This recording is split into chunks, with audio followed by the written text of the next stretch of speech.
Plus, the leaves have mostly fallen, vegetation is set back, and we'll have some warmer weather. Maybe you'll hike a state park trail or head to a public reservoir to do that. Oh, and don't forget your camera. Oh, it's on your phone. That's right. I'm Greg Wagner. Let it fly. Your elevated sports bar experience. KOZ and Bellevue, Omaha, Council Bluffs. This is 1620, The Zone. Crossover. Oh, killer crossover. Just crossover. It just crossed him over. Danced to another victim to the crossovers. Cross him up and sit him down. Time for the crossover, powered by Everlevel Concrete Repair in Omaha at everlevelconcrete.com. John, Jimmy, and Nick are here. What's up? Hello. Not guys. Jimmy Chavez. There are two of us. Jimmie. People forget. It's IE Jimmy today. Jimmy. We confuse a lot of people in Blue Jays shoot around. That makes a lot of sense. You're both named Jimmy. I think at some point you just need to have an arm wrestling contest, and the person who loses has to change their name. We could do. We're going to be pregame for the Alabama game down on the court, so maybe we could settle it then. We can put a viewership. They're putting you on the court? I believe we're going to be sitting where you sit. That's news to me. Oh, okay. Hey, you're probably flash. upstairs. Oh, okay. You're probably upstairs. Jimmy Chavez, I hope you're listening. He's the one setting this whole thing up. Nice. Yeah, because I was wondering how that was going to work. Yeah. Okay. It's probably easier. Yeah, because we're up in the hockey box. Where am I? It's nice and quiet John's up there. prison. You get your own bathroom. You're not going to get shoved out of your chair by John Bishop when it's over. No. He goes, honky tonk man on me and hits me with the steel chair. Get me off the court. No. Honky always uses the guitar. That's true. That's a good point. Honky doesn't use steel chairs. He uses guitar. Do you think you could smuggle a guitar into the chai?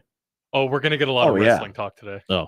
Yeah, what's going on? 90s wrestling. Fire it up, baby. I'm ready. 80s, Nick. Sorry, it's going to be Honky Tonk Creighton Man was and the man of the wrestling. 80s. That's all today's show. What else do you That's need? weird. 4 hours, baby. Lock it in. Well, it's either that or we got to preview the stupid games You tonight want or to talk share? about Patrick Mahomes for 4 hours.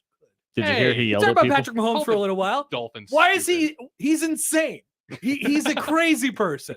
What a ridiculous take. You have to let the play go because of how cool it was. Never mind the fact that that's a professional wide receiver. That's an actual take that people have on Reddit. So Patrick Mahomes is a Redditor, I guess. No, I don't think so. he's just You got to blame your generation on this one, Nick. He's just that upset. Probably. You need to police your generation No, on but this one. that's a take I've seen multiple times. They're like, they should just let plays happen because they look cool. They should just let it go. You know what else would look cool is if someone would shoot a ball out of their rear end. But you know Whoa. what? That's if, that would look cool. If there's pass interference on the play, guess what? It don't count. It's true. That's how it usually works. Mm-hmm. I get the sentiment if it's late in the game, you got to let things go a little more often than not. But like when your wide receiver's clearly his whole body is in front of the football, it's not exactly a minor infraction. Well, yeah, and it's not like as many. God, and this is the problem. This is the worst team in the world this could have happened to. Right? Because Chiefs fans, God bless you. them. We know there's a lot of you out there, and I'm going to try my level best today not to try to kill all of you, but. Man, you got to start policing yourselves because this is insanity. Listen, okay, I'll throw myself not under the bus, but so yesterday the Rams had all kinds of game management issues towards the end, and one of the things that was said in the post game was, well, our helmet-to-helmet communication thing wasn't working. To which I would say, I would buy that. If you didn't already have the reputation of waiting until the last GD second to get the plays in, and you have used timeouts on millions of occasions. More than any other team in the league. To beat the play clock because you're too late. So there's a little bit of, the boy who cried wolf here. And the same thing goes with the Chiefs. If the Chiefs wide receivers weren't just an abject failure, and weren't making mistakes left and right. Leading the league in dropping passes. If they had a leg to stand on, and if they did, the leg would be offsides. maybe I would feel just a little bit sorry for you. Is there any part where we have to give him a little bit of the benefit of the doubt because he didn't see it in the 20-foot view that we did of how because obviously there's Mahomes, because for snapping the ball. No, well, not even that, but for being as upset as he was, because obviously, because there's some holding penalties where you can argue it was, or defensive pass interference where you can argue it was or it wasn't. Maybe he thought there was some possibility that Kadarius Toney wasn't offsides. I don't know how the hell he would have thought that because he didn't even look at him. But like not being able to see it and seeing it on a replay and being that upset. I would think that one of the first things, if he was that triggered by it, I would think one of the first things he would do before he even went into the media room was, tablet. Hey, can I see this again? Yeah. I want to see this again. But he didn't even question it. It was just, and that's why I was kind of off. I was thrown off by all of it because, they had that brief glimpse during the end of the game where he's going off on somebody. Yeah. And I thought, is he going off on yeah. Tony? Is he going off on Reed? Is he going off on another teammate? Is he going off on going off on Nagy? I thought he was going off on someone on his side. Me too. And then, we were finally able to piece everything together. No, he was going off on the refs, and I'm like, okay, well, this is bizarre. And he never even grabbed a tablet, so he never even looked at it. Like, I guess that's on him, but I mean, well, that'd have been the first thing I would have done is seen it. I mean, obviously, I think he was already of the mindset that, I can't believe you made that call in this moment. To which I'm like, okay, cool, but literally 10 months ago, you got one of those calls. Well, because that was the argument for the Bradbury thing was, I can't believe you made that call in that moment. Well, by the letter of the rule book, was it holding? Yeah. So live by the sword, die by the sword. He also talked about Travis Kelce's Hall of Fame career and how that was because that play was going to define it. But I cannot wait because Pete King, if he's still alive at that point, is the one who's always telling us about all the great discussions. Well, I was advocating for Travis Kelce, but when Bill Belichick piped in from the back of the room and said, "Oh, but do you remember that one play he made, but it got called back? I don't think we can put him in." I look forward to that. It would be hilarious if he references this when he gets to Canton, though, right? There is a lot of there is a lot of why is this happening to us, and why they're targeting us and all this stuff. Like they do that. This team is lost. I know. They've lost touch with reality. It's a little weird that they were arguing about this because literally 2 possessions before that, the Bills got 2 phantom holding calls on big plays that put them in 4th and 31 too. Not that anybody's counting. Yeah. Well, I mean, you can't really clamor for your side when you're getting some benefits as well. That was one of my reasons why I was so triggered last Monday when NBC really zeroed in on the pass interference and ignored the play where Mahomes got hit inbounds and they flagged that because it didn't tell the whole story. And my reasoning for that was, A, it doesn't tell the whole story, and B, you've already got a fan base and a team that seems like they feel like they're being targeted. Everything's out to get and us. You're just playing into that. And all it You're does the darlings is just of the league. You just galvanize them, and it's just stoking the flames unnecessarily. And well, the chickens have now come home to roost, and it's coming in left and right. And I wouldn't have as big a problem today. My biggest problem is with what Mahomes said. Me too. That is by far the biggest problem that I have with all of it, because he is not only the face of that team, he is the face of the NFL. And listen, you can say it's a double standard, but guess what? When you are one of the top stars in your sport, you have an added sense of responsibility to uphold the value of the league. And protect the shield, yeah. And protect the shield. And when you go off on something like this and make nonsensical arguments and sound really whiny, I'm sorry, it's different. It's no different than when Jimmy Johnson would say, "Hey, third team offensive tackle sleeping in the meeting room. He's cut. Troy Aikman is sleeping. He just nudges him and wakes him up." Same thing here, but in reverse. Third team offensive tackle goes off on this call. No big deal. Patrick Mahomes goes off on it. That's a big deal. And as a leader in the team and as a leader in the league, I just found it extremely irresponsible and childish how he went off. Yeah, and it's led to all these pointless conversations about officials. Like, we don't need to have a conversation about officials today. No. We can have a conversation about officials whenever you want. Yeah. Just not today. Right. Yeah. And his big gripe was that, the officials didn't warn Tony. Well, Tony didn't even look over to be warned. So even if they were trying to, they couldn't have. Yeah, that's on him. That's 100% on him. He never looks to the left, not one time before that snap. And by the way, that was confirmed today by Andy Reid at the media session today. Well, he confirmed it. So because I know there were a lot of conspiracies saying, well, but he looked over. So-and-so said he looked over. Well, I saw the all-22. I mean, he is staring lasers into that football. Which is amazing. He just was looking way past. Like, it's not yeah. like it was debatable. Like, his almost 90% of his body was over the line. So it's not like it was like a foot or like an inch or two. Like, his head was past it. Yeah. So I didn't get the argument then. I don't get it now. But I mean, like, play was cool though. It was so pretty cool. cool. Play was cool. Oh, so cool. And part of me wanted Josh Allen to get the ball back and see that drive and get the ending of the game. But cool, it should have counted, I think, John. and it was so funny because Nance, you knew Nance had that thing in the back of his head because immediately he's like, and Travis Kelce used to be a quarterback in Cincinnati and blah, blah, blah, blah, blah, blah, blah. And he was so anxious to get that out. That one was in the tank for a while. And then, of course, it all blew up because of the penalty flag. He also called Taylor Swift Travis Kelce's wife. That was Romo. Romo did that. Yeah.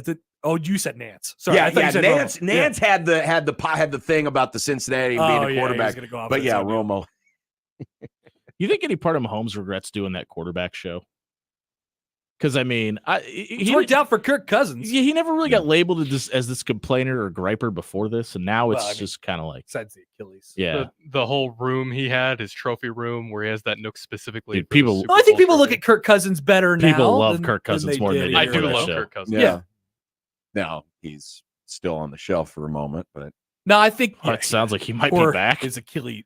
Wait, what? Yeah, there was something just tweeted out a few minutes ago. Let me see if I can find it. That apparently they're going to try to reactivate him for the end of the season. What? He tore his Achilles. Right. He's not here. Who's he think he is? Aaron Rodgers? There's something weird going on. The with ayahuasca is in full Maybe effect. it was just a high ankle sprain. There's something really weird going on with Achilles injuries. He's going on the Manning cast tonight. Oh, is he? Well, I guess we'll find out directly from him. Yeah. That'll be fun. But like this, I mean, Mahomes, I think they were always going to have a difficult time dealing with as much success as they were having, just with the personality of the team, the personality of the fan base. And now that it's not necessarily going so well, and they might not have it this year. Well, it's going fine, actually. I mean, they're it's still Patrick Mahomes and it's still Travis Kelce. Now there's let me backtrack for a second. Apparently this wasn't confirmed. It's a kind of an unreliable source, but it says that his 21-day window has now officially been open and can practice with the team. We'll see if that actually comes to fruition. I don't think that's happening. But either way, I mean, the Patriots, Boston fans found this out. Mm-hmm. For the longest time, only the people that were acutely aware, mostly New Yorkers, knew that Boston fans had that side to them that just grated on people. Yep. But because they weren't winning anything, the rest of the country says, "Oh, the lovable Red Sox. Oh, the lovable Patriots. I'm so glad they the won. lovable blah blah blah blah blah." And less we know, right? It unleashed hell upon the entire world for 20 years. And I hate to say this, and again, Chiefs fans, I'm not picking on you, but you had a reputation prior to all of this. Because I've heard it from many people, including the person that used to produce this show, how rotten and nasty you were, right? And when you become a thing and your team becomes a thing, it kind of amplifies. It sure does. And it can amplify your good characteristics and it can amplify your bad characteristics. And sadly, it's now out there for a lot more people to see. Yeah, is there going to be what is the Chiefs version of like massholes? Because that basically spawned this entire generation of massholes that spread out the entire world. Like, I don't know, man. I don't know what the Chiefs version of that is. Just being a Chiefs fan, I guess. Hey, now there's an idea. Do we have anything to give away today? We can put out a contest, email contest. I think we have anything. Oh darn. Well, anyway, send us your best ideas. So if we call the Boston folks massholes, what do we call Chiefs Kingdom? Here's my just one quick suggestion just to get it started. They're the home of barbecue. Instead of burnt ends, they're butt ends. What about good start? I mean, again, not a great one, but I'm just trying to. What about the King Dumb?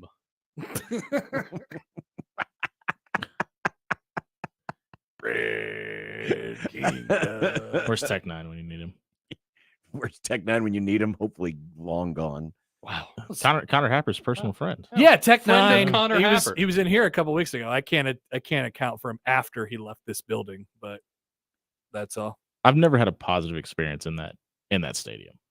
I was dating a girl at one point that was a Chargers fan. We went down there for a Chiefs-Chargers game. We're walking through the Concord, and I had two grown men slap the purse out of my girlfriend's hands and told her to suck it. And I was just like, is this what we're doing here? There's a police officer standing right there. He just shrugged his shoulders at me. I'm like, oh, thanks for your help, man.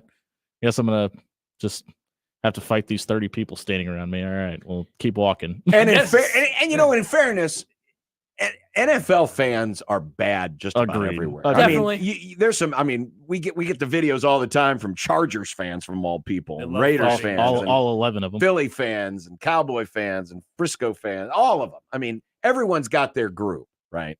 But we're a little more acutely aware of it around here because there's a lot of Chiefs fans in the audience, and the proximity of the stadium too, and they're close. And we've all probably been to games. Heck, I've been to games. Now I've only had really one. I've never.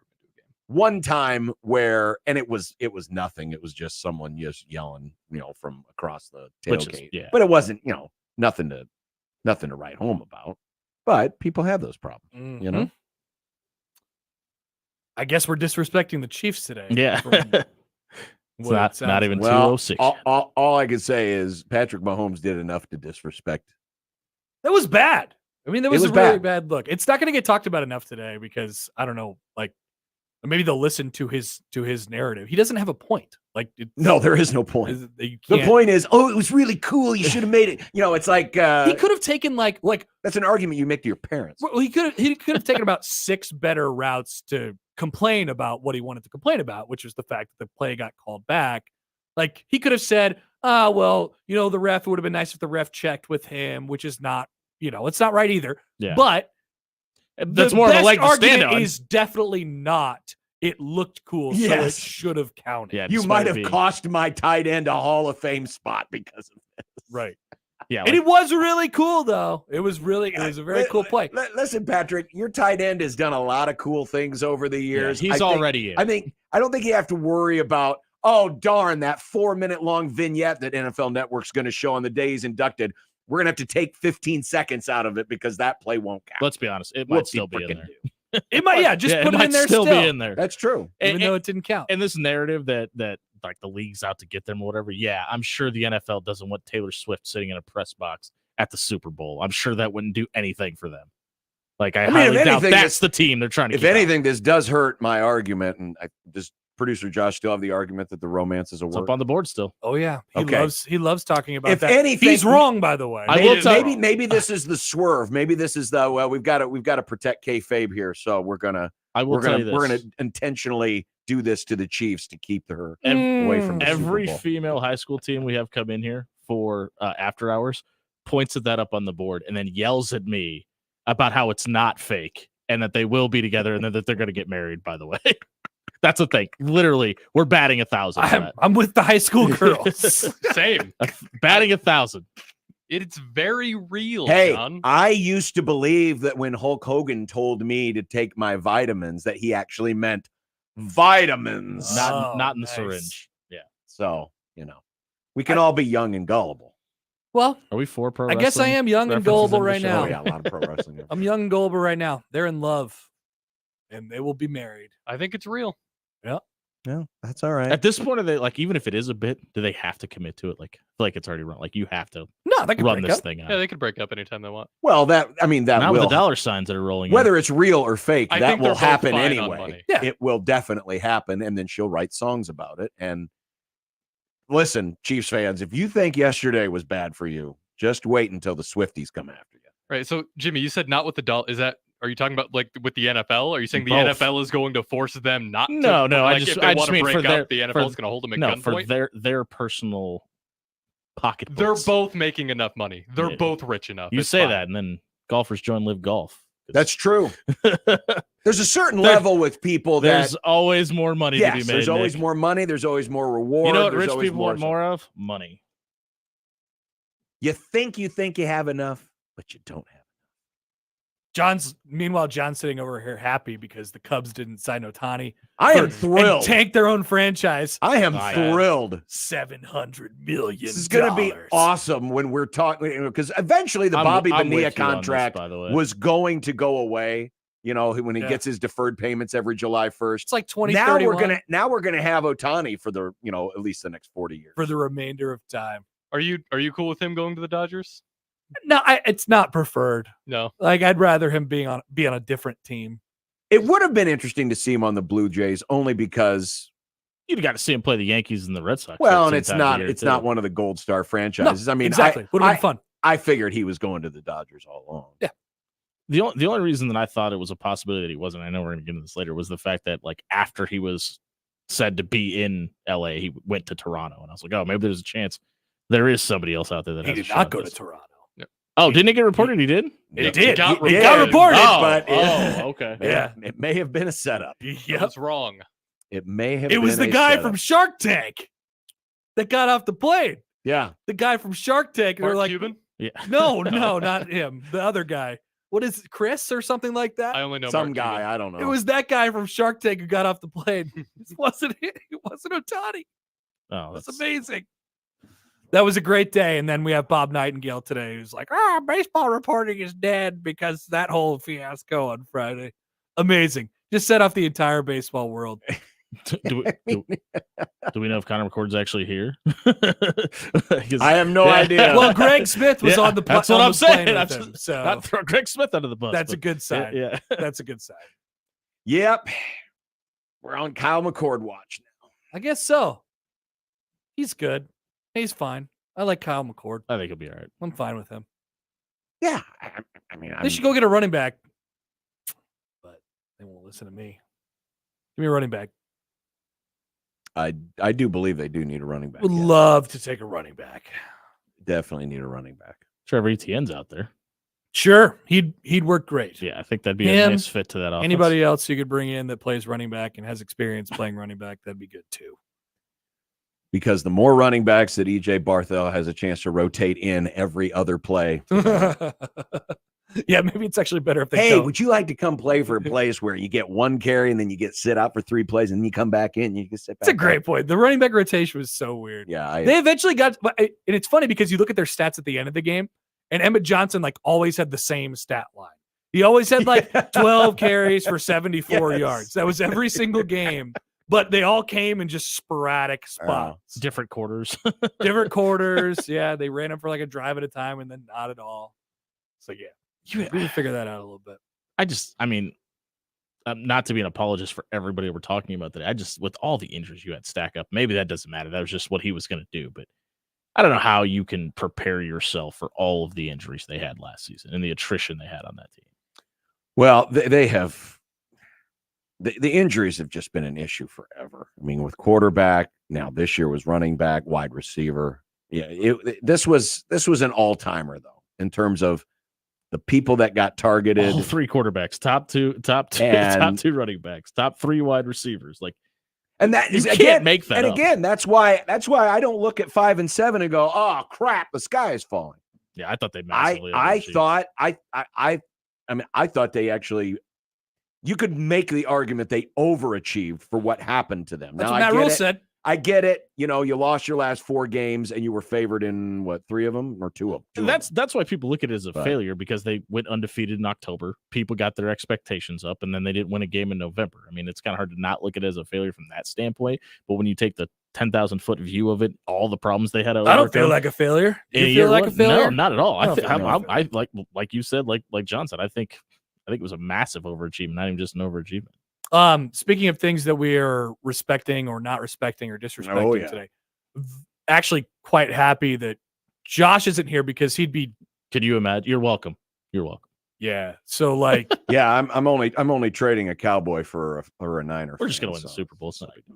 That's okay, but like welcome to my person. And I know you hate Frisco the most. But no, it's still Dallas. It is? Okay. Oh yeah. Dallas has always been OG, my original hate. Josh has been very clear this entire time what was going to happen with the Cowboys. He was confident that they were going to win yesterday by the score that they did. I don't know if he picked the score on the nose. I bought the line. Well, he said they were going to win by double digits, and they are 2 touchdowns. And they won by 3 touchdowns. Yeah. I bought the line up to 6.5 for the last leg of my parlay, by the way. So thank you, Dallas. But me and him have been going because he's listens to my show and gets mad at me because I talk crap on the Cowboys because I don't think they're actually that good. Disrespect the Cowboys. I've been disrespecting the Cowboys, so I'm just glad that Josh isn't here to the NFC Dolphins. Ask me questions about this. That's what I called him. I know. The NFC you call Dolphins. him that. I subscribe to that. The scary thing is, though, if they might actually both be good, who knows? All it's really going to take, game is gonna be all fun. it's really going to take is one mediocre game from San Francisco, and Dallas is in the Super Bowl. Because who else in the NFC is going to challenge? I mean, they're still Philly. They got to get healthy though. I mean, Philly's got to get healthy, and they got to get their crap together. I mean, that is a defense that is a sieve right now. Mm-hmm. Which is what Detroit they can't make up its on mind. last year. I just think Detroit was a year early anyway in terms of being that good. I thought they would get the playoffs. Yeah, you definitely can't trust Detroit. No, right now. And luckily for Philly, though, they get to finish out with the Giants twice and the Cardinals. That's true. If you're gonna get right against anybody, well, those are the 3 games, and they have to. But the problem is, I have a feeling what they'll do is they'll just kind of fart around. They'll win those games, but they won't look great at it. Philly's a mess. And I say all this while having. I think I picked the Cowboys to go to the Super Bowl at the beginning of the year anyway. So I know. So did I. Sam. So did John. Yeah, John had the Nick versus Josh matchup, didn't he? I want that. It's so looking. bad. It looks okay, John. It's hanging in there. It's hanging in there. I'm not saying I'd be happy with it, but it's hanging in there. If the Dolphins win the Super Bowl, I'll be so pissed because I have my from last year. Because I have my $100. Oh, is bet that yours? that I placed at the MGM Grand when I heard a rumor that Tom Brady was going to sign with the Dolphins. And so they were plus 5,000. I turned around and I went to the kiosks on March 26, 2022. And I bet the Dolphins to win the Super Bowl at plus 5,000. And yeah, I would be mad if I were you too. They did not make the Super Bowl. No, they did not. What did they do this year? Be a year early. It would be hilarious if the Cowboys and Dolphins did play in the Super Bowl. I'd be happy because the team that I'd only been following for the last 2 years won a Super Bowl, and that'd be cool. But Josh would be pissed because the Cowboys finally make it to a Super Bowl and then they lose. Well, yeah, that'd be hard. That offense is humming right now, though. I mean, I don't know if it's just a matter of they're playing the right team. It's one of their wide receivers that broke Tyreek Hill's speed record, isn't it? Top speed record? Yeah. I don't know who broke Tyreek Hill's top speed record. I didn't know there was such thing. What's as a top speed record? Like just how fast? Like in a game? Land speed record. They went out to the Bonneville Salt Flats and just put the jets on. Went really, really fast. Like, is this like a next gen stats thing? It's got to be, right? I mean, I would assume so. Top speed. It's got to be. How fast you get up to? Because Tyreek, like, he can just get up to 23 miles an hour just casually. He just shows up at track meets and just puts on shoes and starts running. We need to go back. There was a program when I was a little kid called the Superstars, where they would bring all these athletes from different sports. No, not the not the halftime show of great accolade, but look for they would bring all these athletes in from different sports: basketball, football, baseball, whatever, and they would do different athletic competition. It'd be kind of cool to bring in some of these. The fastest baseball players, the fastest basketball players, the fastest pro football players. It would. And run them against each other and see who wins. Would you rather be able to run really fast or jump really high? I think I'd rather run really fast. Well, if I was a criminal. The Trey Palmer effect. If I was a criminal, I guess. I think I'd rather jump really. Now, if I were just a practical person, if not you're just an John athlete, Bishop. I think I'd rather jump really high. Except John Bishop can jump really high. When you say run fast, are we talking top speed or acceleration? Can I ask why that matters? Top speed. Well, because acceleration, you can get like 0 to 60 right away, but top speed, you're still going to have to work up to get to your top speed. Okay, but what in your day-to-day life does that situation matter? If you're just I was going off of John's example. If I was a criminal, I okay. Don't know if I'd want to accelerate quicker or if I'd want to be fast eventually. Top speed. I wouldn't use top speed. I think I'd jump. Okay. I would definitely jump. What are you? That is a lot over, more though? practical. You can jump on stuff like you could be a cool jumping guy. What? Again, if you're be a not guy who shows up and jumps. Get your GoPro. Parkour. If you're not in athletics, right? So you're not making any money off athletics. and you were really fast, what practical purpose does that have? Unless you're running away from rabid dogs. Yeah, it's a survival skill. But that doesn't happen very often, right? Because most people keep their dog, most dogs are very friendly and they're nice, and there's not a lot of rabid dogs. But if you could jump really high, I mean, I'm just thinking about the things I could do around the house. Because the wife is always asking me, hey, can you get the cake thing from up on top of the shelf? Can you get and if I could jump really high? Problem solved. Yeah. We need to put the star on the Christmas tree. No problem. What do you think the last time you ran as fast as you can was? Oh. Track in middle school. Right. That's what I'm thinking. Like when I ran the mile as a senior, maybe? I don't think it's been that long, but it's a couple years, probably. Yeah, like because when Nick asked top end speed, I went, when was the last time I actually needed Probably got overly my competitive in a top-end pickup game once. Mhm. Just started going after it. I mean, I was trying to run really fast in the backyard once when I was playing with the dog, but that was only for like a 10-foot burst. Pulled a hammy. And I with the uneven ground in the backyard. Oh, yeah. Slow pitch softball. Oh, there it is. Yes. That's it. That's Slow the pitch last softball. time. Definitely. And then I proceeded to hit a bad spot in the dirt and fell and broke my rib. You broke You a rib. really Yeah, I did. did. God. I ripped out my You can ask hamstring. Jack Mitchell about it when he joins rolled us here my in a ankle. few minutes. Jack, if you're listening right now, he's in the waiting room. Hi, Jack. Wow. He, already? I broke my rib playing slow pitch softball. Jack's ready to roll after the I'm win just last like night. running along. Oh, look at me! I'm going really, really, really, really, really, really fast. Here, bring up the video. Let's see if Jack's online. What's up, You there, buddy? I'm here. Ah, Hang on. Can you hold I'm on? working on it. Nick's got to fix it. there. All right, Jack, you hear me? Yeah, I'm here. Yeah, I you got remember when I broke my rib, right? Yeah, it was like it was running to first base. I don't know if you trip. His foot caught first base. You know how the water would get, and it just kind of created some ruts in the. It was just like tiny little ruts, and I was just like. And then he just what's that famous picture? Is it of a oldie time hockey player, Bobby Orr or Gordie Bobby Howe Orr. or Bobby Yeah, Orr? yeah. That's what it looked like. Look up the Bobby Orr picture of just him like Superman levitating parallel to the ground. That's what Bishop was, which was really cool until there was impact, and then it was not cool. Yeah, and then I landed, and I kind of crawled over and touched the base because so the reason I was going so fast, it looked like it could have been an extra base hit. Yeah. So I was getting ready to go to second, and like Jack said, I just went wee. When I messed up my hamstring, I was coming around third base, and I pulled up, I grabbed my hamstring, and then there was a guy running the bases behind me, and he was like, "Go, go, go!" And I just had to like dive Fall out of the way. Well, there was the other time. I mean, I nearly had some near-death experiences playing slow pitch. I don't remember, Jack. You were probably there for this, but I don't know if you remember it. Jeff Culhane, who's now the voice of Florida State. Yep. He was playing third base. I was catcher. And there was one of those real shallow pop-ups in foul ground between home and third. And we are running at full speed towards each other, looking at the ball, not seeing each other. And I don't know how we missed each other. And Who caught it? I think he caught He it. probably did. Yeah, And I was pitching. I'm sure.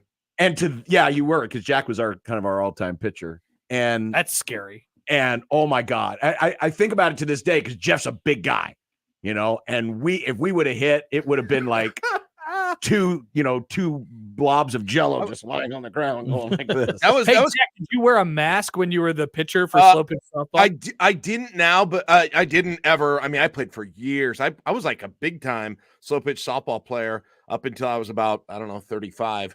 But I a couple years ago, I got asked to sub in for one, and I don't know, man, I would wear a mask now. I think I can't believe it. Like, I don't know. And I've never got hit bad in the face, but for some reason now, maybe it's just because I know that I wouldn't be as mobile if I needed to move, but it freaked me out to go back there. So It's terrifying. It's terrifying. I pitched, like I said, 2-3 leagues every year for 15 years, and I never did. And I only got hit. I got hit before, but not smack dab in the face ever. So but it's terrifying, especially with the bats now. I like the move when they hit it up the middle and they like hit it. They buzz your head basically. God. And they're like, "Sorry." You're like, "Yeah, you almost ripped my head off." Yeah, I'm still alive. Thank They're you. like, "Yeah, I'm sorry. It won't happen again next time." It's like, if you would hit it 2 inches lower, I'd be dead. Sorry. We had a pretty good media all-star team there, didn't we, John? We had parts of the Husker Sports Network. We had your counterpart PA guy for basketball, JP, was our first base. Usually played first base. We had Kevin Thomas and Joe Scar and Ben McLaughlin and we remember who else. That is an all-star. We had a pretty group. good team. It was good media. It was a good all-star media. I'm sure I'm forgetting some people from the Lincoln media scene, but Give yeah, some it was cool. Some ideas on, Yeah, I am retired, man. Dude, did you guys at least win the game? You broke your ribbon? Probably not, because probably not. It was late in the game, and whammy. It was like I was sore the next day. I was like, man, I'm sore, and I went and it was one of those deals. It wasn't like a total, but it was just a small enough fracture. And I go to the doctor a couple of days later. Why can't I move? No, I was able to move. It was just when you laugh or cough. Or, Sneeze. And I went to the doctor. He said, "Yeah, it's a partial fracture." And part of me was like, "I've broken a bone." Yeah, Look that's at actually me. kind of cool. I'm a tough guy. And then I remembered how I did it and how stupid I had to have looked to have done it in the way that I did it. And I'm like, this sucks. I gave John so much crap because I gave John so much crap because he did it falling over in a softball game, and I got my rib broken when I did in high school by being blindsided on punt cover team at one point, which was also scary because I got the wind knocked out of me, and I thought I was literally dying that moment. That's the only time I've ever truly had the wind knocked out of me. You cannot believe it. You think you're done. I thought that was it. Can't breathe. It happened to me in grade school. When we were doing tumbling, and I don't know. I must just took a flat back bump tumbling over, and I just and it scared the crap out because you're like, well, I can't even imagine that Scared feeling me to on death. top of having a broken rib, though. right. But that was yeah. that was for me. Exact I situation. got that in. That was in a football practice. Yeah. Yeah, it's gonna be scary enough. Then you're like, oh, I also can't move my right side. Yep. Yeah. Just some old athletes trading war stories. Yeah. All right, Jack, we'll put you back in the green room. We'll talk to you a little bit. See you in a Get bit. back in your box. Because I know you got to get back to your Google Maps and figure out your route to Tampa. Dude, So, I do. A lot of important things. We'll talk to Jack here in just a little bit. Connor, have a great day. Thank you, gentlemen. you, Enjoy. buddy. Jimmy and I back with Nick and Grum next on 1620 The Zone.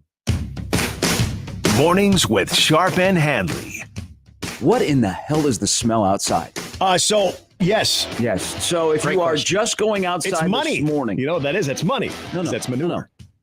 Hey, You know. you're in a gots-to-go situation, manure, because it's awful outside. It is bad. It is bad. Mornings with Sharp and Handley. Weekdays 6 to 10 on 1620 The Zone. Your Omaha area forecast from the Godfather's Pizza Weather Center and KETV News Watch 7 on 1620 The Zone. Plenty of sunshine for your Monday afternoon with a high of 47 in Omaha with southerly winds staying light up to 10 miles an hour. Skies stay mostly clear until about midnight when we'll begin to see clouds increase. Temperatures dropping back into the 20s. Cool start for your Tuesday, mostly cloudy with highs back into the 30s. I'm meteorologist Caitlin Harvey with KETV News Watch 7.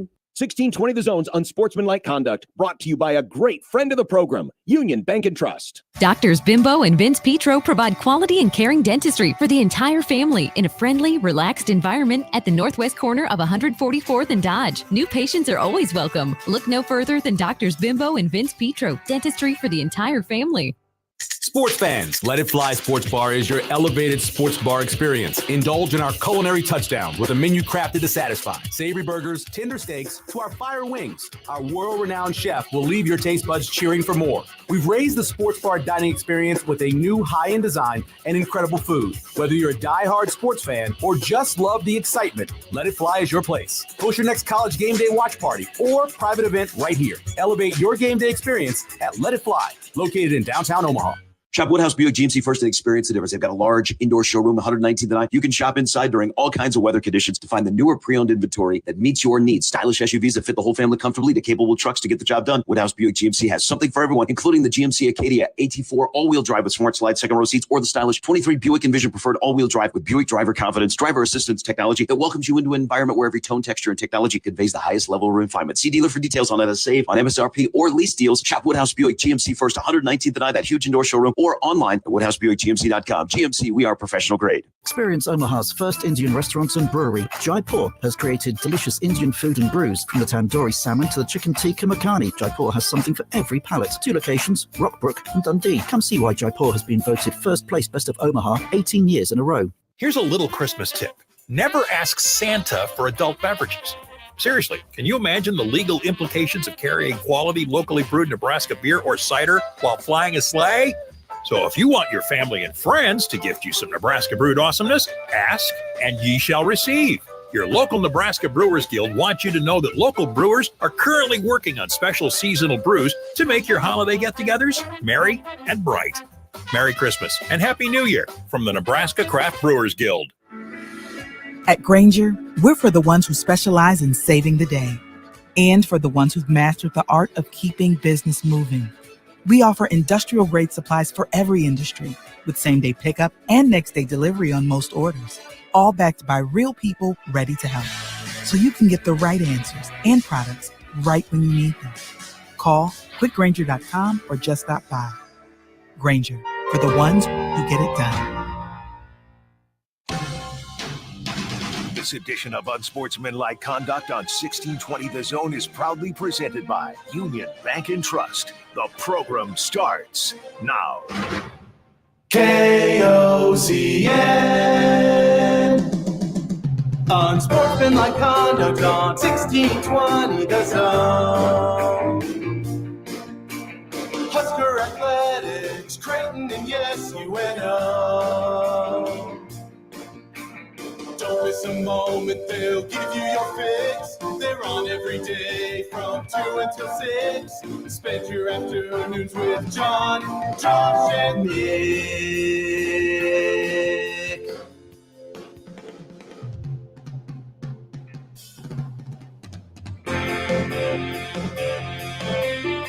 John, Josh, and Nick.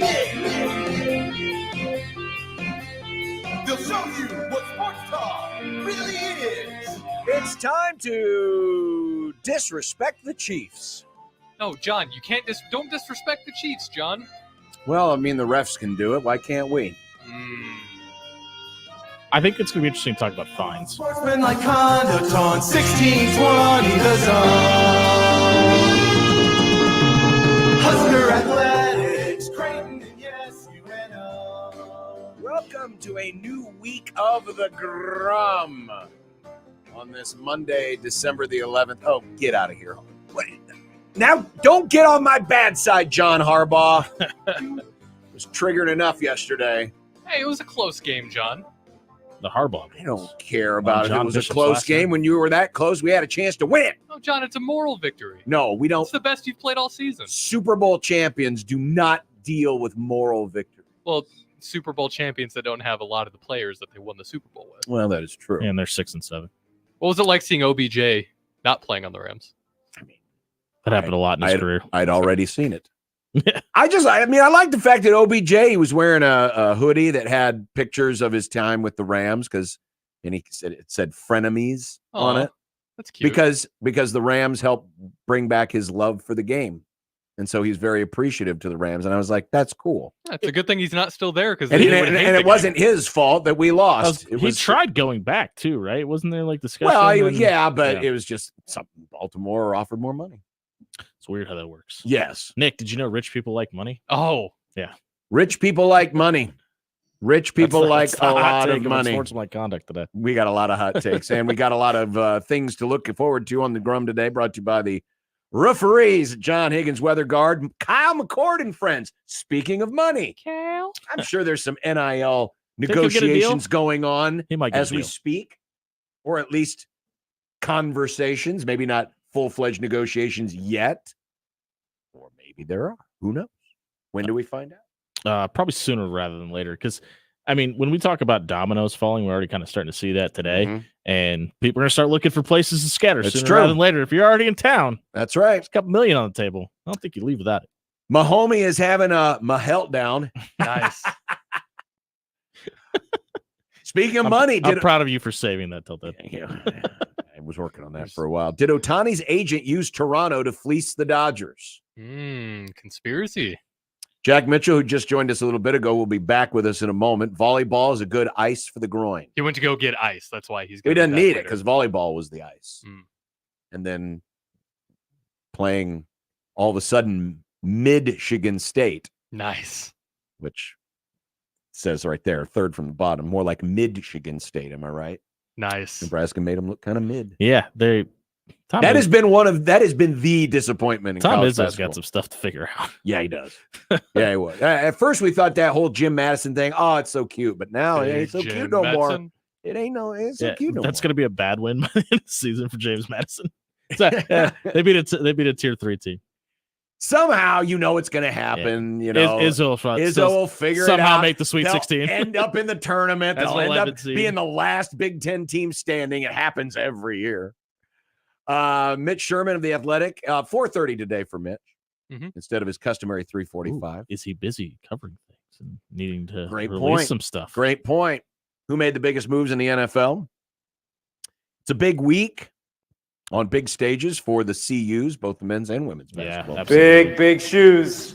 And speaking of puns, is Cleopatra the greatest snowplow pun ever? Oh, John, you were on one today with the Grum down. No. That's not me. That's not me. That's an actual name of an actual snowplow. The Plowboys. I meant to get to that last week. I really hope it doesn't snow. Don't put that out in the universe. For a Really hope it while. doesn't. I saw somewhere where the extended forecast it's going to be like this for the next week. As a ginger, I would be perfectly fine with it being 42 and sunny until like May. That'd be fantastic. I mean, it doesn't get too hot. You can walk around without getting sunburned. It's great. Well, I don't get sunburned this time of year. I get sunburned if the sun comes up. More sensitive than I am. Yeah, I glow in the dark, man. What can I say? Well, so do I. Ginger boys. 402-951-1620 is the hotline. 42 degrees of source by your mom's house. Tell us how white you are. If you want to send Josh congratulatory texts, you can. He'll see them. I won't. I was looking forward to listening to him brag today. I really was. I wasn't. Well, I didn't have to. Next He'd I be can turn it. I can turn it off. I can turn. If we get to that part, if we got too bad. No, I don't have to listen to it at all. Has he even tweeted at all? I don't think I've seen any tweets No, he pop tweeted. up on the timeline. Yeah, he owned himself last night. He tweeted out a video of him predicting a 2-score win and apologizing for it being a 3-score win and disrespecting the Cowboys. Good thing he took the high road, huh? Yeah, he's like I said, I was having a good time. I was in the boat with him last night, but I think everybody watching that game when Philly scored that touchdown to bring it within 10, everybody kind of went, "Uh-oh, Styles gonna find a way to fall apart here." You want to scary? Well, it's not even scary. I didn't see a second of it. Oh wow. Yeah. After the Chiefs game got done, and then I was, walked the dog, and then I had other things to do, and then I got home and I looked at the score, and it was already like 17-3, and I'm like, "Well, that's over. So don't really need to watch that." Like I said, I had a vested interest in it, and I bought the line up to 6.5. Makes sense. I didn't have any money. My neighbor directly behind me is a Cowboys fan too, and when Philly had that stupid score, he's texting me. He's like, "I told you they can't win a big game. This is over. Watch this comeback." And so, I mean, the couple Dallas fans I knew were texting me. It's like, "Watch this fall apart. Here we go again." I'm like, "Man, you guys sound eerily familiar to Nebraska fans." Yes, they do. Yes, they do. You can actually tweet at us. You can. You can actually on X. Actually tweet at Nope, us. Twitter, Jimmy. We don't use that word here. Not a big fan of Elon Musk. No. Not many people are. Who's worse, Kissinger or Musk? They're both bad for different reasons, John. Okay. Did Kissinger ever have a sword? There's that sweet picture of Elon Musk with a samurai sword. I guess I don't know. I can't I'll tweet speak it on if Kissinger has ever had a katana. Be more informed, Nick. You can hit us up on the X JTech Construction Zone X/Twitter feed at USC 1620, or if you want to email John at 1620thezone.com. They give you a 1620thezone.com. I don't work here, man. Never mind the fact that I got a key to the door and a mailbox over there. So you have that, but Yeah. you don't have a Twitter I do. or an email. I do not have an email. All right, well, just send it to me. Or me. I mean, I'll be the one you're mad at, Chiefs fans. Did you have to fight Nick Hanley to keep Nick at 1620 the zone? Was there like a stone circle death match out in the parking lot for that? No, I'm just like, I would like to keep Nick at 1620thezone.com. Way to be They're like, diplomatic, Nick. You've Craig. been here longer, sure. I'm like, okay. Way to stand your ground, Nick. Right? Thanks. I don't know if Handley fought it very hard. Yeah. I doubt it. I don't distinguish himself. Yeah, he doesn't seem like the kind of person that would sweat such. No, he's chill. I mean, I still get emails meant for him sometimes. I'll just forward. You probably still get emails meant for Ba. I do so often. Do you really? I try That's to tell. Nick's old. I didn't even think about Ba's that. old That's account. that's been a long time. I've even tried to text Nick too, like, "Hey, I probably shouldn't know about this." Do people tell you that they loved you on Chicken Nick in the morning? No, I haven't gotten any of those. Not yet. John at 1620thezone.com. That's the Equitable Bank inbox. Old man Doug will answer the phone on the first ring, and he takes your banking personally. Personally. All right, we'll be back and have a lot more. Stay right there, 1620 The Zone. 1620 The Zone's four-quarter pick'em returns. It's your chance to win $1,620. All you have to do is correctly pick 4 college or NFL games against the spread. Listen to qualify every weekday or enter online at 1620thezone.com. One lucky listener will be selected each week to make their picks live on air. Awesome. Go to 1620thezone.com for complete rules and contest details. It's four-quarter pick'em with 1620 The Zone. What's holding you back from learning the language you've always wanted to know? Too hard. Takes too long. Not with Babbel. Babbel's lessons take just 15 minutes a day. 15 minutes isn't long. Nope. And they're fun. So you don't realize you're learning a language, but you are. In 3 weeks, you're able to start having conversations. And Babbel's lessons are built around real life. And with Babbel, it isn't hard. It's perfect. Start learning a new language today. Go to Babbel.com. That's BABBEL.com. Email us on the Equitable Bank inbox with whatever is on your mind. Zone Inbox is brought to you by Equitable Bank. We take banking personally. You can get me, Gary, at 1620thezone.com.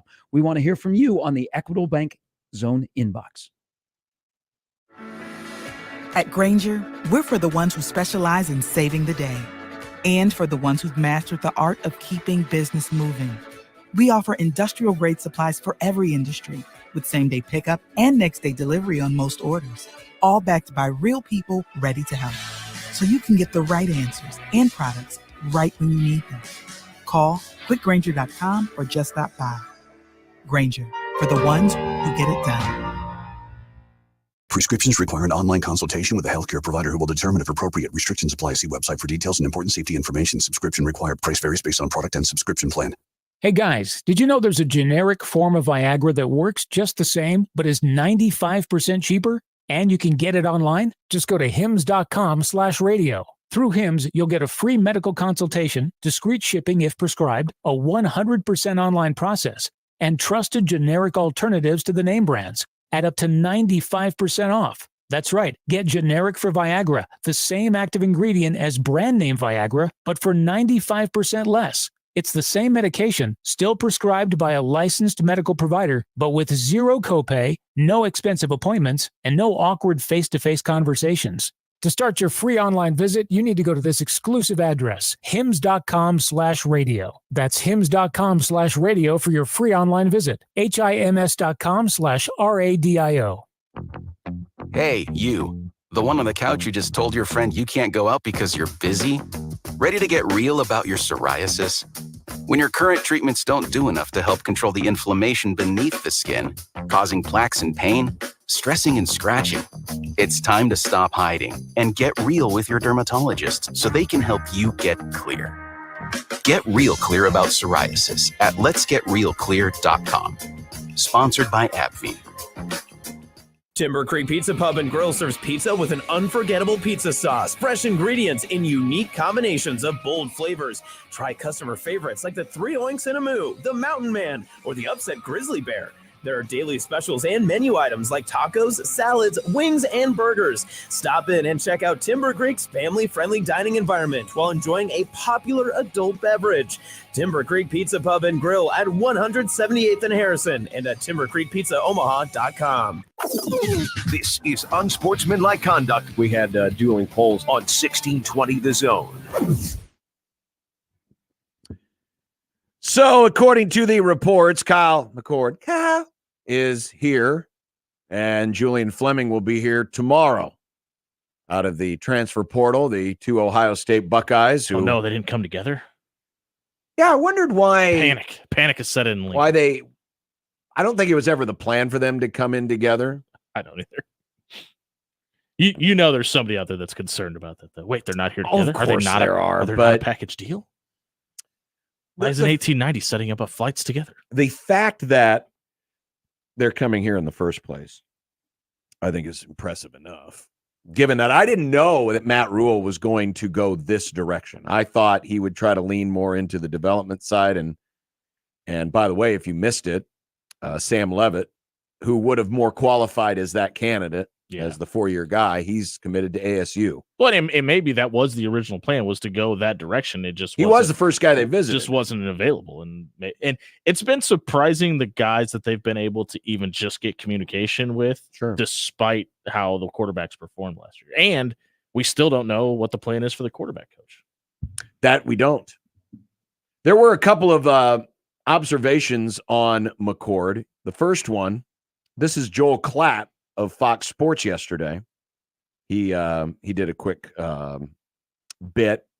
Wasn't actually from his show, but he was just kind of doing a quick social media hit. Here was Joel Klatt yesterday from talking about the best quarterbacks in the portal. Wild transfer portal season upon us, and a lot of quarterbacks in there. Quarterback movement is crazy. I think the best available guys that haven't committed anywhere, would be Cam Ward. Cam Ward's a sensational player, and he's going to be coveted. There's no doubt. I think he would fit really well at Ohio State. Dylan Gabriel is out there. He's one of my top transfer guys. I could see him fitting it at a place like Oregon. We'll see where he ends up committing, but that's an offense that is a point guard offense, and that's certainly what he does well. And then I'll jump on the Kyle McCord bandwagon. I think Kyle McCord is a really good player. I mean, the guy lost one game by 6 points at the number one team in the country. I know he made a mistake in that game, but he doesn't turn the football over. He's a former 5-star guy and a heck of a player. So those are my top 3 transfer quarterbacks right now.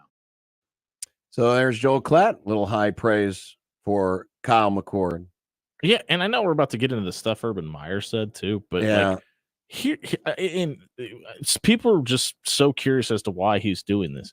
He being Kyle McCord, why he's transferring.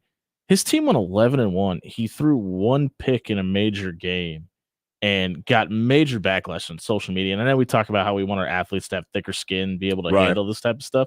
It's got to be a lot to deal with, where you basically play a 90% perfect season, and then you get kind of well, but it's not like he was that much celebrated. I mean, there was talk back in the non-conference schedule before he had to come back against Notre Dame. Was this the guy? Is he going to be there? We're going to have to get somebody else ready. You know, there were people wanting to bench him earlier in the season. And all he did was go 11-1. And his biggest crime was he wasn't C.J. Stroud. He wasn't Justin Fields. Yeah. He wasn't that dynamic, big-time playmaker who had 400-yard games and, you know, moved really well in the pocket and did all these. He didn't have that. He was closer to a game manager than Ohio State has been used to at the quarterback position. But to Joel Klatt's point, still had a great touchdown interception rate. Yeah.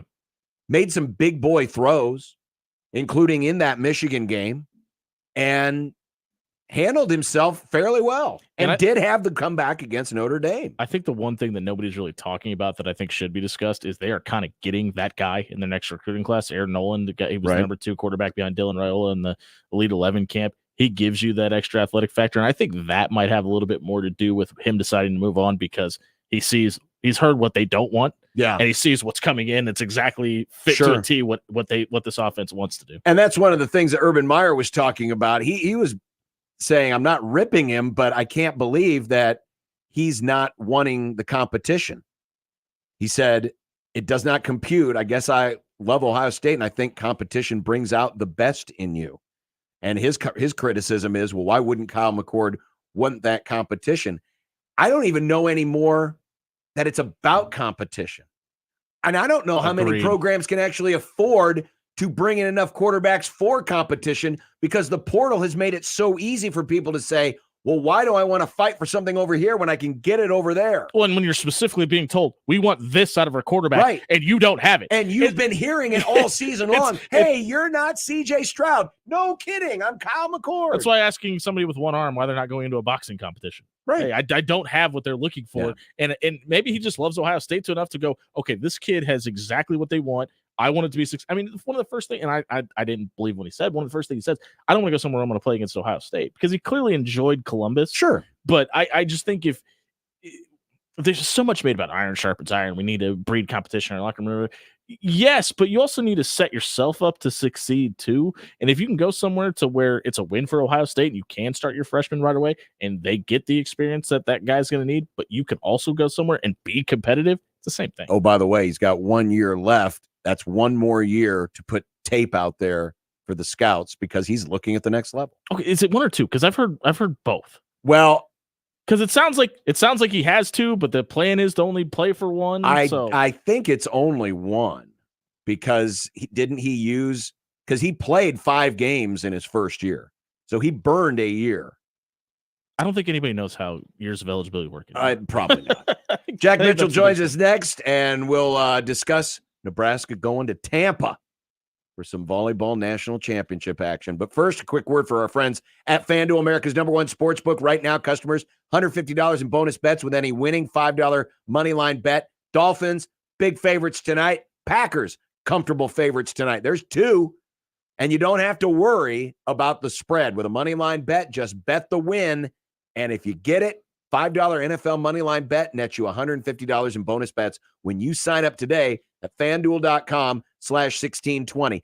Get in now, and then you can enjoy all the fun that we've been talking about all these months with spreads and player props, over-unders, alternate lines. You can do what Jimmy did the other day and, sell a few points and make some more money. If you're really confident in one side of the action, you can do all of that thanks to one of the top-rated sports books anywhere. FanDuel, official partner of the NFL. Again, remember that website, FanDuel.com/1620 for this great offer. FanDuel.com/1620. 21 plus in President, Iowa. First online real money wager only. $5 pregame money line wager required. $10 first deposit required. Bonus issued with non-withdrawable bonus bets that expire 7 days after receipt. See terms at sportsbook.fanduel.com. Gambling problem, call 1-800-BETS-OFF. Live from the Host Coffee Studio, this is 1620 The Zone. Your neighborhood is more than blocks of buildings.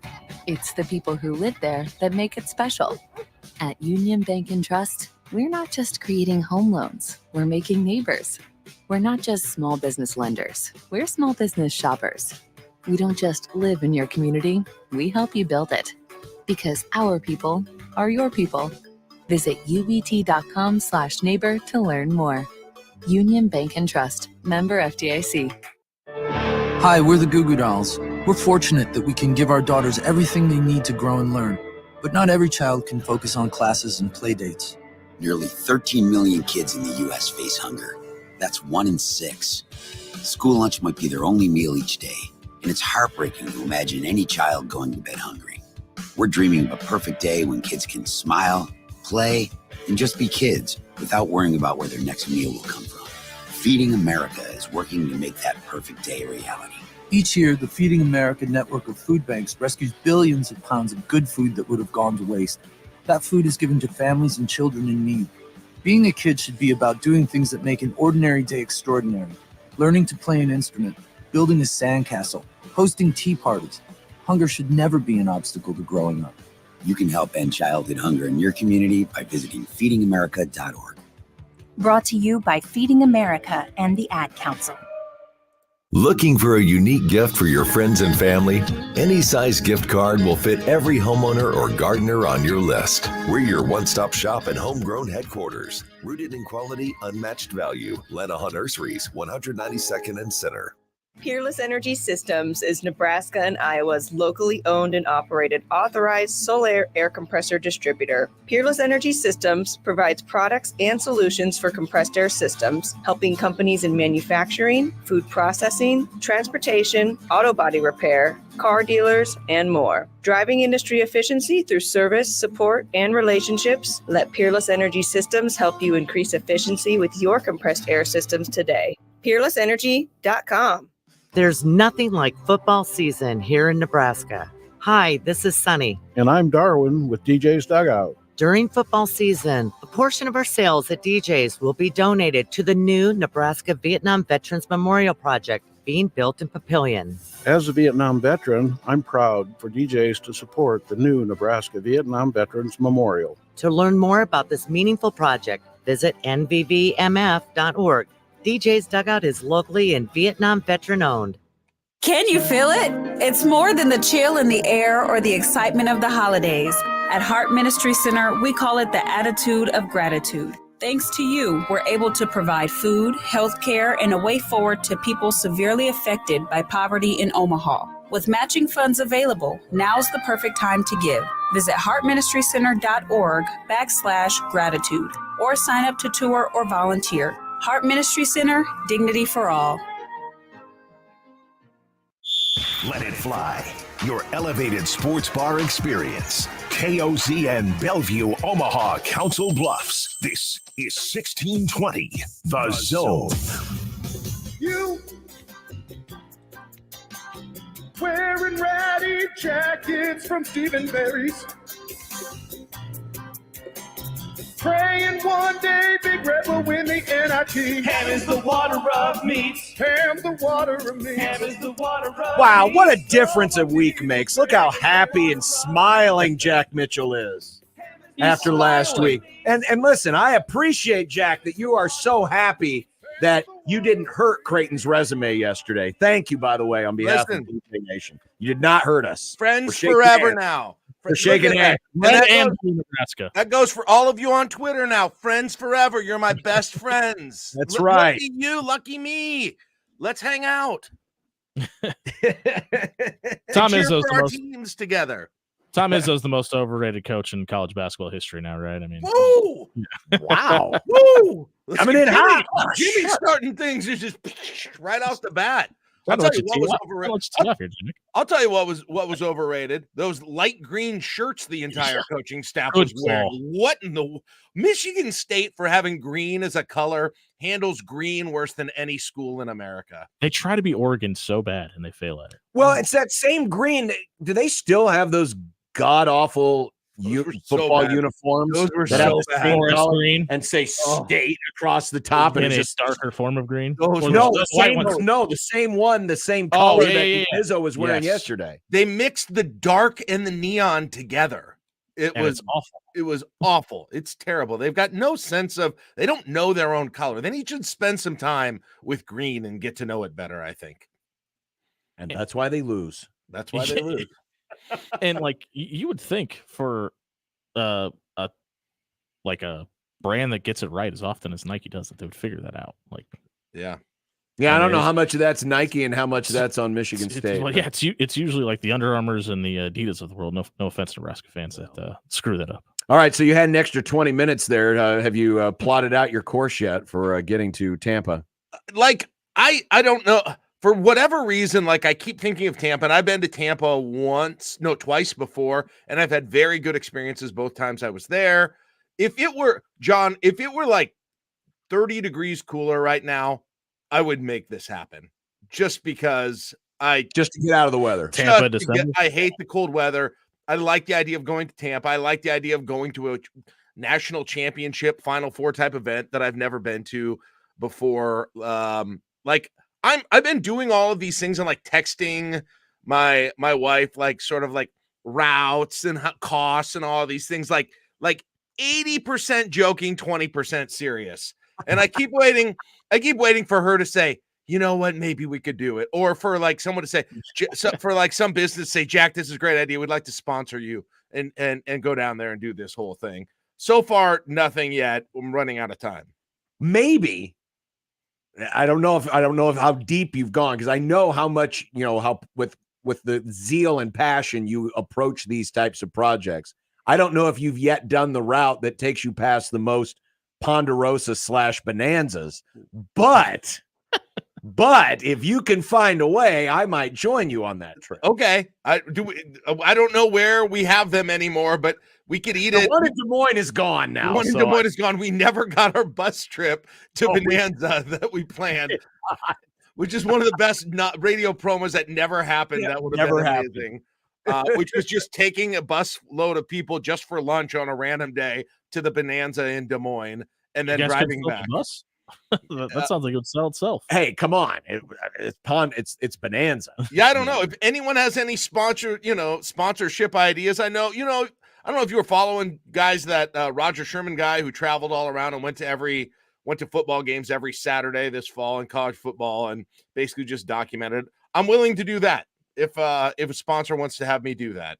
And Jack, I shouldn't tell you this live on the air. Other people could steal the secret, but I lived in Daytona Beach for a while. There's there's an airport there in Daytona that sometimes get kind of cheap flights into. So okay, take a little 3-hour drive across the state. I could look. I've checked Omaha, I've checked Lincoln, I've checked Kansas City. We're talking like close to like $600, $700, $800 round trip for most of the flights. So I think that's probably. I mean, you could drive it. You could drive it there for 423 hours. Drive thereabout.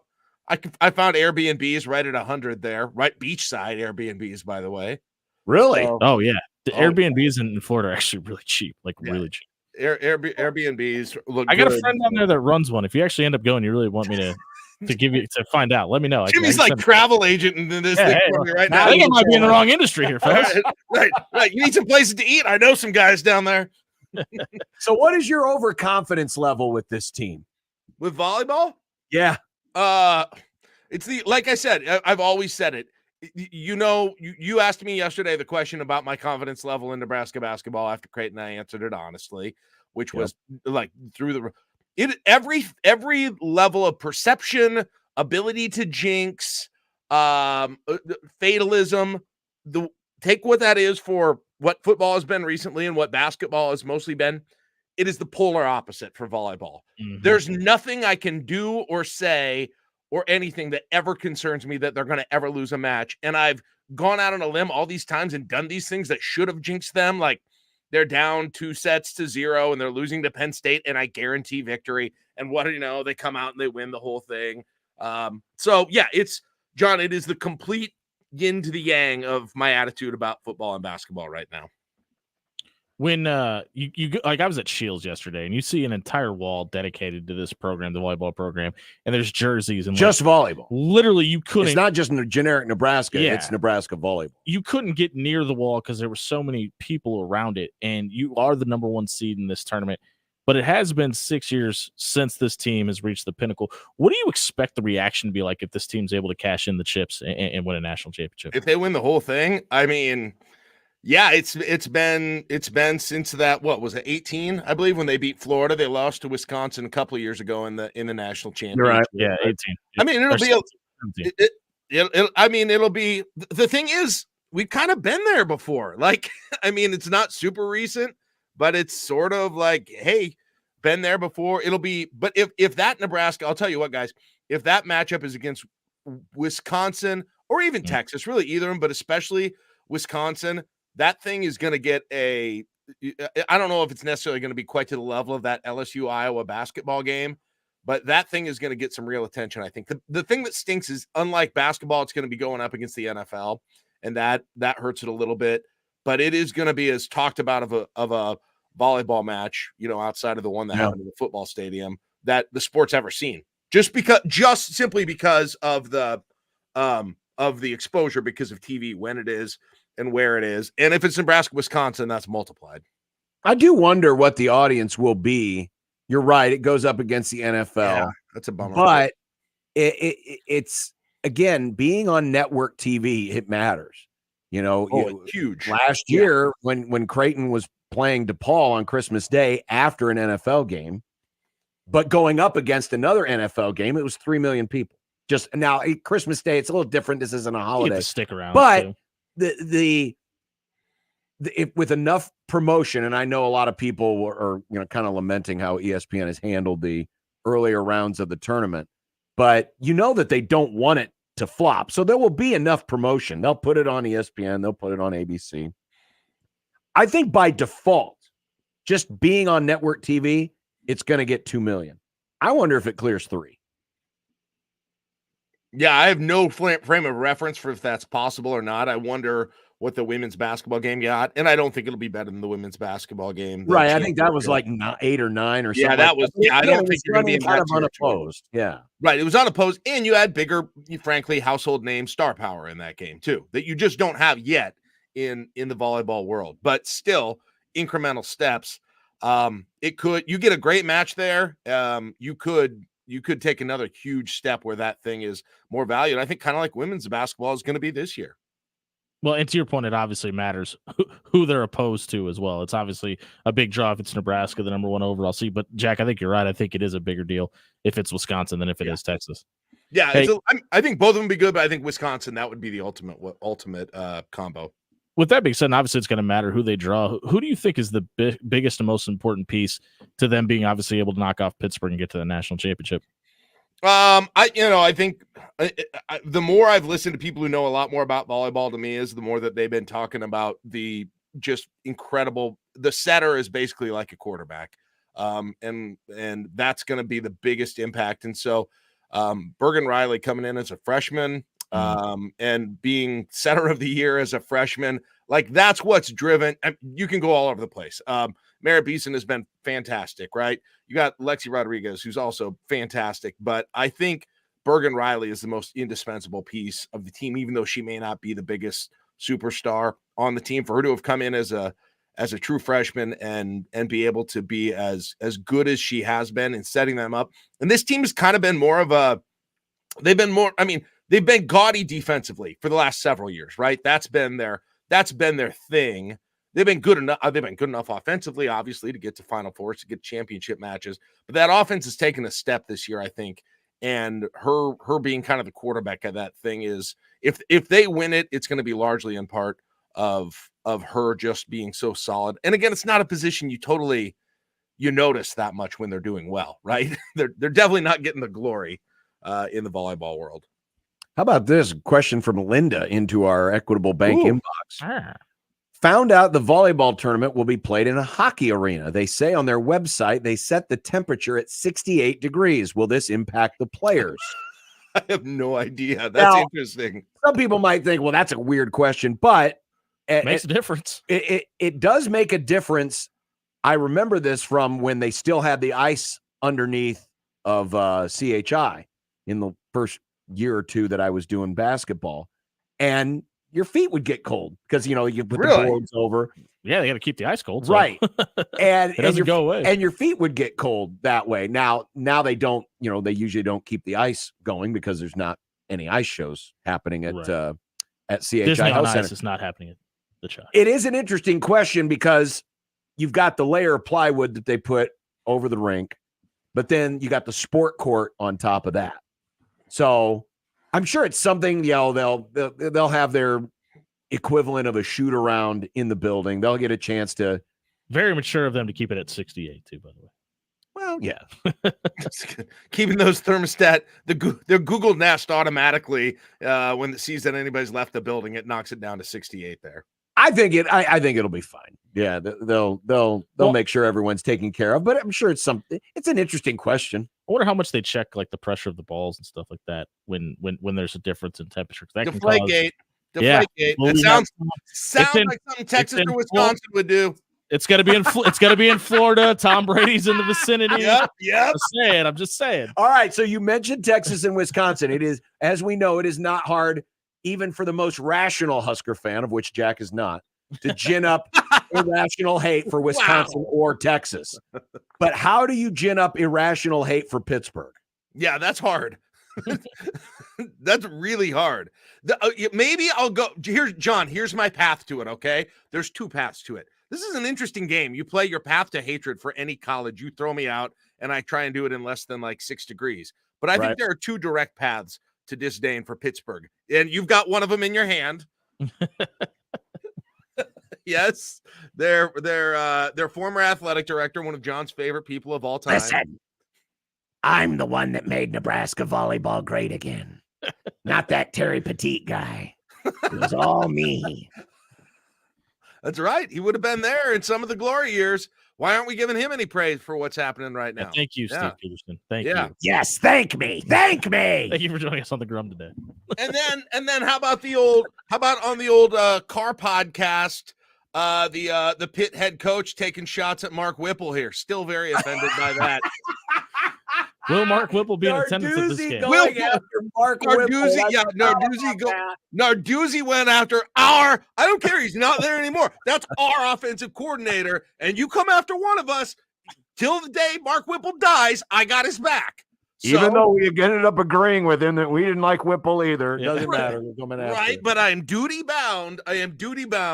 To fully defend Mark Whipple. It's kind of like an ex-president. He still gets the Secret Service protection all around him. So I'm duty bound now to protect Mark Whipple for the rest of my life. I mean, these are the people that put French fries on their sandwiches. Psychopaths. That's crazy. Nebraska of the Final Four teams is the only team to not drop multiple sets. Has that been the most impressive thing about this run in your eyes? Not necessarily. I mean, I guess probably, but let's be honest. Nebraska got the path for an overall number 1 seed, and I think that's that true. I think they had the spoils. I think they had the easiest path of any of these teams in the NCAA tournament, which is exactly what you fought to get all year. And so they did drop the 1. Is that true? None of them did. Wow, I didn't actually even. Yeah, they're the only team. I didn't actually know none of the other teams did, but they have looked. They have looked good. And the crazy thing, you guys, about John Cook, you talk about a good coach, and what's one of the things that's a hallmark of a good coach that we haven't always seen with our coaches is that you find a way to get your team to peak at the right time, even if you're not always at the top of the game. And Cook has been uncannily able to get his team to peak, even when it looked like they wouldn't late in the season. And so far, that really looks like what he's doing again this year. So be honest. Wisconsin or Texas, who do you want more? I mean, just based on this isn't so much based on. Are there different answers? Is there one based on who I'd rather beat versus who I'd rather face? I'd rather face Texas because I think Wisconsin's the tougher matchup. I think Wisconsin's the better team. I think Wisconsin probably will win it. Who would be more gratifying to beat? I think the true hardcore volleyball fans would definitely say Wisconsin. But I don't know. Just imagining it still feels to me like Texas. Just beating Texas isn't in anything. I must not quite be a true hardcore yet because I think I'd still almost. But I mean, you got the chance to, and I know that Nebraska and Wisconsin went 1-1 against each other, so it's not like you haven't had a chance to beat them because you did. Yeah, but it would feel a little unfulfilled if you didn't get the rubber match. Yeah. Right? Like, so you get the ultimate bragging rights. All right, this is the rubber match. Put the asterisk next to the national championship. Texas, I guess. Yeah, exactly. John, that's the matchup. That's the matchup. That's the one that I think is the best one. That's the thing that the sport probably wants. So that's the better one. But man, it still feels great to beat Texas. If it is Texas, and Nebraska wins, does Lexi's son get the clear green light to be as petty as she can on Twitter? Lexi's son? What? Yeah. I don't know where I'm not sure. I'm not sure where she's at right now. After Texas beat Nebraska in the volleyball tournament, they tweeted out. Yeah. That's right. No son. Yeah. That's right. That's right. But we got Nebraska beat Texas since then, and I think everyone already got their revenge after that. Lexi, be as petty as you can. Lexi should. I'm here for it. So anytime Texas loses, there's this tweet something out. There's this Twitter handle called Make It Sports, where they take still photos of sport things that happen in a sporting event and compare it to historic photos. And Nebraska volleyball was one of their tweets over the weekend where, and I don't remember who was it that went flying into the crowd. It was Laney Choboy. All right. Yeah. So Choboy flies into the crowd right past John Cook into the awaiting arms of the police officer and a few of the fans in the front row. And someone put the entombment of Christ by, is it Caravaggio? Caravaggio, which was painted in the early 1600s side by side. It's pretty good. That site is incredible. They must have AI or something because they'll have ones ready like minutes after these things happen. I have no idea, but they got to. Chat GPT is here, folks. They've got to. But that was I saw that. It was like, that's pretty good. Yeah, that is good. That's very good. Yeah, I was there. I was at that match. It was the first match I've been to all year. By the way, didn't jinx them. Not afraid of jinxing them. And that thing, you could see that happening in slow motion, and you were like, "Oh no!" when she was diving over there. So glad nobody got hurt in it. Jack, I'm glad you clarified that you're at the game and not the entombment of Christ. I got a little confused. I was not at the confusing. I probably would have jinxed that though. Probably. Nebraska ball obviously got right this weekend, and they have a chance to kind of make a statement against K-State. What does it say about this team if they're able to pull off that win? It makes me say, what in the heck went on for the last 2 games prior to that? And I'm still not. It makes me right because I was the one saying, don't jump off the ledge, people. Well, yeah, and you said that before the Minnesota game, too. I mean, you thought I was jumping off the ledge after the Creighton game last Monday. After that Minnesota loss, I was midair off the ledge already. So, and I'm still. Listen, I'm glad. I'm excited that that happened last night. It was a lot of fun. It was nice to actually enjoy a victory, but I still don't know. The thing, John, that's interesting. Did you watch a game last night, guys? I did not see it. Okay. Did not see it. I'll be interested. I'll be interested. Jimmy, did you see any of the game last night? I watched the majority of it, yeah. What like Rank Mast looked completely different in that game than he did. And I get it. Against Creighton, he's going up against Kalkbrenner, but he just even rebounding. Well, I don't even think it was really Kalkbrenner. I mean, I think it was probably Baylor Shireman that was kind of the problem for him because of his athleticism. But I mean, I know we get accused of being Creighton guys, but I've been vocal about this since before the season started. I still think Nebraska makes the tournament this year. I think they have that level of talent, and I know they've gotten some criticism about their schedule that they've played up until this point, but I think they have enough athleticism to kind of counteract the Big Ten and play out on the perimeter. And Rink Mass is a pretty good mid-range shooter, and I think they're going to be fine, if I'm being honest. I just think they let Creighton beat them two games in a row. To me, the biggest difference to me between the games they've looked really good in and the 2 they've looked terrible in is that Mast looked like a totally different player in the two losses than he did the rest of the year. And that's not only in terms of scoring, that's in terms of rebounding, that's in terms of defense. Like, you know, it's crazy. The beginning of the year, John, you saw Mast and Alec coming down with all these boards, and you're like, my goodness. I'm like, this team is going to beat teams on the boards, which they've never done.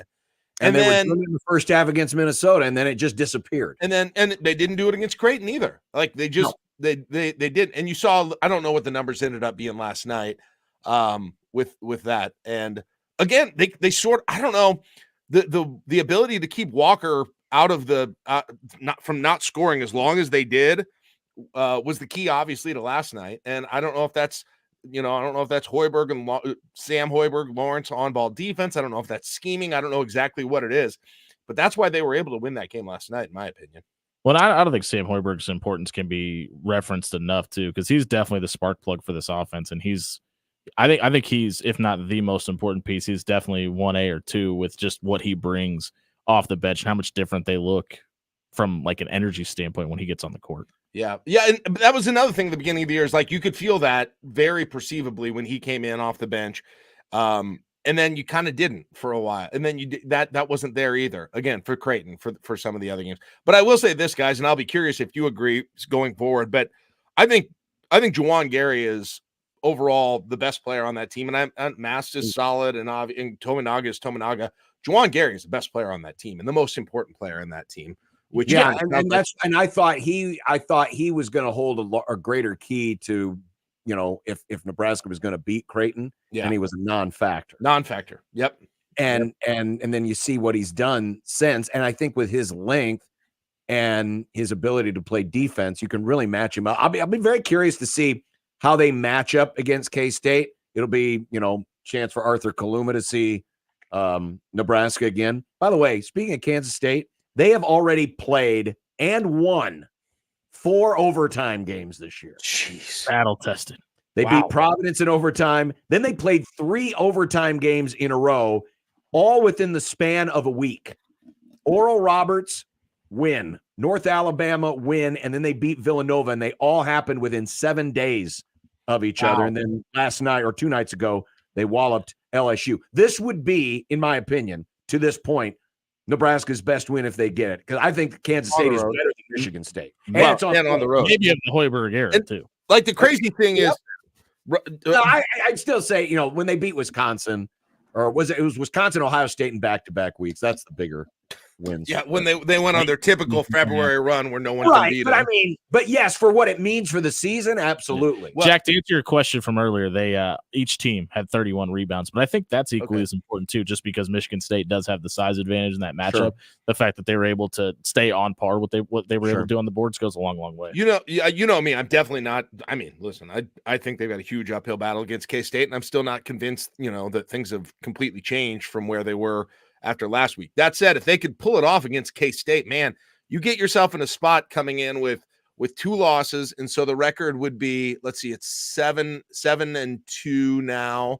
And so they're 8-2 now. 8-2. If they get that, they're 9-2, and then so you got gimmies after that. Those will be 11. So you'd be 11-2 going into the rest of the conference season, and your conference record would be 1-1. So you're 9-1 in 9-1 in the non-conference. So that means basically, John and Jimmy, like you go over 500 in the conference, you go 11-9. Okay, bare minimum over 500. You go 11-9, and that would set you up to have 21 wins. Mm-hmm. And that's a tournament spot. Especially unless the Big Ten falls completely apart. My general rule is over 500 in the conference, over 20 wins, and it used to be an RPI over 60, but that's different now with the NET. Yeah. But that worked like 99% of the time. So it kind of would set them up. I mean, it really sets them up kind of either way. If you can get a winning record in the Big Ten, 11-9, that's it. That's probably going to be enough in that scenario. Well, yeah, and a year ago that puts you tied for 5th in the conference too, and there's no way the 5th place team in the Big Ten. Yeah, and then if you could add a conference tournament win on that, that'd be huge. Yeah. I'm just looking at that stretch though after New Year's. Good God. Oh yeah, I mean it doesn't get any easier. At Wisconsin versus Purdue, at Iowa, at Rutgers. Yeah, and Wisconsin's playing really, really good defense. They're gonna, you know how it'll go. They'll have to be on fire on February again, like they have the last 2 years when it hasn't really mattered. But that's true. February has been good to them lately. All right, well, back to planning. We'll see if Jack ends up going to. Let me know if you might need my Airbnb guy. Jack. I will, Jimmy. I'll have you on speed dial for all my needs. And anybody who wants to sponsor a dude driving down to Tampa for some reason, let me know. You got my bring me a shirt back. That's all. You got my Twitter. Just think, because I made that drive when I was a kid when we went to the Orange Bowl many, many, many years ago. I mean, how much easier it is. With your phones and the technology. I mean, you can watch stuff. We had like stacks of crossword puzzles and little kiddie games, and we had, and we played the license plate game. I mean, that's what we had to do to pass the time on a 24-hour drive. When I moved down there, I actually packed all my stuff up in my car and made that drive. And that's actually one of my favorite, like driving through Tennessee. It's probably my favorite drive in the country. You get a hit Kansas City, St. Louis, Nashville, Atlanta, right? Yep. Well, I avoided Atlanta at all costs because that traffic gives me anxiety. Right, I went through Alabama, and for my money, that's a better trek anyway. All right. We'll Jack Mitchell, ladies and gentlemen, on Cloud 9. dabbing on the stream. Hey, I was hoping we would get they would say McCord's coming during the interview, and here we are. I'm back. I haven't looked at Twitter. I was profusely refreshing Twitter for you, and it hasn't happened yet. I was trying for you, buddy. Tale of 2 weeks, baby. All right. Good enough. We'll see you next week. Thanks for having me, guys. There is Jack Mitchell, ladies and gentlemen, from our sister station, KLIN. And when we continue, we will have more, including the Mahomes meltdown. All of the video and the things that got him set off. Somehow it's getting worse as the time goes on. 1620 The Zone. The Connor Happer Show. Why do you want to shut up Greg Sankey? Guy talks too much. He's cool. He compared the college football playoff to Sesame Street. He's an elitist for his own conference, just like we are elitists for our own show, Josh. Well, we say this is the best show, and there is no other show that's better than this. And everybody, if you listen to other shows, you're like watching Sesame Street. One of these things is not like the other. Okay. I also love cookies. The Connor Happer Show, weekdays from 10 to 2 on 1620 The Zone. Your Omaha area forecast from the Godfather's Pizza Weather Center and KETV News Watch 7 on 1620 The Zone. Plenty of sunshine for your Monday afternoon with a high of 47 in Omaha with southerly winds staying light up to 10 miles an hour. Skies stay mostly clear until about midnight when we'll begin to see clouds increase. Temperatures dropping back into the 20s. Cool start for your Tuesday, mostly cloudy with highs back into the 30s. I'm meteorologist Caitlin Harvey with KETV News Watch 7. 1620 The Zone's Unsportsmanlike Conduct, brought to you by a great friend of the program, Union Bank and Trust. Hey, everybody, it's Michael Sevilla for Ted and Wally's, 2 locations, one in Benson and one in the Old Market. Of course, not open on Christmas Day, but every other time around Christmas, when you need to go grab something for a quick present, whether it be a gift card or a great quart or pint, or maybe a half gallon of ice cream, you do that at Ted and Wally's. Not open on Christmas, but open the other days to make sure your Christmas is very special. All kinds of flavors, over 35 years of experience. Swing by today, whether it's Benson, in the Old Market, and tell them Sevilla sent you. Hi, everybody. Kent Pavelka here with why I chose Everlevel Concrete Repair for my driveway. They do it all. They fix cracks, lift sunken slabs, protect the finished product from deterioration, and all at a fraction of the price of replacement. It's not a Band-Aid like other repair methods. Everlevel's products are designed to last, which is why they've been voted Best of Omaha again this year. Better yet, it all comes with a transferable warranty. Protect your concrete before winter. Call Everlevel today for your free inspection. Everlevel, they make your driveway Everlevel. Level up. Looking for a unique gift for your friends and family? Any size gift card will fit every homeowner or gardener on your list. We're your one-stop shop and homegrown headquarters. Rooted in quality, unmatched value. Lenaha Nurseries, 192nd and Center. Betting on your favorite sporting events just got a whole lot easier. Warhorse Sportsbook is now open in Omaha. Save yourself the drive across the river and put your money where your mouth is at Horseman's Park, 6303 Q Street. Use the Warhorse app to check odds and build your bets before placing your wagers in person, including live in-game betting. No bets, no glory. Wagers may only be placed on Nebraska-based teams when played outside the state of Nebraska. Must be 21 or older to gamble. Gambling problem? Call 1-833-BET-OVER. The brand new Dollar General Distribution Center in Blair is now hiring. Starting wage is up to $22 per hour with benefits including medical, dental, vision, 401k, and a $2,000 sign-on bonus. Apply today by texting DG Warehouse to 25000 or online at dollargeneral.com/careers. Again, apply today by texting DG Warehouse to 25000 or online at dollargeneral.com/careers. Dollar General can't wait to have you become a team member at their brand new distribution center. Did you know that radon is the #1 cause of lung cancer for non-smokers and that our region has some of the highest levels in the country? Radon Defense Midwest can test and fix your home. Visit radonradio.com for an exclusive offer for 1620 The Zone listeners. That's radonradio.com. The Zone Hotline is powered by 42 Degrees, The Source, by your mom's house. You're listening to Unsportsmanlike Conduct. Your best defense is your breath. On 1620 The Zone. The Blue Jays also got a win over the weekend. Did you hear? Did you hear this? Did you see this? Did you hear about this? Pretty easy one over Central Michigan. And this team's just going to continue to live by the 3, die by the 3. But when you have the shooters that you have, and they really put you in a bind. The reason why they take so many threes half the time is because that's what teams are giving up right now. When you're consciously making an effort to double Ryan Kalkbrenner and not let him dominate the post, somebody's going to be open. And when you move the ball as fluidly and effectively as Creighton does, you're going to get somebody's going to be open, and you've got 4 legitimate shooters. And we saw this on Saturday. Throw Isaac Trout in the mix. The 4 position. The Doug position, as we once referred to it as. Do we have to retire that after the 20th too? No, but we could. But that position to this point, it's been out there. They've done their job. Trout has, been good for at least 1 or 2 threes a game when Miller was healthy or not apparently sick. A dunk or two also. Right. But on Saturday, it was ridiculous. I mean, you get these guys set up in the corner, and it's almost automatic. I don't know what it is about that corner shot, but that's where Isaac Trout loves to live.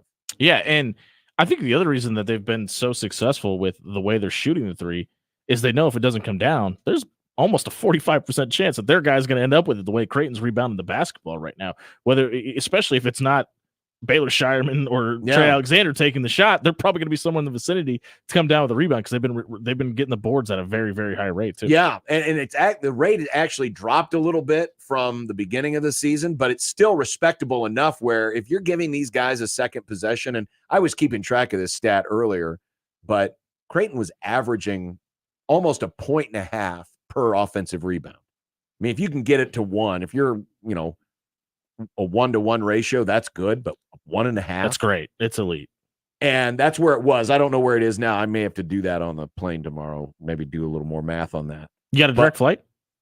Yes. Nice. Yes, direct flight. But just another impressive performance. And now it sets up, and we'll talk about this a little bit later, but big week coming up because you got UNLV on Wednesday, but then the game that everyone's looking forward to is Alabama. And that's going to be a battle of 2 top 5 offenses. It helps that Central Michigan only shot 2 of 19 from 3. But anytime you can get 40 rebounds, I don't care how bad the shooting is on the other side. That's super impressive. So 8-1 start, number 8 now in the polls, up a couple of spots thanks to some upsets earlier this week. Yeah, and when I talked to Mac on the Creighton Athletics Hour, he made a really good point about the loss to Colorado State. Because I didn't ask him for any kind of excuse because I knew he wasn't going to give me one. But that's probably the only time all year you're going to see this team shoot this board. You don't get contributions from anybody, right? With this many shooters, there was nothing. I feel very confident saying that's never going to happen again. You're going to have clunkers. I mean, that always happens. You're going to have clunkers. I mean, they were 6 for 29 that day, but there's going to be other opportunities that develop. And I still think one of the hidden gems of this season has been I guess we can call it development of Baylor Shireman. And his body development. His body development, his confidence. He's making more plays at the rim than before. I mean, he was always a good rebounder, but in terms of finishing and being even just that much more creative, he's just playing with a different confidence level right now. They didn't need him yet on Saturday. He made 1 3. Yeah. First time all season. He didn't. He make still got 1 though. He got 1. So the streak 65 continues. in a row. He's at he's 56. 56. Sorry, 56 in a row. Dyslexia is fun. 56 in a row. But first time this year where he didn't have 3 threes in a game. But he only shot twice. See, and he didn't need it. I'll counter that with things that have progressed and developed from last year is Ryan Kalkbrenner's ability to get up and down the floor. Yeah, because we've seen what we've seen maybe even more impressively than how Creighton's rebounded and shot the 3 is they're taking teams out to the deep water. And let's see if you can run, you can keep your air. And if you can't, we're going to make you pay for it. I think that, for me, that's been the most impressive part about what this team has been able to do. Not just their ability to defend out on the perimeter, but to gas teams and keep their foot on the pedal too. It is the, 1, 2, 3, 4th opponent this year where they have handed them their worst loss of the season. Well, and this is the first time all year that the on Saturday that the team's leading scorer coming into the game was their leading scorer by the end of it. But Central Michigan's defense, they don't really have many other options. No, they really didn't. Rob Anderson tweeted this out after the game. He said Creighton leads the nation in 3 field goals per game, 12.6, and fewest fouls per game, 9.2. Yesterday, Saturday, the Jays became the nation's only team since 2010 to score 102 or more points and commit 5 fouls or less. And you know what? I apologize because I just forgot Derek Butler had those 4 buckets at the end of the game. Again, Creighton held the team's leading scorer to not being the leading scorer of the day coming into that game. So yeah. So every 9 games in a row, they've held the team's defending leading scorer to not being the team's leading scorer of the day. All right, coming up next, why Patrick Mahomes and his reputation is taking a bit of a hit, in my opinion. Reputation. It's a Taylor Swift joke. Is that a song? It's an album. Oh, also even better. A song. Kids, ask your parents what an album is. I mean, at this point, I could utter any sentence in the English language, and the chances are it's either a Taylor Swift album or a song. She's got enough. Are you ready for it? You know what she hasn't sung about yet? My friends at Woodhouse Cadillac. Maybe she should, because you can discover a world of sophistication and refinement with the SUV and sedan lineup at Woodhouse Cadillac. Command attention in the Cadillac CT5. This is a premium all-wheel drive sedan with 3-liter twin turbocharged engine. It's got heated and ventilated seats plus massage feature in the front seats. Also, it comes with the Cadillac Super Cruise driver assist technology. You can lease a 24 Cadillac CT5 from Woodhouse for only $539 a month for 39 months at 10,000 miles per year. The confidently capable Cadillac XT6 is the luxury all-wheel drive SUV with over 78 cubic feet of cargo space behind the front row, and it comes with full-color heads-up display and beautiful ultra-view sunroof. Lease the Cadillac XT6 for only $679 a month for 39 months. See Woodhouse.com for more on these and other great offers right now at Woodhouse Cadillac, where every detail is meticulously crafted. Woodhouse Cadillac, 112th and Dodge in Omaha, and always online at woodhouse.com. With approved credit, must have Cadillac financial lease, $3,000 down plus first payment and $299 doc fee at signing. Offers expire 1/2/24. Omaha's most listened to all sports radio station. Again and again and again. 1620 The Zone. Need a feast to feed the family? Godfather's Pizza has you covered. Build your own feast. Choose a medium specialty pizza, a medium one-topping pizza, and a side, like my new bacon ranch cheese sticks. Freshly baked, loaded with mozzarella cheese, tangy ranch, and topped with an abundance of bacon. Do yourself a favor and build your feast today. Godfather's Pizza.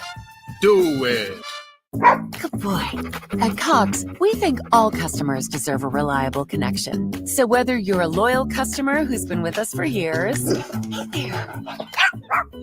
or you're new to the family like this little guy, you'll get the same great deals on the same great internet. And no matter who you are. See how you can save at cox.com/deals for all. Other restrictions apply, all rights reserved. Peerless Energy Systems is Nebraska and Iowa's locally owned and operated authorized solar air compressor distributor. Peerless Energy Systems provides products and solutions for compressed air systems, helping companies in manufacturing, food processing, transportation, auto body repair, car dealers, and more. Driving industry efficiency through service, support, and relationships, let Peerless Energy Systems help you increase efficiency with your compressed air systems today. PeerlessEnergy.com. When it comes to protecting your home, J. Stennett Contracting takes pride in ensuring every detail is handled. Roofing, siding, gutters. When it comes to the exterior of your home, J. Stennett Contracting has you covered. This fall, consider gutter guards to block debris and prevent clogs and save you the hassle of regular maintenance. Schedule a consultation today and let J. Stennett Contracting's expert team and durable gutter guards ensure your gutters are working properly in every season. J. Stennett Contracting. We have you covered. JSCRestoration.com.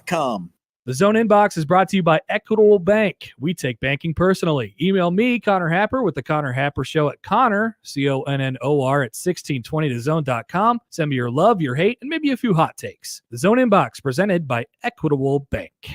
That to-do list you have needs one more thing. Chill. It's an easy thing to do. Just crack open an ice-cold Coors Light and chill. Take the afternoon off and binge watch anything. Go to happy hour and stay for a couple hours. Who's counting anyways? Or hang out with just your dog because you've had enough human interaction this week. Whatever you do it with a Coors Light. Mountain cold refreshment made to chill. Coors Brewing Company, Golden, Colorado. Celebrate responsibly. Hey everyone, Josh Peterson here with Dr. Lance Kugler of Kugler Vision. You know, it's been 5.5 years since I had my procedure done at Kugler Vision. I remember going in for the eye analysis and finding out, hey, there's something other than LASIK. That seems to be such a misnomer with so many people, but that's not always the case because there are actually 7 forms of modern vision correction. Sure, yeah, and obviously LASIK is a huge part of what we do, but as technology improves over the years and over the decades, we continue to add different technologies that become better options for people depending on what they need. Yeah, and one of the things that I found absolutely incredible was the eye analysis process. You want to know as much about anyone's eyes as you can because that's how you figure out which of those procedures are going to qualify for. Yeah, our eye analysis process is the most thorough evaluation of your eye that you can possibly have. We all have the same goal. We want you to see as well as you possibly can. Schedule an eye analysis today. You can visit their website, kuglervision.com. 1620 The Zone's Unsportsmanlike Conduct is brought to you by Union Bank and Trust. Now back to the program.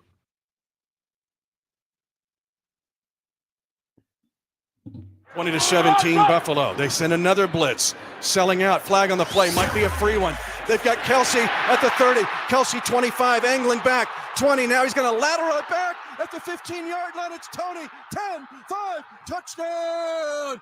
Kansas City. They mess around in practice with this all the time. It's going to go with a 49-yard touchdown.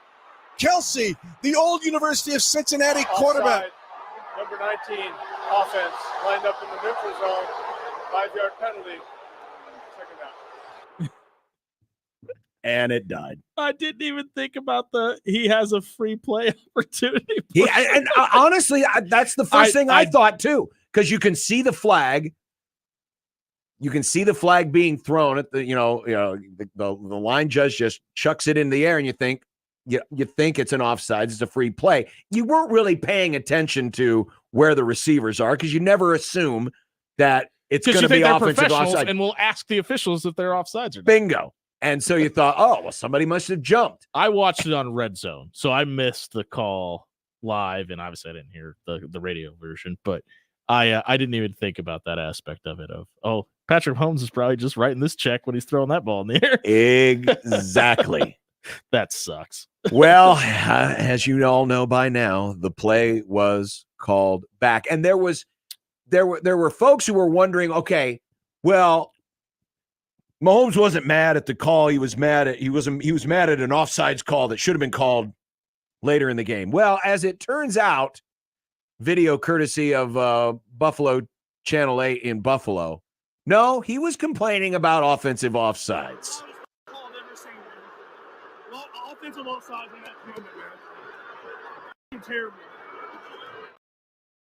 I mean, and for those of you that aren't watching it on the video stream, that's as he is going out to the middle of the field to meet Josh Allen.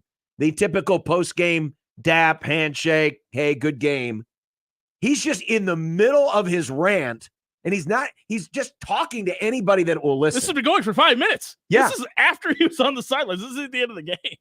So he was clearly triggered by that play, and all Josh Allen could do is just pat him on the chest and just walk away. I would love to have been a fly on the wall inside of Josh Allen's head to hear what his thought process was going, bro, really? I get a chance to beat you, and this is what you're going to give me. You're going to bitch about it. That's the one person you shouldn't be complaining to in that moment. Like, you can complain to anybody. Sure. Like your peer across the field. Like, there's not even a time and a place for this because your guy messed this up. Right. And that's the funniest part about all this is Kadarius Toney is high stepping into the end zone, by the way, at the end of the play, and is like has the ball out for the defender. Well, what you don't see, and I don't have this video, but Ryan Clark of ESPN, they were doing the bit today on the Chit Chat show, and he's isolated on Toney. Tony is lollygagging on the whole play.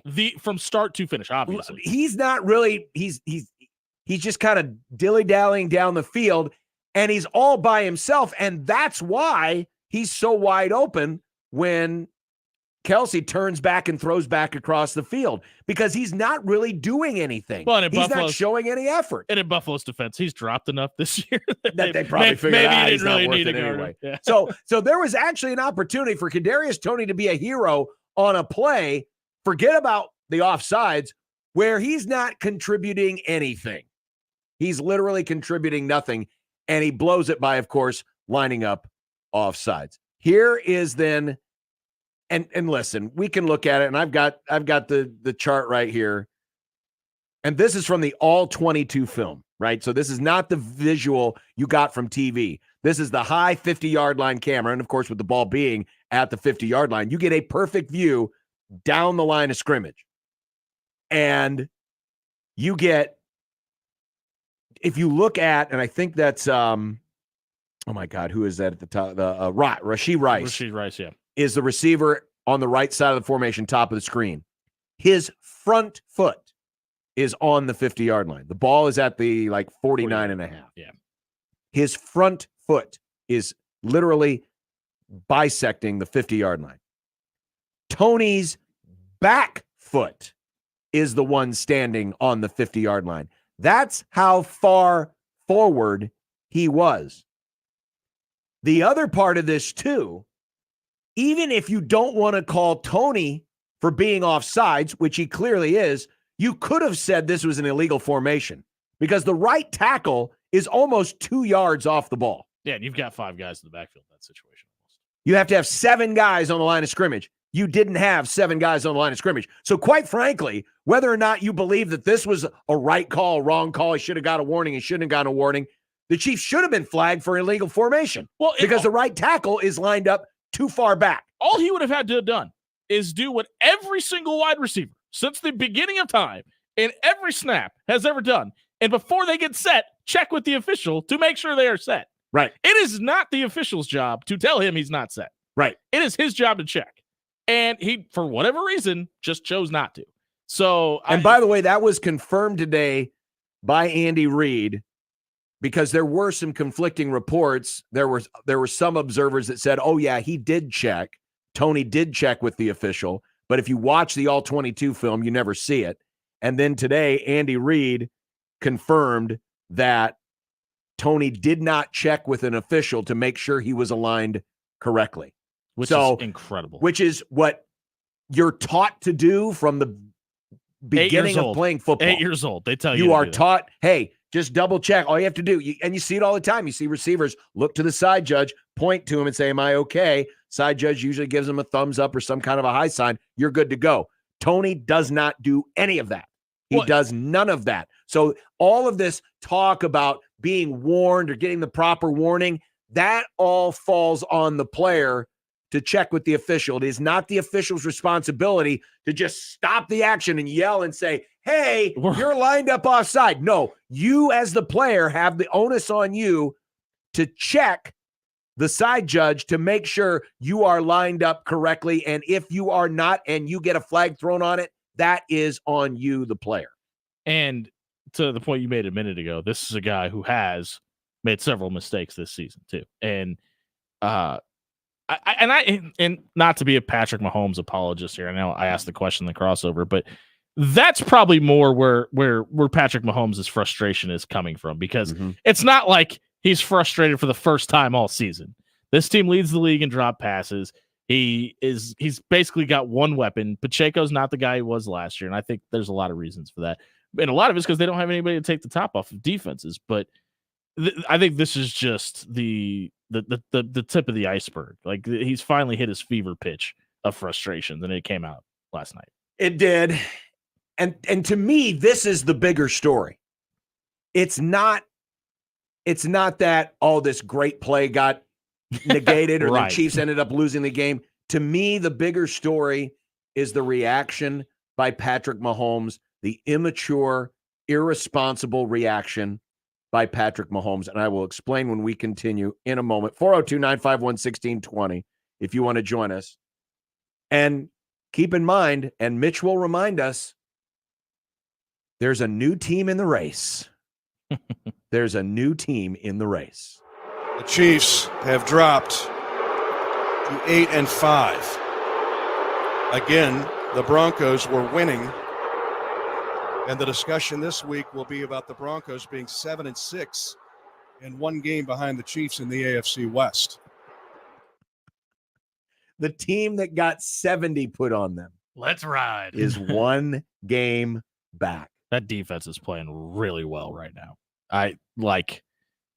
Apparently you just need to get 70 to drop on you to wake you up and figure out you might be a playoff contending defense, because they haven't been the same since then. That's great for them. Yes, it is. But yeah, I know Russell's getting a lot of credit, and Sean Payton is to some degree too.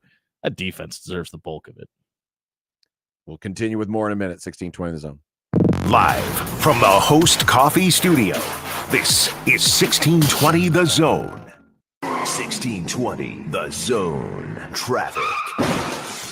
From the Zoom Drain Time-Saving Traffic Center, currently no wrecks to avoid this afternoon. We are getting reports if you're east on L Street, delays between I-80 and 108th. Also delays on L Street for both directions around 50th. Slow going on Industrial Road for both directions around 144th. And delays on Dodge continue for westbound commuters starting at about 69th going to Rose Blumpkin Drive. I'm Mike Neville. This time-saving traffic is brought to you by the Nebraska Lottery. Have yourself a classic little Christmas. Give Nebraska Lottery Holiday Classic Scratch tickets and Lotto tickets as gifts. They're fast, fun, easy, and make great stocking stuffers, party favors, or last-minute presents. Top prize odds vary by game. This year, be sure your giving includes the Heart Ministry Center. Located at 24th and Binney, Heart Ministry Center provides food, health care, and a way forward to people severely affected by poverty in Omaha. Your donation helps make all we do possible. Please visit us online at heartministrycenter.org. You can also take a tour or volunteer. you'll see just what it means to be part of the Heart. Heart Ministry Center, dignity for all. Your neighborhood is more than blocks of buildings. It's the people who live there that make it special. At Union Bank and Trust, we're not just creating home loans, we're making neighbors. We're not just small business lenders, we're small business shoppers. We don't just live in your community, we help you build it. Because our people are your people. Visit ubt.com/neighbor to learn more. Union Bank and Trust, member FDIC.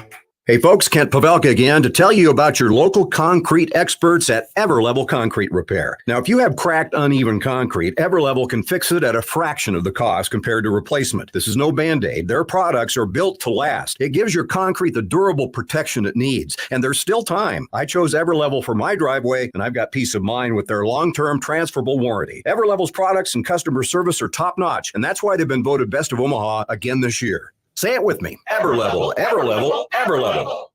It's the holiday mystery sale at JCPenney. How much will you save? An amazing coupon giveaway starts this Thursday. Everyone can enjoy guaranteed savings of an extra 30% off, or your chance at an extra 40 or 50% off your entire purchase in store. All the gifts you need, all the savings you want. Mystery solved. JCPenney. Make your holidays count. Offers valid on select styles 12/7 through 12/14. Exclusions apply. Giveaway in-store only. Must be 18 or older. See store or jcp.com for details. This time-saving traffic is brought to you by Fernando's Omaha. Reason number 27 to pick up Fernando's gift cards. Tacos never ask what you want for Christmas. Tacos just know. Get your Fernando's gift card now. They're always the perfect size, and they make great stocking stuffers. Feliz Navidad from everyone at Fernando's. If you're the kind of person who has the attitude that when you do a job, you do it right, not just one time, every single time, congratulations. You're a rare individual, the kind of individual the Langfeld family wants to pay very well to join the awesome crew at Langfeld Overhead Door. That's because the Langfeld family believes strongly in treating their employees right. You know, doing what's right, like you do on the job. Opportunities are available now. Click langfelddoors.com. That's langfelddoors.com. Equal opportunity employer. Let it fly. Your elevated sports bar experience. KOZN Bellevue, Omaha, Council Bluffs. This is 1620, The Zone. We're not going to Zapruder this thing because I've done enough. Oh, the motorcycle cop was offsides. There is apparently video taken from the sideline. I've retweeted it, showing that Tony, as he is moving towards his position, looking over to the side judge, but it's literally less than 1 second. I timed it, trust me. There's not enough time to look over to actually get any confirmation from the side judge that you're lined up legally. Plus, he's still actually moving forward. So it's not like he comes to his set position, looks over to get confirmation. No, he's looking over as he's still moving forward, then quickly turns his head back away to look towards the center. And that's the extent of it. So if you're going to use this as some kind of gotcha moment, sorry, not buying it. He didn't get confirmation. Obviously, he was lined up, obviously offsides, and that's all that you need to know. Well, it looks like more he was looking towards the Chiefs sideline to confirm something than looking at the line judge. Because if you're looking at the down marker, like go watch John's video right now, because he's like not even like inches. He's almost a yard in front of that marker. Yeah. Yeah. So again, you can nitpick and do all that you want. The bottom line is clearly offside. Well, and it's also his responsibility to wait for confirmation from the official. Right. Too. So maybe that's faulty. Or maybe just have enough common sense to know where the ball is and where your feet are, and forget about looking at the line. Just look at where your damn feet are. Yeah, and more importantly, like he was like staring. He was staring at the ball the whole time. He should have been more aware than anybody. He was past the line. But to me, the bigger story has been in the reaction. Here was Patrick Mahomes after the game. Here's part one yesterday. I mean, the thing is, I'd rather let us play, man. Like, let us play the game. And then whatever happens, happens. Like, the whole throwing the flag and deciding the game one or another, that's what hurts me. That's why, like, last week I didn't say anything, because it's letting us play, man. Let us go out there and win the game. And I said I'd rather them let us play and go out there and see who wins. I mean, that's what you want as a competitor is you practice all week to go out there and try to win. And you want it to be about your team and that team and see what happens. You never want it to be – you don't want to be talking about this stuff after the game. That's it, man. I'm not worried about if there was a flag on the next player or whatever, like not a flag. I want to go out there and play and then see what happens at the end, see what the score is, and then I can live with the results. Let's see if he feels that same way if a player falls on his knees next week. Don't throw a flag. Just let him play. Or just go back to last year's Super Bowl. Yeah. The holding penalty on Bradbury. Mahomes is clearly gesturing. Why didn't you just let him play? Yeah, he's just let him play. He's trying to ball out let the players decide it. Let him play. I mean, a penalty is a penalty is a penalty. And listen, was it ticky? Was it borderline holding last year? Yes. By the letter of the law, was it holding? Yes. So technically, yes, you can throw the flag. They did throw the flag. You benefited from it. Yesterday, was Kadarius Toney offsides? Yes. Did he not do his job to make sure he wasn't lined offsides? Yes. The ref threw the flag. Own it. Yeah. Instead of making excuses for it and going, oh, just let us play. No. Here is an opportunity as a leader of that football team. Your receivers have given you zero benefit of the doubt. Zero. They have done nothing for you this year except cause you great pain and consternation. And I think that's where his frustration is coming from. And that may be true, but don't use the easy path of just feeding into the narrative that the refs are out to get us, so that the refs cost us this game. This was an opportunity for you. I'm not saying he needs to go up in front of the press and just light up Kadarius Toney, and which would have been way more entertaining, by the way. It would have been, but you don't need to feed into the beast. You don't need to continue to feed the trolls out there that are looking for any excuse to play the us against the world card.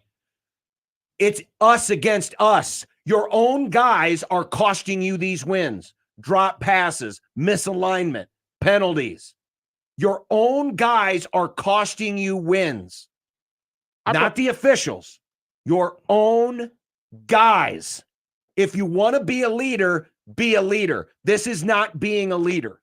And it's also not being responsible from the leader of the league. You are the face of the league. And yeah, I get it. And I love to, I rip officials a lot, of course. But I'm not going to be so arrogant as to say, nope, that's the ref's fault right there for throwing what was an obvious penalty in that situation. Yeah, what's the alternative? Because listen, the alternative to this would be Josh Allen having this same gripe. How do they not see the guy was offside? The problem is Josh Allen would be right. He would. Patrick Mahomes, you're clearly in the wrong here. Like, how you have to have, like, probably not a lot of time to discuss with Kadarius Toney this situation, but I brought this up earlier, and I really wonder how much Patrick Mahomes regrets doing that quarterback show, because he was looked at as this darling of the league for so long, and then that show comes out, and every other clip is him dropping an F-bomb or yelling at somebody or complaining about something, and it kind of felt like a lot what LeBron James gets flack for. It not necessarily flopping, but really going and complaining to the officials. And yes, to some degree, that is kind of the quarterback's job. It's a little, sure. It's literally a role in the NFL. A lot of them do it. Brady used to do it. It's literally a role in the NFL now. But I wonder how much we're giving him credit or flack today. We don't have all that footage from that show where it's like, okay, this is just kind of who Patrick Mahomes is becoming. I'll be honest. I never saw that show. Okay.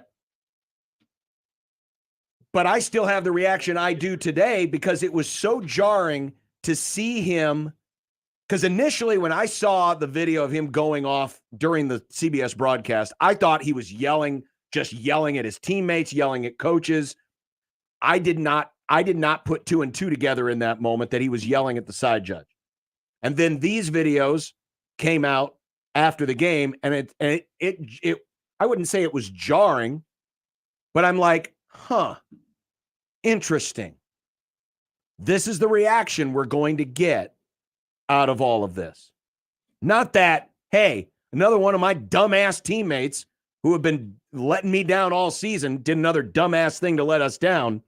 It was, no, let's blame the officials.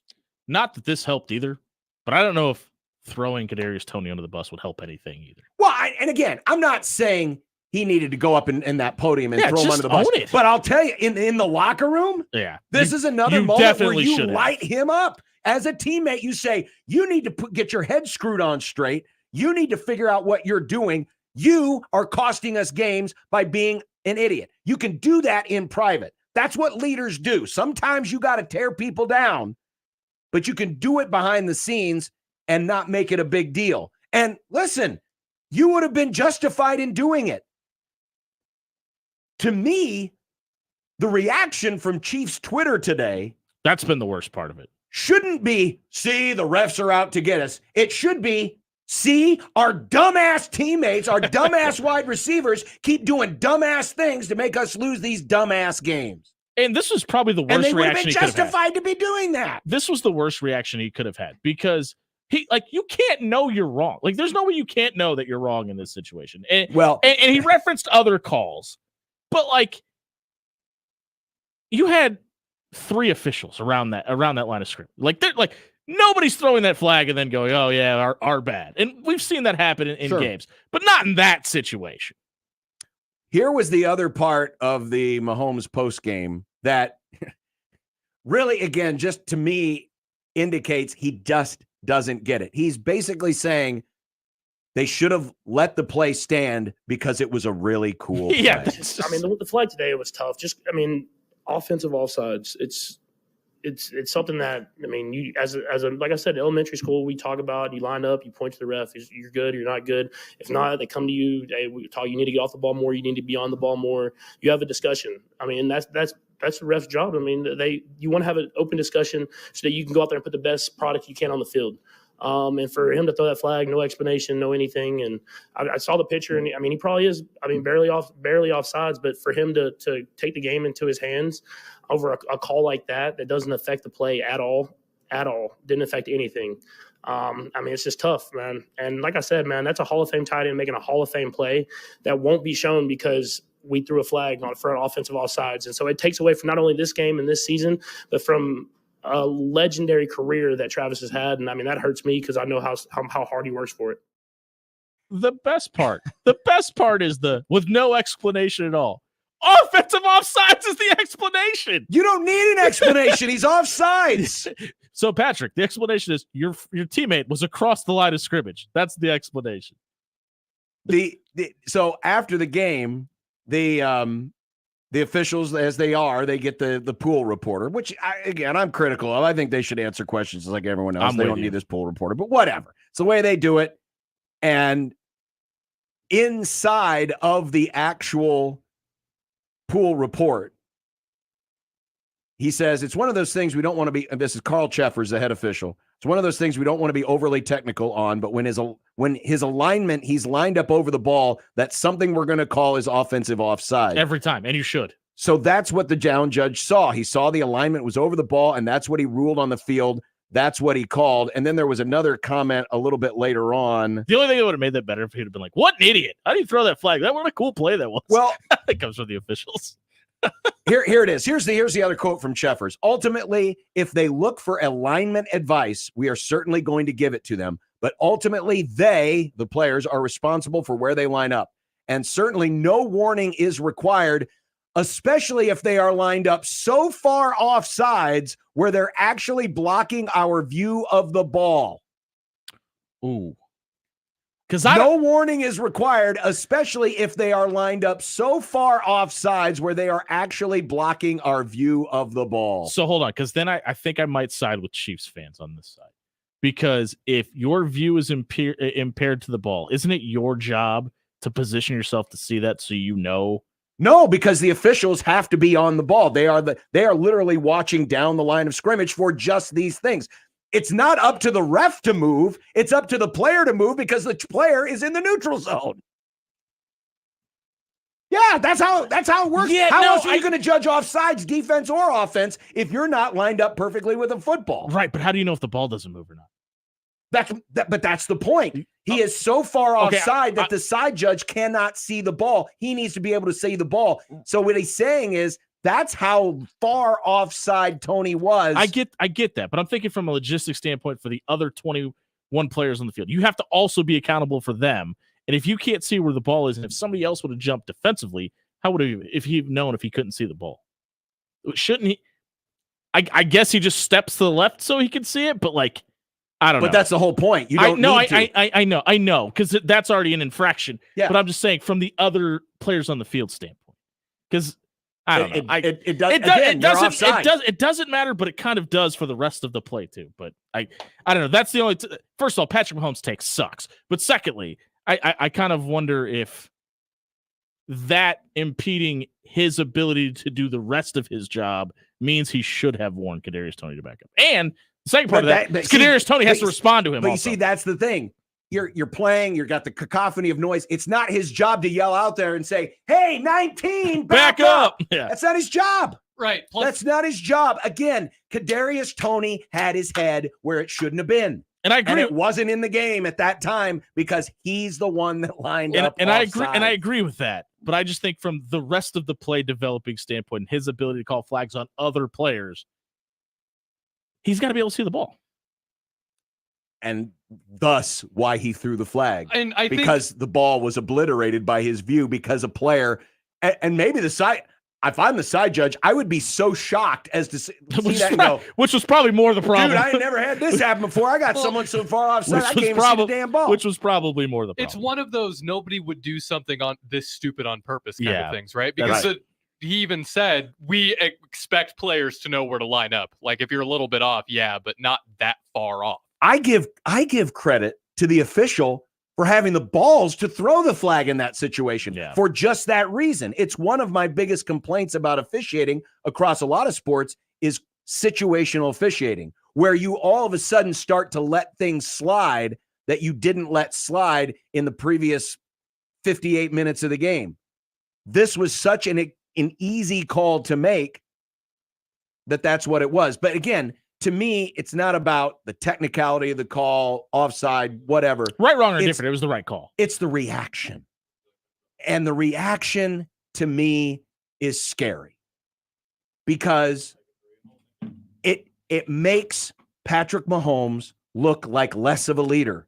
It makes him look like less of a fair competitor in these senses. Because listen, if he'd have gone off last week on the officials for the non-call pass interference, I would have gotten that. I would have totally gotten and that. he referenced that. And he said, well, that's why I didn't last week. And I think this is just so many frustrations. And I agree. Up. It's just a really bad look because it's a horrible take. But die on the hill last week, not this one. Right. The hill last week was an actual hill. The hill this week wasn't even an anthill. You've got to, even in your moment of frustration and angst and anger, you have to realize, hey, this is not a hill I should be dying on right now. And definitely don't go in front of the press and say, oh, they should have just turned the penalty mode off so we could have let this really cool play happen so that Travis Kelce gets into the Hall of Fame. When I play Madden in rookie mode, this doesn't happen. You've got to be kidding me. Which the weirdest part is he had, 25 minutes to calm down too? Because, he had the rant on the sideline, had the rant in the middle of the field, had the rant walking into the tunnel, and then had time to change his outfit and still complain to the media. I mean, he wasn't ranting in terms of yelling in that moment, but he was saying the exact same things. Here's Mark. Hi, Mark. Thanks for waiting. You're on 1620 The Zone. Hey, guys. Thanks for taking my call. You're welcome. I was just curious, why do you guys hate the Chiefs so much? They're fantastic. They're the greatest team we have near us. And why are you guys hating on the Chiefs? You should be agreeing with Patrick Mahomes, and you should be agreeing that was a horrible call. Defend it, Mark. If you're going to call in, defend it. Why? That's right. Hey, why is it a horrible call? Because when was the last time you watched an NFL game and you saw that call happen? Never, because professional wide receivers don't go over the line. Not to mention in the last 2 minutes of basically a playoff atmosphere type of game, it was ridiculous. So if a Bills linebacker had free reign at Patrick Mahomes, lowered the crown of their helmet and devastated his jaw on Sunday, they shouldn't have thrown the flag because it was the last 2 minutes of a playoff. And I go back to my original question: why do you hate the Chiefs? It's not a hate. Thanks, guys. I think Mark's trolling. A little bit of a trolling. Mark's having fun with it, and I get it. That was actually Mitch Holtis. Chiefs fans. There is this us against the world mentality out there. And listen, I tried to warn you all 3 years ago when you won that first Super Bowl and people were starting to anoint you in the next big thing, that you're going to go from being the cute little team that everybody likes and everyone fawns over to the team that everybody hates, because that's what happens to everybody when they start winning. That's what's happening here. You've gone from being the hunted to the hunter to the hunted. Don't make yourself a bigger target than you already are.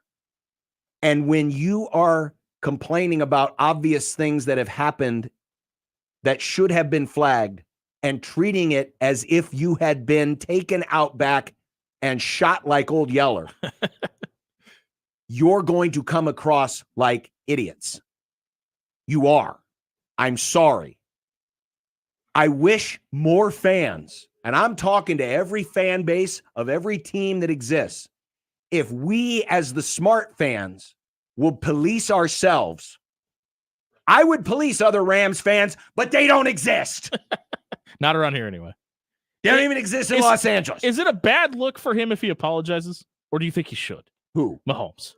He comes out as like, all right, I look back at it. We probably could have corrected some things. No. Good or bad look? It would be a great look. Sometimes the apology is worse than the original offense. Well, it depends on how you apologize. He's obviously got to word it correctly. If it's one of those political apologies where you apologize, but you really don't apologize. No, I mean, I would have more respect for him. But it's already bad enough that the guy has gotten his fair share of calls. Yeah. And a lot of them. To say the least. And a lot of them. And then to have this one time happen against you that is obvious and blatant, and to treat it like you have been taken out back and shot, just comes across as weak. Very weak. Brent is up next. Hi, Brent. You're on the 42 Degrees of Source Hotline. Shoot. Hey, guys. I was wondering if Mahomes is going to come out there and give a press conference about the terrible call Jonathan Owens got called against in the late hit against the Packers game last week. Yeah, it seems that's like a great when point. The officiating goes against him, he cries and throws a fit and slams his helmet. But when it works out in his favor, that's just playing football. And I don't think I've ever seen a more detailed attempt to not have a late hit get called. Like Owens literally lets up, falls away from the quarterback, and it was a loud pop. And that's kind of what the unofficial rule is now. You just can't hit guys as hard as you possibly can. But literally, Mahomes had about a foot between him and the out-of-bounds line. Yeah. Owens lets up and still drills him and puts him out of bounds, and there's a flag call. Yeah, that's a great point. I wouldn't have as big a reaction to this if Patrick Mahomes didn't act like a child in this case. Well, I think that's the most surprising thing about all this, right? He's the guy, not the guy, but one of the guys in the NFL that kind of seems to have his finger on the pulse of the league and kind of seems. And whether he doesn't, he should, because he is the face of the league. Right. But I mean, up until this point in his career, we haven't had this moment where he says something and it's completely egregious or just uninformed.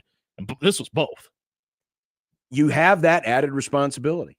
When you are the biggest star on the biggest game on the planet, you have that added responsibility. And some may say it's unfair. Well, guess what? That's why you get paid as much as you do. That's why you have as many fans as you do. Your talents. I mean, it's a compliment to Mahomes that this guy goes from being, this reach draft pick into the biggest star in the game. Only 3 offers from Power 5 or from major college football teams too. He made himself into this star, but as they like to say in Spider-Man, with great power comes great responsibility. Thanks, Uncle Ben.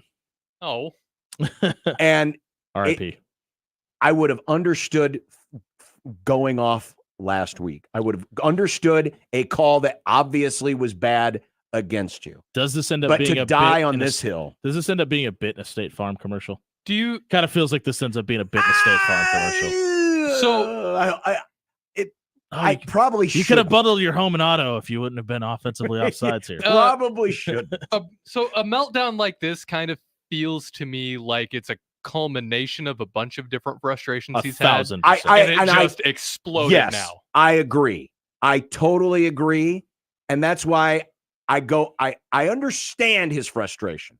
It's just aimed in the way wrong. But it's aimed in the wrong direction. It'd be like, it's like the person who comes home frustrated from a day at work and kicks the dog. Yes. The dog Don't didn't kick do dogs. anything. Yeah, that's bad for you. Right? Mm. even in your ultimate moment, and that's the show of the kind of character you have, right? Mm-hmm. When you can have, I'll use this as a moment. Last year, end of the game, San Diego State. Yeah. Creighton, the call happens. To some people, by the letter of the law, it was a foul, but based on the way that game had been called, it was awkward. But go back to how Greg McDermott handled that, both in the locker room and in the press. It was, hey, professionally, we're not going to make this about that. We're not going to discredit the game and the competition and our opponent by going after that. Yes, there are moments where you be justified in doing it. But sometimes when you hold that great responsibility and it's a big moment, it's your job to understand who you are, what you represent, and how many people are hanging on your every word. And unfortunately, I mean, listen, the trolls and the people, the excuse makers were going to be out there anyway. But then when Mahomes goes out there and legitimizes it, gets even worse. It gets worse, and it just makes the situation worse. And it doesn't do any favors for the overall problem, because I agree. Yeah, officiating has been rough this year. But let's critique the mistakes they actually make, not the ones that they actually call right. Because I just spent a few minutes a moment ago complimenting the official for having the gall and the guts, having the balls to make that call in that situation. What this is going to do down the road, we're going to have another moment like this where another obvious penalty is going to be ignored and the ref's not going to throw the flag because they don't want to be part of the firestorm. And that's the last thing we need to have happen here. We need better officiating, not worse officiating. Don't criticize the officials when they do their job right. And the worst part about all this is it buries what was a really, really good competitive game. It was a great game. And arguably, for the first time since the DeMar Hamlin situation, Josh Allen looked like Josh Allen again. He had that moment where he's falling out of bounds and he gets the ball downfield on an impossible throw, and he looked to be back to his 2021 form. And he really hasn't since that accident. And Buffalo looks like they're getting right at the end of the season, which could be scary for the AFC. The more important thing, though, is the Denver Broncos are one game back in the AFC West. As Coach Prime says, they're coming. That would go right up there with one of the great comeback stories of all time. Do the Denver Broncos collectively win comeback player of the year? They should. I thought about this a little bit today, and it would be really funny if the Broncos did make it into the playoffs and then they got a rematch with the Dolphins. That actually would be. I think that would be really that actually cool. would be really. I don't funny. want them to win that rematch, Yeah. but I think it would be cool story-wise if they could keep it close, still lose, but keep it close. Sean Payton about to win Coach of the Year. I mean, if he does this after starting 1-5 and getting 70 hung on him in South Beach, could you imagine Visor Boy with a Coach of the Year, John? Does Kevin James accept on his behalf? I'm going through my Rolodex right now. Who are the candidates? Maybe Dan Campbell for the way Detroit's playing. Yeah.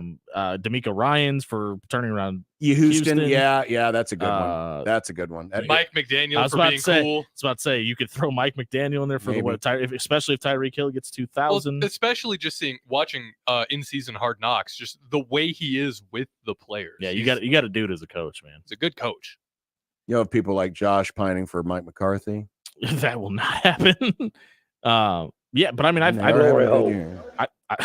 I think he absolutely deserves to be in that discussion, though, especially if the Broncos can finish out anywhere near the top of the AFC West. You also have Steichen, the Colts. Yeah, but if the Colts make the playoffs, I was going to say the only reason I'm going to poo-poo that one is I think they're set for a downtick. They probably are, but the fact that they've gotten to this point without Richardson, and they'll have played what? 2/3 of their season, 3/4 of their season without Richardson. Yeah, and I think there might be the people out there that argue that might be for the better, though. But yeah, I mean, listen, they've won 4 of their last 5, so they're hanging in there. What about Ryans? Or do you think most of that's just been CJ? No, D'Amico Ryans. That's what he said D'Amico Ryans. Yeah, no. That's actually who I have as the coach of the year right now. He will be. Yeah, he will be up there. If the two teams that we're talking about right now, and the Broncos and the Texans keep on the path they're on right now, with the Texans taking a downtick and the Broncos on an uptick. I think it ends up being Sean Payton. Still to come, Mitch Sherman's going to join us. And did Shohei Otani and his people use Toronto Blame Canada for leverage? Blame Canada or credit Canada? 1620 The Zone. Previously on the crossover. I want to hear the thank you at the end of it, too. No, thank you. No, thank you. When you order a Big Mac at McDonald's. No, thank you. Thank you, caller Connor. Good job, Connor. No, thank you. Maybe it was Connor Stallion. No, that could have been. Mornings with Sharp and Hanley. The Connor Happer Show. Unsportsmanlike Conduct. 6A to 6P. 1620. The Zone. Your Omaha area forecast from the Godfather's Pizza Weather Center and KETV News Watch 7 on 1620 The Zone. Skies become partly cloudy tonight. Low temperature drops back to around 24. Mostly cloudy and chilly on Tuesday. A high near 37. We could see some flurries, perhaps late in the afternoon or early evening. I'm Chief Meteorologist Bill Ranby from KETV News Watch 7. Equitable Bank. We take banking personally. EquitableOnline.com. 1620 The Zone. Traffic. From the Zoom Drain Time-Saving Traffic Center, no wrecks to avoid this afternoon. We are getting reports, though, of some delays on eastbound I-80 between 84th and 72nd. Same goes if you're west on Dodge between 84th and 90th. Delays on Industrial Road for both directions around 144th. And a slight delay if you're west on L Street around 36th. I'm Mike Neville. This time-saving traffic is brought to you by Zoom Drain. Zoom Drain's highly trained team of experts and our fleet of well-equipped service trucks are dedicated to providing solutions for homeowners, plumbing contractors, mechanical contractors, and business owners across many industries. Contact Zoom Drain anytime by logging on to zoomdrain.com.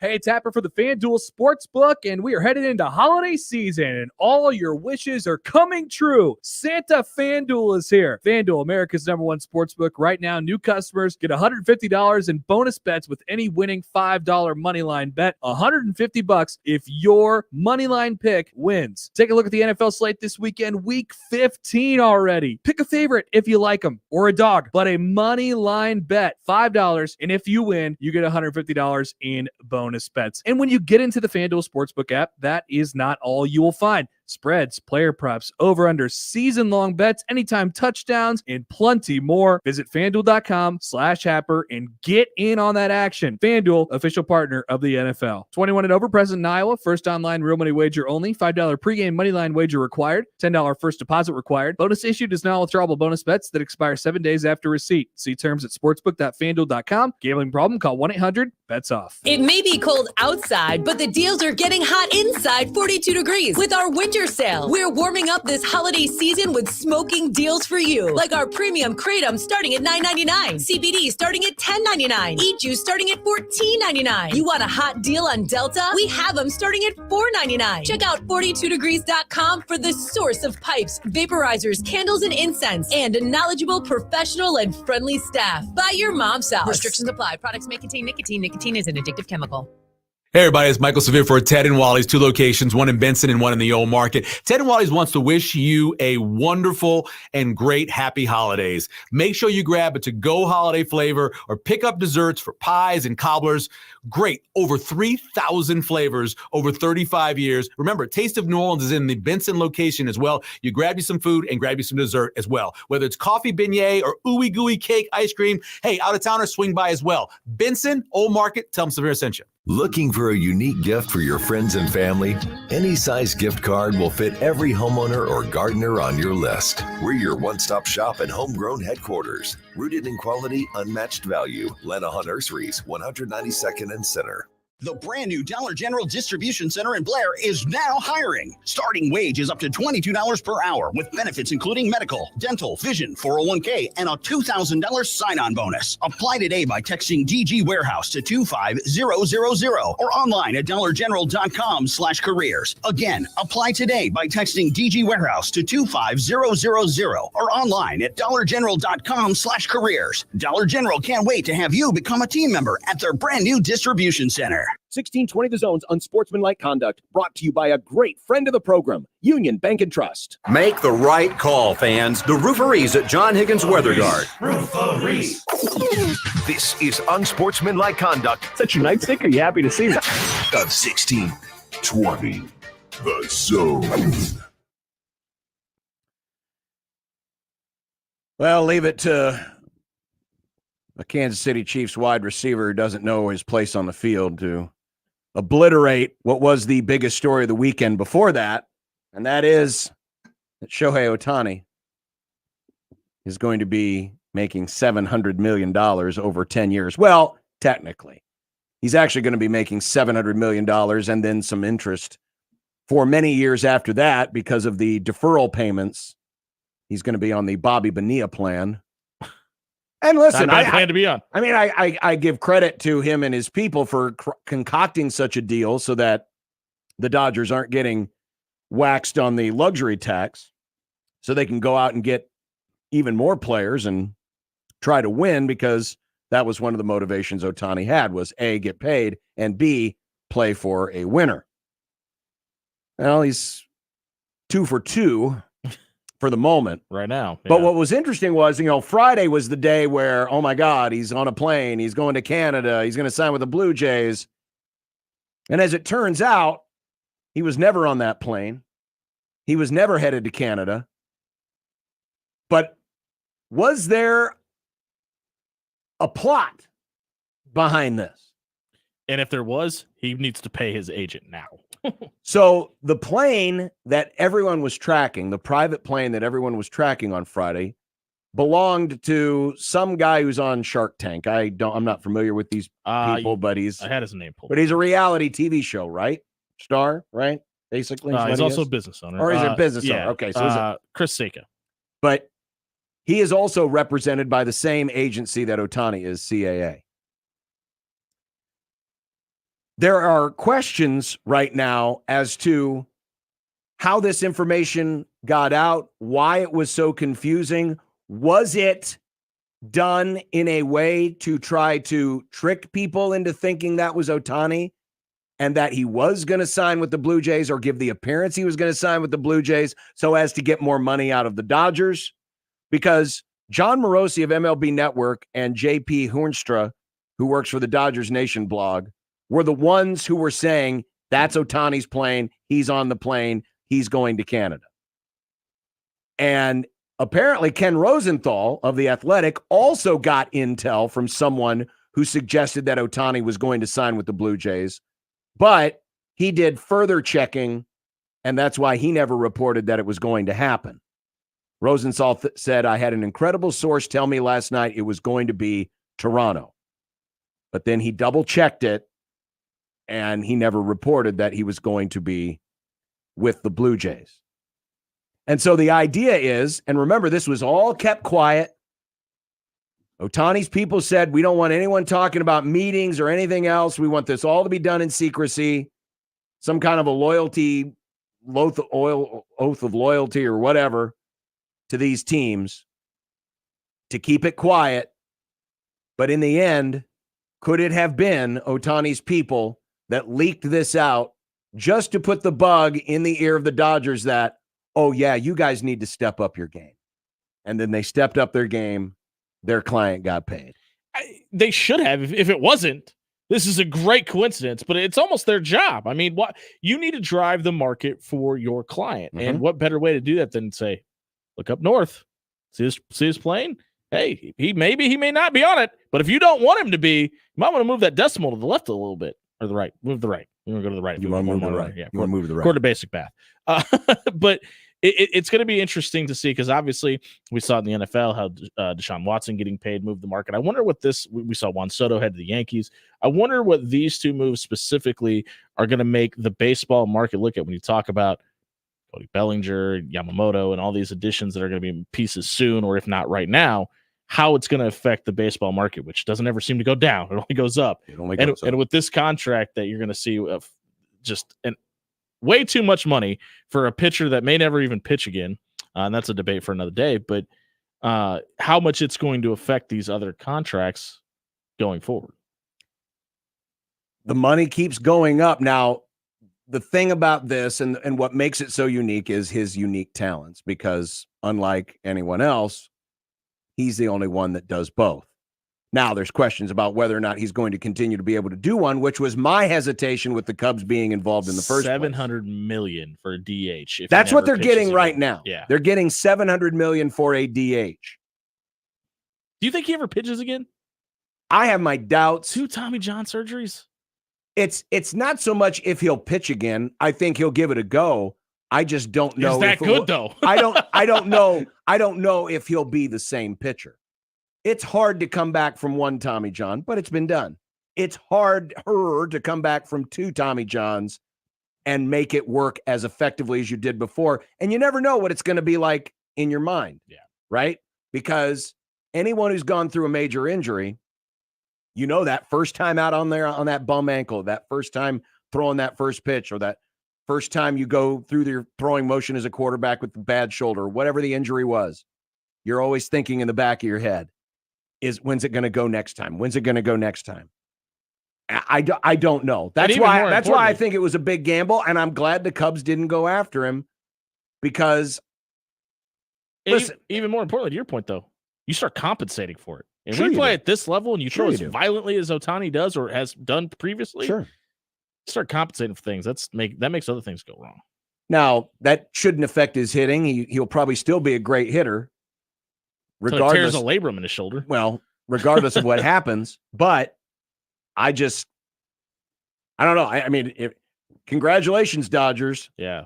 Be careful what you wish for. But be careful what you wish. Exactly. I mean, the Mets to this day are still paying off Bobby Bonilla's contract, albeit it's a much smaller contract. Yeah, I was gonna say but they're still paying it off. 1.7 versus 700 million. Yeah, that's I thought it was going to be an astronomical number.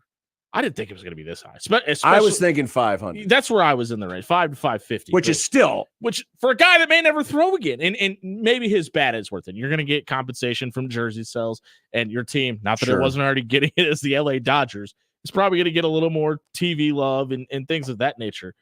But I for as much as the Dodgers need to keep on the pace where they have been the last 4 or 5 seasons, that money could have been allocated to other places to probably put more wins in the column on the left. But again, they did work the contract in such a way that and as good as you can with yeah. 700 million. They have worked the contract in such a way where it won't affect as much of the luxury tax on a year-to-year basis, but it's going to defer a lot of money on the back end. So he'll be getting paid long after he's done playing. So I can't do unsportsmanlike conduct without throwing one conspiracy theory out there. Even though Josh Peterson isn't here today, Nick, get it ready. I know you have it in the annals somewhere. I need to find it back. But you also have you talked about the Dodgers people or Shohei's people maybe trying to dupe the Dodgers. You also had people that were flocking to the books to put money on the Blue Jays as the betting. Vegas might have had something to do with this too. Those tickets have L's on them today. Listen, the Blue Jays can still win the World Series. Remember, Shohei Otani has never played in a playoff game. That's very true. He may have just brought the stink of losing to the Dodgers. That would be amazing. That stink's been there for a while and too. Boy, wouldn't it be a one.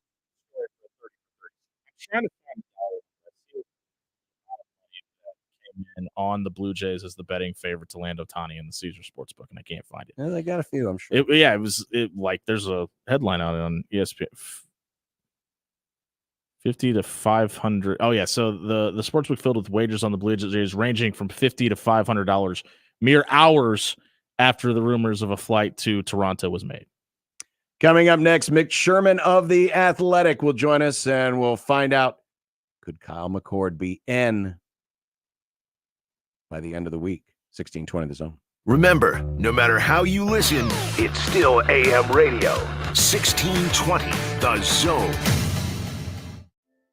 Suicide can be prevented by knowing the warning signs. And most importantly, knowing what to do if you recognize those signs in yourself, a loved one, or even a stranger. There are simple ways you can be there for someone, so they can be here for more tomorrows. Visit moretomorrowsne.org to learn the signs, how to approach the conversation, and where to get help. or call 988 for help now. That's moretomorrows.ne.org. Here's a little Christmas tip. Never ask Santa for adult beverages. Seriously, can you imagine the legal implications of carrying quality, locally brewed Nebraska beer or cider while flying a sleigh? So if you want your family and friends to gift you some Nebraska brewed awesomeness, ask and ye shall receive. Your local Nebraska Brewers Guild wants you to know that local brewers are currently working on special seasonal brews to make your holiday get-togethers merry and bright.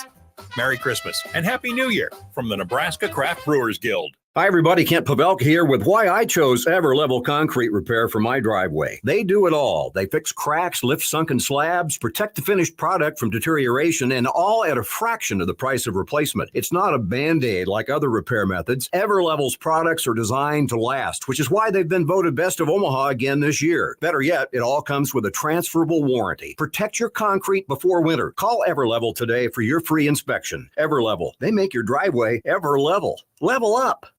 Creighton Sports Update. Hey, Blue Jay fans, it's basketball season here at Creighton. So get your tickets and come out and support your Blue Jays. For tickets, go to Ticketmaster.com, go Creighton.com/tickets, or visit the ticket office located at Ryan Athletic Center. And that's your Creighton Sports Update. 1620 The Zone proudly supports Creighton Athletics. Our Cox mobile plans are like a band. The more people you add, the better it sounds. So, add more lines to save more. Pay as low as $30 per line when you add 4 or more gig unlimited lines. It's easy. I like the sound of that. Visit cox.com/mobile. 4 lines required for $30 per line price. Max of 5 lines. Prices exclude taxes, device activation, and other fees and charges, which are subject to change. Cox postpaid internet required. Other restrictions apply. Kevin Harlan here from Westwood One, inviting you to join me and Hall of Fame quarterback Kurt Warner every Monday this season. It's Westwood One's 45th year of bringing you primetime NFL games, and the schedule is packed with great matchups. Plus, you'll hear Rich Eisen from the studios with interviews and the latest news around the NFL. Don't miss any of the action every week on Monday Night Football. Right here on 1620, The Zone. Screeching brakes? Safer stops? Start with Duralast. New Duralast brake pads and rotors provide longer life and more stopping power when replaced together. Duralast brake pads have reduced noise and corrosion resistance with a limited lifetime warranty.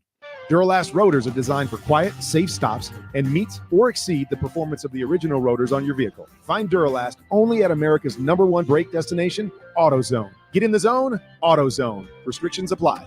Get in the zone, AutoZone. At Grainger, we're for the ones who specialize in saving the day and for the ones who've mastered the art of keeping business moving. We offer industrial-grade supplies for every industry with same-day pickup and next-day delivery on most orders, all backed by real people ready to help. So you can get the right answers and products right when you need them. Call quickgrainger.com or just stop by. Grainger, for the ones who get it done. This year, Staples wants everyone to have a happy Holla deal. That's right, Holla deals. Staples Holla deals are amazing savings on hot holiday tech. Great prices on laptops, game systems, earbuds, and more. And now at Staples, you can save up to $350 on select PCs. During Staples Holla deals, it's not about the fa-la-la. It's about saving moo-la-la. Save up to $350 on select PCs today at Staples. Ends 12/23. In-store only. See associate for details. 1620 The Zone's Unsportsmanlike Conduct is brought to you by Union Bank and Trust. Now back to the program. Mitch Sherman of The Athletic joining us. Hello, guys. The intent that he had in putting this staff together will overrule all of that, no pun intended. Yeah, you've got to get bigger and bolder every time, right? Call Mitch. Call Mitch. Call Mitch. Call Mitch. Mitch Sherman of The Athletic, who joins us as he does on Mondays. Mitch, good afternoon. Good afternoon, John. Jimmy, how are you guys? Afternoon, Mitch. Still morning for me, apparently. Well, I mean, the sun's going down. It almost looks like the time when it's going up. So it's that time of year where it's seemingly always dark. Everyone hates December. Well, Nebraska does not. December. You like December? I do like December. Yes, somebody has to. My birthday. Oh, okay. Holidays. Yeah. Just happy birthday, Mitch. It's a nice time of year. And you have the transfer portal. Yeah. You still love it, A Mitch? newer addition to the month of December. I'm not quite sure if that's part of the reason that I like December or not. It's still TBD. So Kyle McCord reportedly in town this weekend, or today, I should say, in Lincoln. Yes. Have you seen him? I haven't been in Lincoln today. Oh, okay. I've been in Omaha though, and I think he made a swing through here. No, I've not seen him. If Nebraska can get both him and Julian Fleming, how much does that inflate next year's expectations? Cool. Well, you got a big time QB who has been through big games and won them, and has experience and has a big arm, and isn't going to be in any way at all overwhelmed by the spotlight that he's in. And then you have a wide receiver one who is on the level of skill and production that I mean, he's not 4.3 fast like Trey Palmer, but I think you could look at Julian Fleming and it would be very reasonable to have the same kind of expectations, probably higher expectations than what Nebraska had, certainly for Samari Toure a few years ago, and he ended up being a 1,000-yard receiver, and the same with Palmer. I mean, the one thing that Palmer has is just world-class speed, but Fleming would be, wherever he goes, he's coming in as a much more seasoned and accomplished receiver than what Nebraska had with Trey Palmer in 2022. They didn't travel together, and it's been said that they're not a package deal for Fleming and McCord. Right. Kind of feels like they're a package deal, though, right? Well, I mean, even if they're not destined to go to the same school, if they do end up at the same school, then you have the advantage of them having been together, you know, for this last year as starters, and you'll have the chemistry that they developed from a whole season of playing together, but they've been throwing to each other, or McCord has been throwing to Fleming for more than just the 1 year. They've been at Ohio State together for 3 seasons. I don't know if they have history together in Pennsylvania, both being from the state of Pennsylvania, I'm sure there's a relationship there. The chemistry would be tremendous for Nebraska to add. I mean, you would take a quarterback on the level of McCord and a receiver on the level of Fleming any day, but then you put them together for the amount of time that they've already spent at one school, and I think that would just add to everything that they could possibly bring to Nebraska. But I don't think they're necessarily destined to go to the same place. It just so happens that Nebraska desperately needs a quarterback and almost as desperately needs a wide receiver to lead that group, and they're both available.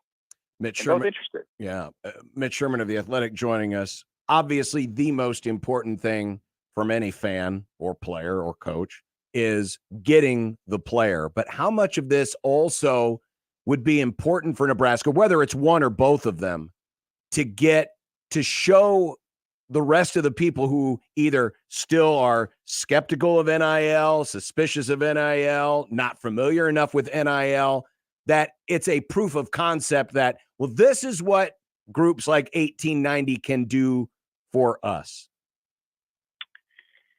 Yeah, certainly. If you take this back a few years and you have a Nebraska program that has struggled or had struggled in the way that this program has, and then if you take NIL out of it, like go back to 2019 or 2018 pre-NIL, and you put everything else the same, Nebraska's probably not in any way a contender for Kyle McCord and Julian Fleming. So it's a great equalizer for Nebraska in this kind of a situation, because the resources that Nebraska has are on par with the elite or upper echelon in college football, but the success has been mid-level and below in recent years.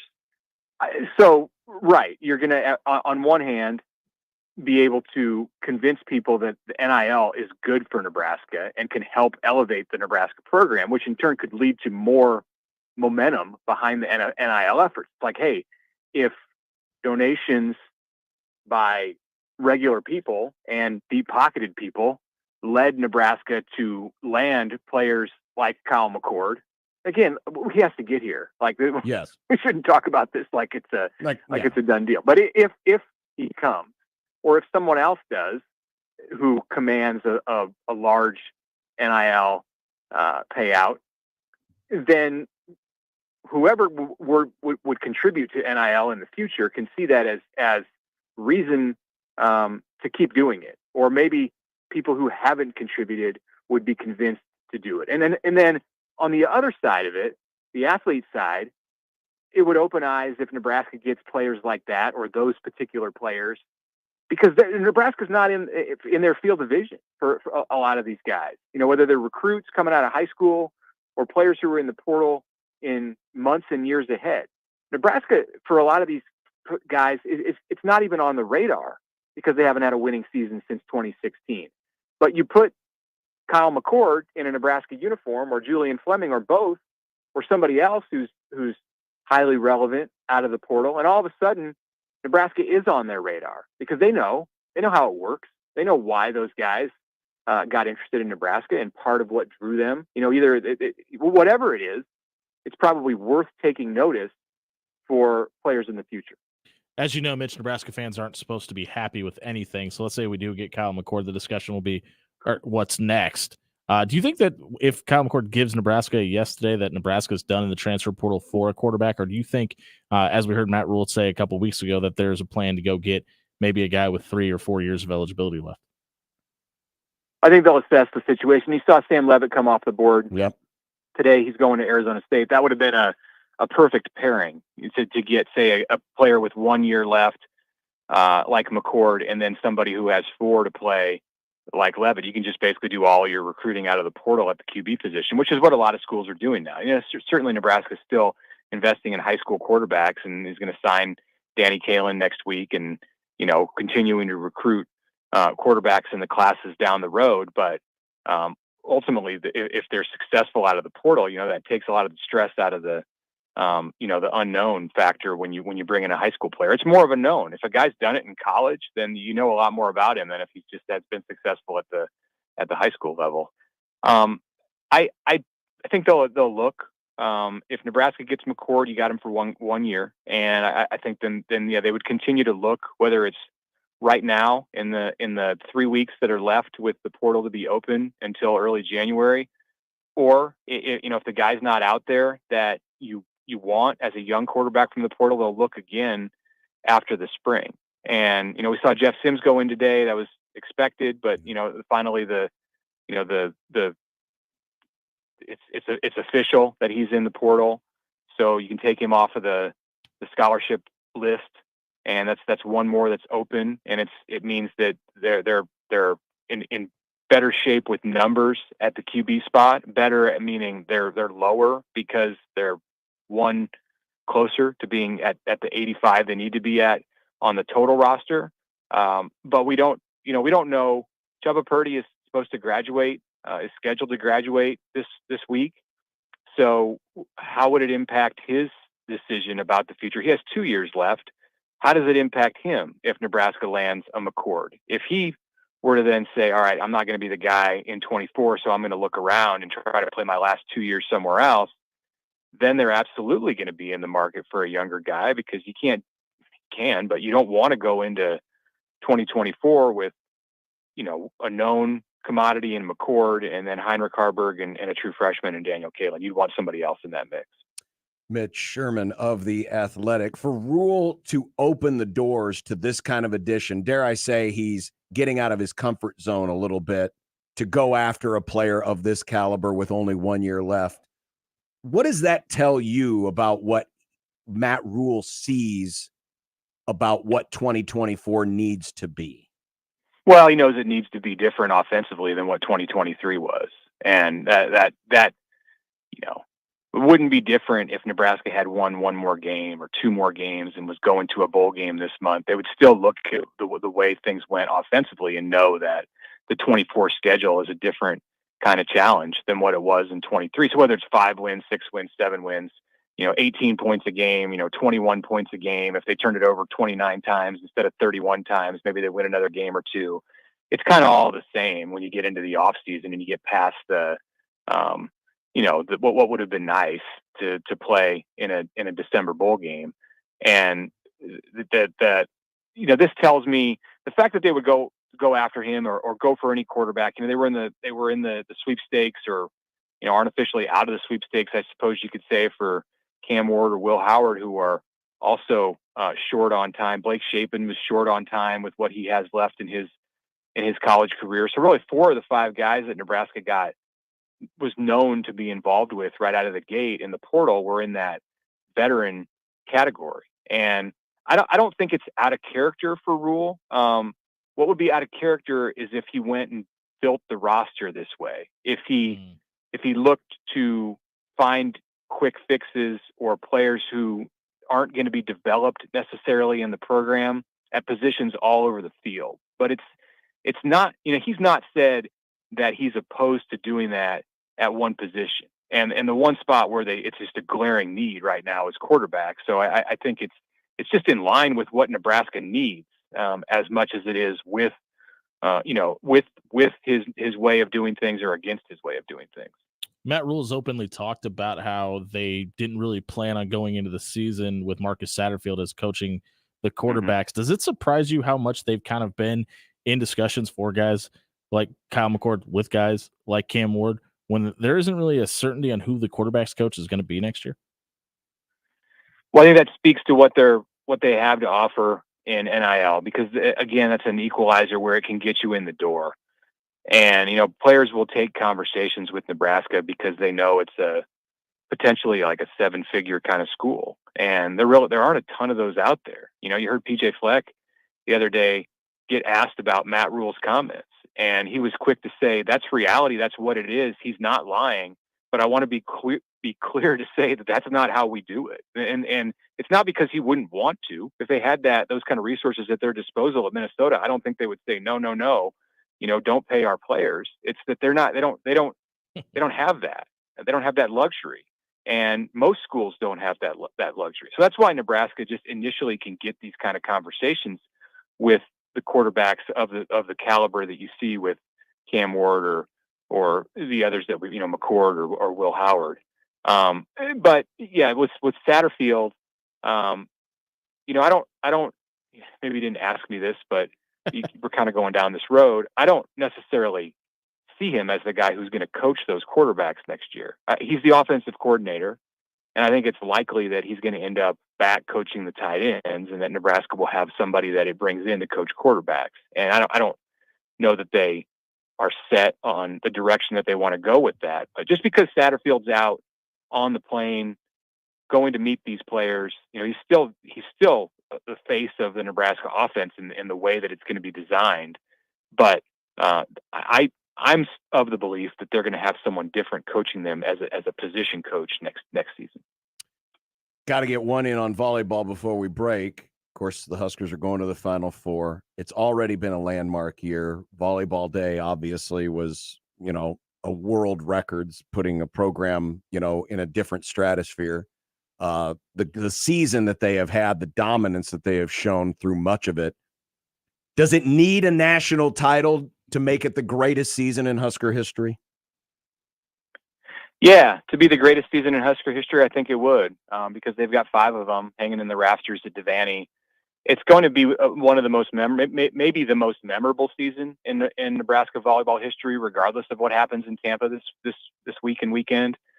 But to crown it as the greatest in school history, yeah, I think they would. I mean, they've had an undefeated season. Yeah. They've had others where they rolled through the tournament and beat the best teams out there. What we're seen as the best teams going in, where they've gone wire to wire. So yeah, I mean, if you've won that many national championships, I think to get into that same conversation, you've got to do it again. But regardless of what happens in Tampa, it's one of the greatest seasons. It's one of the, it's the most, maybe the most memorable season. And it's probably the season I think that has the most longevity, like staying power, just impact on the sport, of all that have occurred in the history of the program. Do you put an asterisk on the season if they don't beat Wisconsin in the national championship?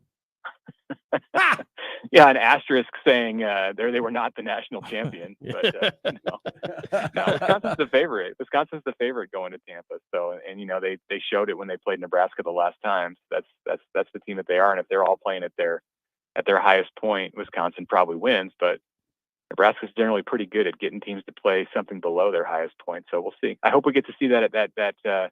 Me too. That third matchup of the season on Sunday afternoon on national TV, ABC, and you won't have to worry about it being pushed off onto ESPN News. We think. I was about to say, you better go knock on wood. We think. We think. Mitch Sherman of The Athletic. Take care. I appreciate it. Thank you.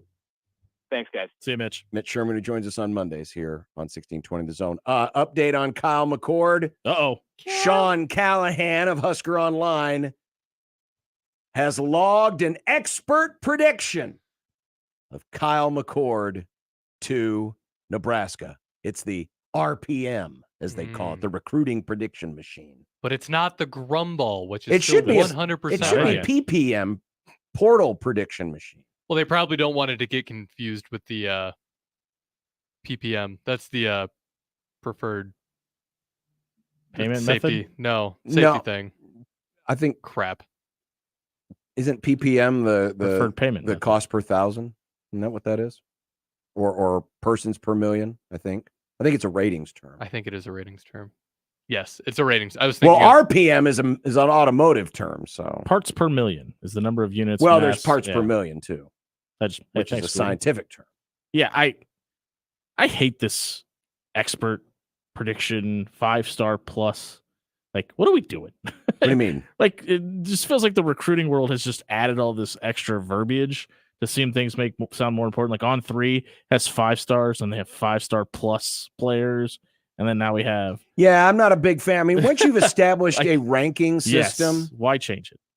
100% should be 100%. 5-star should be 5-star. But to add extra stars down, no. I don't. I'm good with that. Yeah. We don't need 6 stars. Don't do it. Happy hour is next on 1620 The Zone. Live from the Host Coffee Studio, this is 1620 The Zone. 1620 The Zone. Traffic. From the Zoom Drain Time-Saving Traffic Center, nothing major as far as wrecks are concerned. We are getting reports of stop-and-go traffic on westbound I-80 between Q Street and Giles. Also delays on westbound Dodge between 680 and 120th. If you're west on L Street, delays around 90th. And some slow going on northbound 204th at West Center Road. I'm Mike Neville. Email us on the Equitable inbox with whatever is on your mind. The Zone inbox is brought to you by Equitable Bank. We take banking personally. You can hit me up, agree, disagree, tell me your thoughts on life at Hanley@1620thezone.com. We want to hear from you on the Equitable Bank Zone inbox. When it comes to protecting your home, J. Stennett Contracting takes pride in ensuring every detail is handled. Roofing, siding, gutters. When it comes to the exterior of your home, J. Stennett Contracting has you covered. This fall, consider gutter guards to block debris and prevent clogs and save you the hassle of regular maintenance. Schedule a consultation today and let J. Stennett Contracting's expert team and durable gutter guards ensure your gutters are working properly in every season. J. Stennett Contracting. We have you covered. JSCRestoration.com. Attention sales professionals. NRG Media is looking for an accomplished business-to-business salesperson who wants to take their success and skills to a new level. Is this you? Our account executives work with local businesses to create marketing plans to help them get more customers. On air, digital, on-site, audio, video, it's all part of what you can sell. A sales career with NRG lets you make a real difference. Get more info and apply online at nrgmedia.com. NRG Media is an equal opportunity employer. Happy holidays from your friends at DJ's Dugout. Nick Handley here. DJ's is truly an Omaha tradition to gather with family and friends during the holidays to watch sports, enjoy delicious food, and have a great time. And a DJ's gift card is a great holiday gift idea, too. Thank you for voting DJ's your #1 sports bar again this year in the Best of Omaha Awards. DJ's Dugout is locally and Vietnam veteran-owned. Dig in at the Dugout. The Zone Hotline is powered by 42 Degrees, The Source, by your mom's house, Plus. Prescriptions require an online consultation with a healthcare provider who will determine if appropriate. Restrictions apply. See website for details and important safety information. Subscription required. Price varies based on product and subscription plan. Hey guys, did you know there's a generic form of Viagra that works just the same, but is 95% cheaper? And you can get it online? Just go to hims.com/radio. Through Hims, you'll get a free medical consultation, discreet shipping if prescribed, a 100% online process, and trusted generic alternatives to the name brands at up to 95% off. That's right, get generic for Viagra, the same active ingredient as brand name Viagra, but for 95% less. It's the same medication, still prescribed by a licensed medical provider, but with zero copay, no expensive appointments, and no awkward face-to-face conversations. To start your free online visit, you need to go to this exclusive address, hims.com/radio. That's hims.com/radio for your free online visit. HIMS.com/RADIO. Host is roasting every morning. Host is roasting every day. Put your coffee department in good hands with Host Coffee Service, providing direct delivery and loaned coffee equipment with service programs. If you're ready to change to a better coffee provider, it's time for Host Coffee. Omaha's best coffee since 1972. Host Coffee is always roasting something good for you. Your neighborhood is more than blocks of buildings. It's the people who live there that make it special. At Union Bank and Trust, we're not just creating home loans, we're making neighbors. We're not just small business lenders, we're small business shoppers. We don't just live in your community, we help you build it. Because our people are your people. Visit ubt.com/neighbor to learn more. Union Bank and Trust, member FDIC. Let it fly. Your elevated sports bar experience. KOZN Bellevue, Omaha, Council Bluffs. This is 1620, The Zone. It'd be nice to have a pro throw. It would be nice to have a pro throw. It would be nice to have a pro throw. It would be nice to have a pro throw. It would be nice to have a pro throw. It would be nice to have a pro throw. It would be nice to have a pro throw. It would be nice to have a pro throw. from your mom. The happy hour is on the air.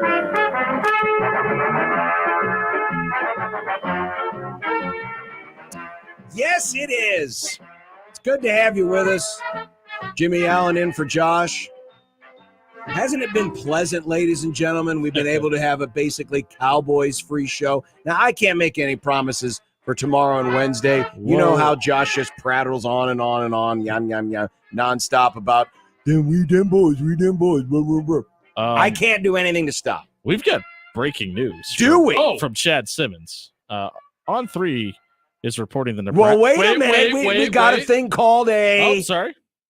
Sports Flash. Time for an Unsportsmanlike Conduct Sports Flash update. Sports Flash. From the Sports Flash Sports Desk. Per On3's recruits page on Twitter and Chad Simmons, Nebraska is making a late push to flip 5-star quarterback commit Dylan Raiola from Georgia, reports Chad Simmons. Really? Yeah. Sports Flash. I just tweeted it out. Oh, I'm under the After Hours Twitter page, but I'll do it from mine. Sports Flash. Forward to On3 recruits. The Rola-coaster has been fired back up 2 minutes ago. Do we still have that in the system somewhere? I think I took it out of the system. I thought we were done. It's with over. It. We thought it was done. Just when you think it's over, they pull you right back Chad in. Simmons on 3 national recruiting analyst says Nebraska's making a late push. All right, so if Nebraska somehow flips Dylan Raiola and gets Kyle McCord on the same day, does everybody meet at 72nd and Dodge, or how do we do this? I don't know. 4th year consecutive reigning offseason national champions win again? Makes you wonder what would be in the cards. There it is. There it is. It ain't dead yet. Let it live on, baby. Welcome back, folks. You thought it was over. How incredible would this be? Because he moved to Georgia to play for Buford, and they're still able to flip. Now, they're making the push. Yeah. That doesn't, what does that mean for Danny Kaelin too? There's a couple things to unpack there. Well, yeah, but when you have a chance at a 5-star, you go. Yeah, for no, what I it is. and there's enough agree. people, and I'm not making any judgments. It's not my personal opinion, but there are others that said, well, they got the wrong quarterback from Nebraska anyway. I'm not here to make judgments, yay or nay, on that, but yeah, if you got That's a chance, stupid debate. If you got a chance to land the fish you wanted from the very beginning, he's the number one quarterback in the country. You too. don't you empty the barrel. You empty the barrel and you go for it. That's an interesting. What would make? First of all, now wait a minute. What you have on your bingo card? Now, today? first off, we do have an issue here because, as the story reads, while the 6'3", 130-pound signal caller, so Raiola's gone on a diet. Now we understand why. Now we know why Georgia doesn't want. Yeah, I think that meant to say 230. Yeah, hopefully that's not the case. If not, prayers for Dylan, I guess. Was he really 230 pounds? No, not when he got there. But that's what it's listed at. 6'5", 6'2", they and a half, pretty good down there in the South. 230. Well, I mean, he is a Raiola, and they are big-bodied individuals. That is very true. Large human beings. That would be interesting. That would be very interesting. What a turn of events today would be if somehow you land Dylan Raiola and Kyle McCord. Would you feel good about Nebraska's quarterback room next year? I would feel a little bit better, yes. What would be the impetus for doing that? What would be the motivation for doing that? Why would you, unless is Georgia in on somebody else that they've fallen in love with, or has something else happened, or is this just Nebraska? My question, why would Dylan want to change his mind? You're going to Georgia. You've moved to Georgia. Yeah, this coaching staff pulled the reins. Like as soon as he basically committed, like they pulled the press off. Like they were like, okay, that's fine. We can let him go. The only reason I think this happens is if there's interest from the Raiola camp, right? I mean, I don't understand why else, because you have your quarterback in the class already. I don't know why else you would even attempt at this point, unless there's the other side has come calling. Yeah. Well, here's my question. And we're already on this subject, so we might as well stay with it. Sure. Is Nebraska offensively, forget about, he's an Ohio State guy, he played well last year, he would be an obvious upgrade.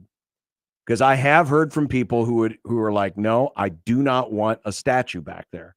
I don't want to go all the way in on a quote unquote pro style offense. I don't want another replay of Tanner Lee.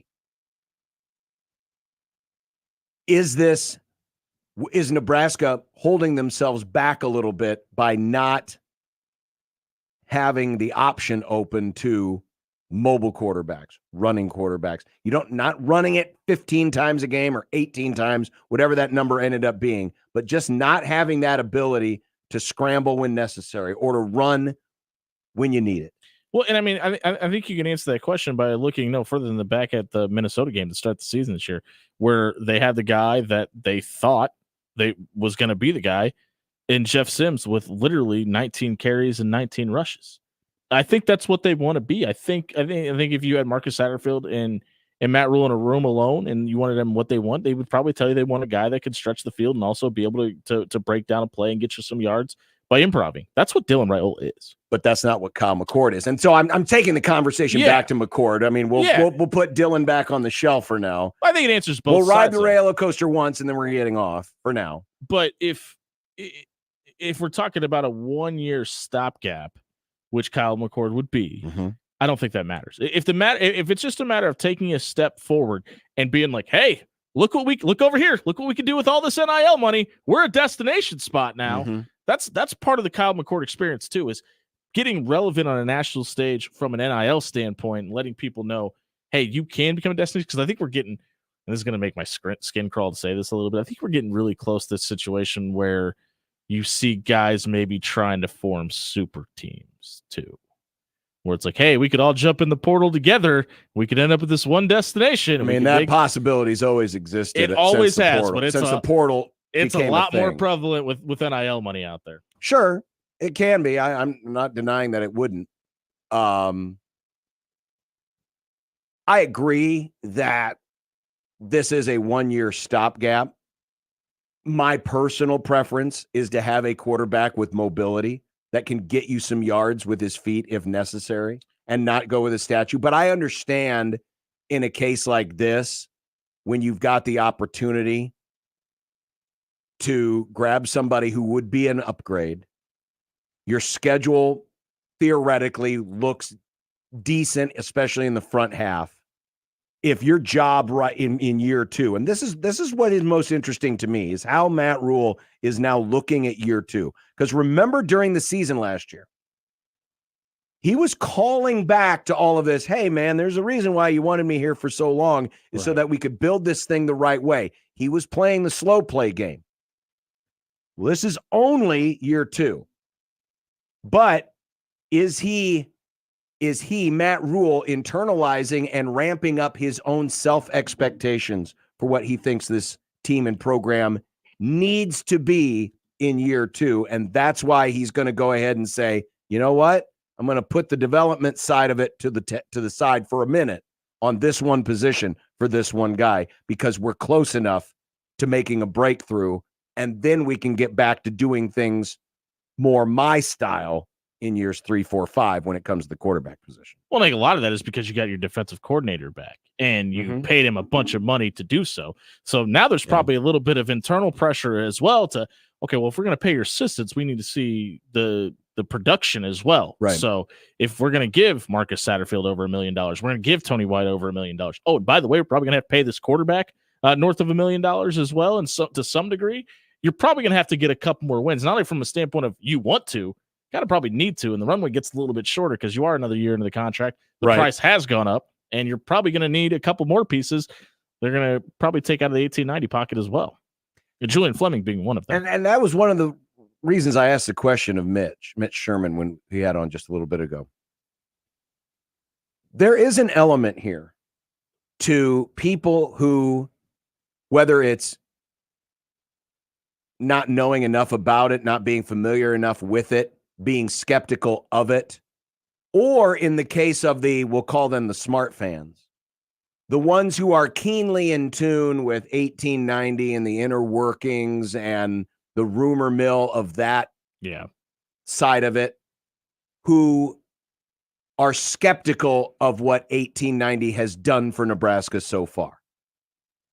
You'll get people that will say, it's a well-oiled machine. They've got everything in order. They've got enough money. They're doing this. They're doing that. But then you get the other folks who are saying, well, then where are the results? Where are the 5 stars? Well, where are the 4 stars? It's important to remember. There's a part of me that thinks getting something, a signing like this, is important to show not only the common folk, but also the so-called smart fans that 1890 can be a player. They need something that's a proof of concept. Well, even back to what you were just saying a minute ago about Matt Rule changing his philosophy too. 1890 can have billions of dollars that they want to. If the head coach doesn't say, hey, we want this guy and he needs X amount of dollars, that equates to nothing. So if Matt Rule has been saying, hey, let's wait, things change. You get the deal done with Tony White. There is some interest from the Dylan Raiola camp. Oh, we do have the possibility of getting a 5-star quarterback and a 5-star wide receiver that would garner the amount of money that we're talking about with maybe 7 figures. That changes a lot of things, even from the 1890 standpoint. Yes, the vault's full and they could spend money, but the head coach isn't telling him. Because I think there's part of Matt Rule that goes, I don't know if I want to pay a college kid to be my quarterback for my gut tells me he does not. Right. I think he's said it without saying it. Right. Too. My gut tells me he's more comfortable of, hey, let's get them here and then we'll pay you. I'm not going to go out and try to pay, I'm not going to go out and get an Otani. I want to develop my guys and reward them when they do well from within. I think maybe Dylan Raiola's heading to Toronto too. Is that what happened? Maybe that's why these reports are coming out. Raiola's on a plane destined for Lincoln, playing for the Blue Jays next year. No, it might just be Uncle Don flying back. I don't know. I think there's a lot to that though. And you got to remember, Matt Rule. Last time Matt Rule was in college, none of this even existed. So this is new to him. This is really his first off season where he has time to map out a plan, because he was just kind of building the airplane while he was flying it a year ago. He's kind of seen what the Big Ten looks like, needs to have a plan accordingly, And the other thing Mitch Sherman brought up a minute ago was Chuba Purdy and his ability to graduate and leave.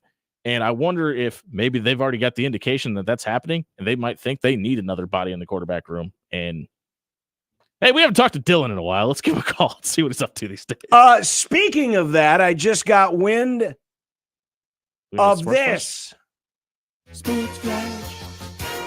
Time for an unsportsmanlike conduct sports flash update. Sports Flash. From the Sports Flash Sports Desk. Steve Wiltfong of 24/7 Sports, a recruiting analyst so fine, he is the only recruiting analyst to ever show up in an edition of Unsportsmanlike Conduct Christmas Karaoke. Sports Flash. Has just posted on Husker 24/7 Sports Flash. in his crystal ball forecast Sports Flash. that he has decided Sports Flash. to put in a crystal ball Sports Flash. for Dylan Raiola to Nebraska. Wow.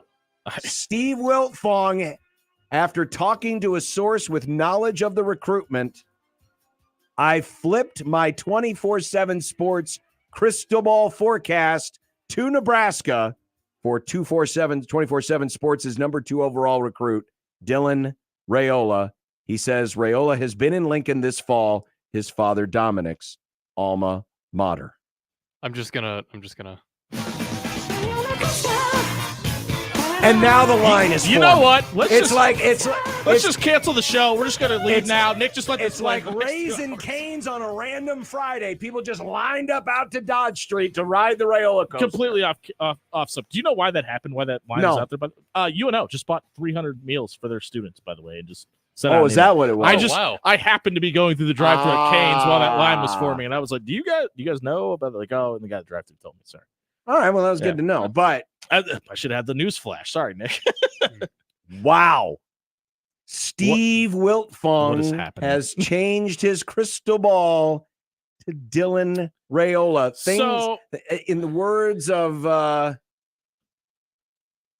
Jim Ross, business has started to pick up. Now we got to bully Josh into putting a grumball onto this. No, I think what happens here is you just never let Josh Peterson ever come back to the show. Because good things happen when Josh isn't here. Nebraska's back on the map for Dylan Raiola. They're going to get Kyle McCord. John, I'm your new co-host. You're welcome. You never have to hear Cowboys talk ever again. Thank God. Just Frisco talk. That's definitely one benefit. So I didn't want to bring this up because I don't want to make I'm not Patrick Mahomes. I don't want to make a mountain out of a molehill. But Right. Dave Von Hall tweeted out, the wide receiver from Bellevue West, the Nebraska commit, tweeted out the eye emoji with the red balloon. I thought it was, because Kyle McCord is here. A couple Husker players tweeting some things out right now too. Gibson Pyle just tweeted out the eye look with the Cornhusker. People are pretty excited right now, and I think you hear more about what's happening from the players than you do from necessarily national recruiting analysts.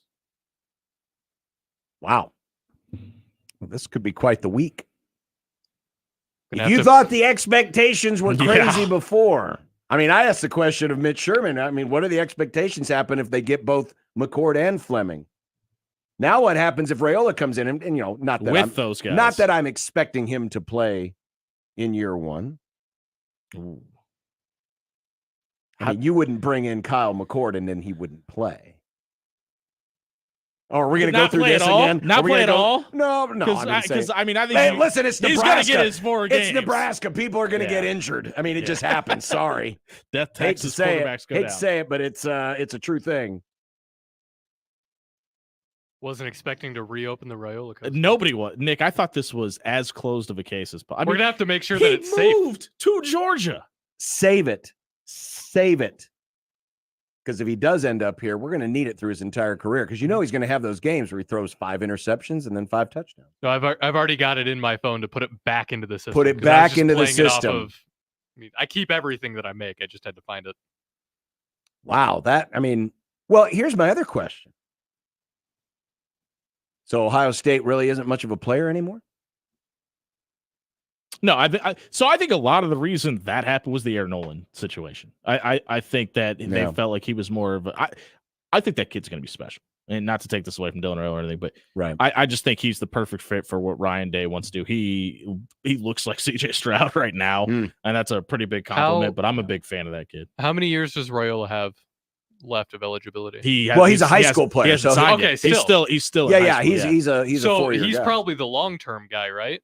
Yes. So they're probably looking into what's his face, McCord, for next season. Yeah, and then, So I'm on the same. Kyle page. McCord only has 1 year of eligibility. We double checked that. He's going to have 1 year, despite what certain people have said. Yeah, he's going to have 1 year. He's done, and then and the possibility that Dylan Raiola could be the long-term guy, or as long-term as his talents allow, if he's good enough and ends up going to the pros early. And which some people believe he has that ability to do. And Nick, to put it in perspective, this is the number 2 player in the country. It's not even just like a big name quarterback. It's a huge win for this coaching staff from an overall. Again, hey, look at us. We're a destination location. Good thing they redid the intersection at 72nd and Dodge, because they may need to reinforce a few more things if this comes through this week. I would have never even fathomed this happened, especially after he moved there. Now, obviously, Dylan Raiola played at 4 high schools in 4 years. But if like picking up everything you own and moving from Phoenix to Buford, Georgia to play high school football, I would have never even assumed we'd even be having this conversation. Something's wrong, said Steve Wiltfong. I believe those were the words in the Christmas karaoke song. That it's a silent commit. Do we have? Can you find? You see, it's in the system. Silent commit. Oh, no, it's in here. I need to find it. It's a Christmas. I mean, it's perfect. It's Christmas season. It's December the 11th. It's 2 weeks to Christmas. It's exactly 2 weeks to Christmas, right? Yeah. 2 weeks to Christmas. Do we have silent? No, we do. I just need to get it. I have it specifically in the system. Fine. Stand by. Is Carson Beck can come back to Georgia, right? He's got 1 more year left, correct? I think so. Yeah, you know what? I wonder if that's the case, if they're having that conversation. And I don't know. All right, let's listen and enjoy, friends. The Rola-coaster, maybe a silent commit. Silent commit, holy commit.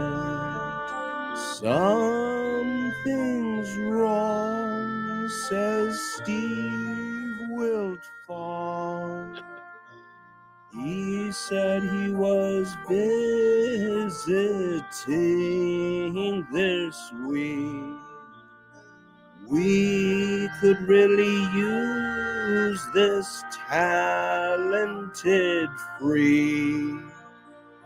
Our staff just got fleeced. Our staff just got fleeced. Maybe not. Maybe not. Maybe it's Georgia getting fleeced this time. Could be. Sounds like it. We'll stand by for news. 1620 The Zone. How much Keep it going. think he got paid? All right. By the way, Ari Wasserman just quote tweeted Wiltfong's crystal ball switch with the Will Ferrell "Dear God" gif. So it's becoming a thing.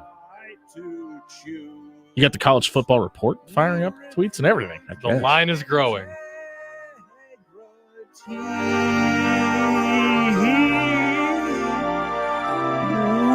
recruit with integrity. This holiday season, you can make all of your wishes come true with FanDuel. It's America's #1 sports book. John and Josh not here, but John here to tell you about new customers getting $150 in bonus bets with any winning $5 money line bet. It could start as early as tonight. You can jump on FanDuel.com/1620 right now. Sign up, make that first deposit, make that first $5 money line bet. Take Nick's Dolphins tonight because they should win. They're at home. They're playing a bad team. They are a big favorite, and all. You don't even have to worry about the point spread. If the Dolphins win by a point and you bet the Dolphins, you win. Then it's $150 in bonus bets bonus bucks back when you win that bet. So go to 1620 The Zone's special FanDuel website, FanDuel.com/1620, and make this football season mean a little more for the final month. 21 plus in present in Iowa. First online real money wager only. $5 pregame moneyline wager required. $10 first deposit required. Bonus issued is non-withdrawable bonus bets that expire 7 days after receipt. See terms at sportsbook.fanduel.com. Gambling problem? Call 1-800-BETS-OFF. Mornings with Sharp and Handley. What in the hell is the smell outside? Yes. Yes. So if you are just going outside It's money. this morning. You know what that is? It's money. No. That's manure. Hey, you know. You're in a gots-to-go situation, manure, because it's awful outside. It is bad. Mornings with Sharp and Handley. Weekdays 6 to 10 on 1620 The Zone. Your Omaha area forecast from the Godfather's Pizza Weather Center and KETV News Watch 7 on 1620 The Zone. Skies become partly cloudy tonight. Low temperature drops back to around 24. Mostly cloudy and chilly on Tuesday. A high near 37. We could see some flurries, perhaps late in the afternoon or early evening. I'm Chief Meteorologist Bill Ranby from KETV News Watch 7. This hour is powered by Dollar General Distribution Center in Blair, Nebraska on 1620 The Zone. 1620 The Zone. Traffic. From the Zoom Drain Time-Saving Traffic Center, looks like you should have some smooth sailing this evening. No major wrecks to avoid. We are getting reports of a little bit of a delay on L Street for both directions between 36th and 24th. Same goes on L Street around I-80 for both directions. Otherwise, if you're west on Dodge, delays start at about 69th going to at least Rose Blumpkin Drive. Some heavy traffic on westbound I-80 causing delays between Q Street and Giles. Same goes on eastbound I-80 between 60th and 42nd. I'm Mike Neville. This time-saving traffic is brought to you by Fernando's Omaha. Reason number 6 to pick Fernando's for your party. It's a universally known fact that tacos means it's a party. This is science, people. Call Fernando's and schedule your holiday party today. Feliz Navidad from everyone at Fernando's. What's holding you back from learning the language you've always wanted to know? Too hard. Takes too long. Not with Babbel. Babbel's lessons take just 15 minutes a day. 15 minutes isn't long. Nope. And they're fun. Fun isn't hard. Right. Babbel's interactive lessons, podcasts, games, and more make it fun and engaging, so you don't realize you're learning a language, but you are. And Babbel's lessons are built around real life. You can choose from topics like travel, business, relationships, and more. You'll learn what matters most to you. Plus, Babbel's lessons are designed to get you speaking right away. In 3 weeks, you're able to start having conversations. Just 3 weeks. Even better. Since Babbel's lessons are designed by language experts and voiced by real native speakers, you'll get the accents just right and be able to carry on conversations with confidence. Learning a language with Babbel doesn't take long. And with Babbel, it isn't hard. It's perfect. Start learning a new language today. Go to Babbel.com. That's Babbel.com. Babbel.com. Tailgate parties call for burgers, brats, dogs, and whatever else you can slap on a bun. But those burgers, brats, dogs, and whatever else deserve the best buns. And the best buns come from Rotella's Italian Bakery. Crazy fresh, crazy delicious. So for your next party, pick some up at the bakery off 108th and Harrison or at your favorite grocery store. Fire up your grill and get ready for kickoff. Rotella's Italian Bakery, more than 100 years of tradition. Hey, can I get a burger with some cheese, lettuce, and tomato? Thanks. A psoriasis flare-up can make a walk in the park, well, no walk in the park. It's that obvious, huh? I've tried so many lotions and creams, but I still have symptoms. So those don't do enough to treat the inflammation beneath the skin, leaving you with those uncontrolled symptoms. Makes sense, but what else can I do? You can get real with your dermatologist so they can help you get clear. Make an appointment and, you're already on it. Hi, yes, I'd like to make an appointment. Get real clear about psoriasis at letsgetrealclear.com. Sponsored by AbbVie. You're listening to Unsportsmanlike Conduct. The balls were coming at me in slow motion. On 1620 The Zone. So if you just missed it and you're driving home and you're wondering why are there people now starting to gather and hang off the billboards formerly at the corner of 72nd and Dodge, it's because reports are leaking out from Georgia that Dylan Raiola may flip his commit to Nebraska. Crystal ball. First report, well, we first noticed it with On3, but 24/7 recruiting analyst Steve Wiltfong has put in the crystal ball for Dylan Raiola. Two other things of note. Number one, Sam McEwen reporting this hour that Donovan Raiola did get an extra year on his contract and a raise of $175,000 during some point in this last calendar year. Which is a 53% raise, by the way. They were able to find this via a public record request. It's effective August 1. So effective this past August 1, Raiola's salary got bumped up to $500,000 and his contract extended to the end of 2024, which puts his contract length in line with the rest of the position assistants. Now, that may not be neither here nor there in regards to the news about nephew Dylan. Oh, I think it's neither here nor there. It's just very coincidental that it happens to come out on the same day. One other thing to note, Dylan's sister Taylor is in the volleyball transfer portal. She would be a graduate student from TCU. Not again. I'm just putting that out there. You know what all of this is reminding me of right now? That scene from Always Sunny where Charlie's just on the board and he's got all those yarn and that's exactly what this is, Nick. Pepe Sylvia. Yeah. Man, I don't even know like where to be. But back to what we were talking about earlier when we talked about Donovan Raiola's pay increase, though. I mean, this is what we were just speaking of is raises and higher expectations that come with higher dollar amounts. And I wonder how much of the reason that Dylan wasn't as interested in Nebraska was he did want to play for his uncle and didn't know how much longer he was going to be there. And he was the most scrutinized coach a year ago. Sure. And all that stuff was on social media, and Dylan Raiola saw all of it. Sure. And if, you can talk about seeing him at the baseball game and starting to go big red chants and getting up on the big screen at the basketball game. None of that even matters because at that point, it's just his father's alma mater. Mm-hmm. You throw in the fact that you guaranteed that his uncle is going to be here for, if not at least the majority of his career, if not all of it, gives you a little extra incentive to come. And this is a tight family. Yes, very much so. This is a tight family. And if you alleviate some of the concerns about loyalty and whether or not my uncle's got a chance to be around for a while, and I've as much as admitted it. Uncle Don proved me wrong this year. Yeah, that was the most improved group. He was the best coach on that side of the ball from an assistant coach standpoint. And the offensive line was good or better, certainly. I don't good is a relative term, but it was better. It was definitely improved better throughout the season. It improved, and it had to fight through injuries as well. And sometimes all you need is a little proof. I am still of the opinion if Scott Frost and company hadn't have nonchalantly went about their business, that Dylan Raiola would have committed to Nebraska. Well, you asked about Ohio State, and remember he decommitted from Ohio State when Aaron Nolan did commit. Well, after Dylan committed to Georgia added Ryan Puglisi, the 4-star quarterback as well, too. So it's not like they don't have another quarterback sitting in that recruiting class right now. The other interesting thing that's going to come of this, we talked about Julian Fleming being a package deal with Kyle McCord. Mm-hmm. Who does Dylan Raiola bring with him out of Georgia's class, too? Because there are certain guys that are currently committed to that class that are there because Dylan Raiola peer recruited them.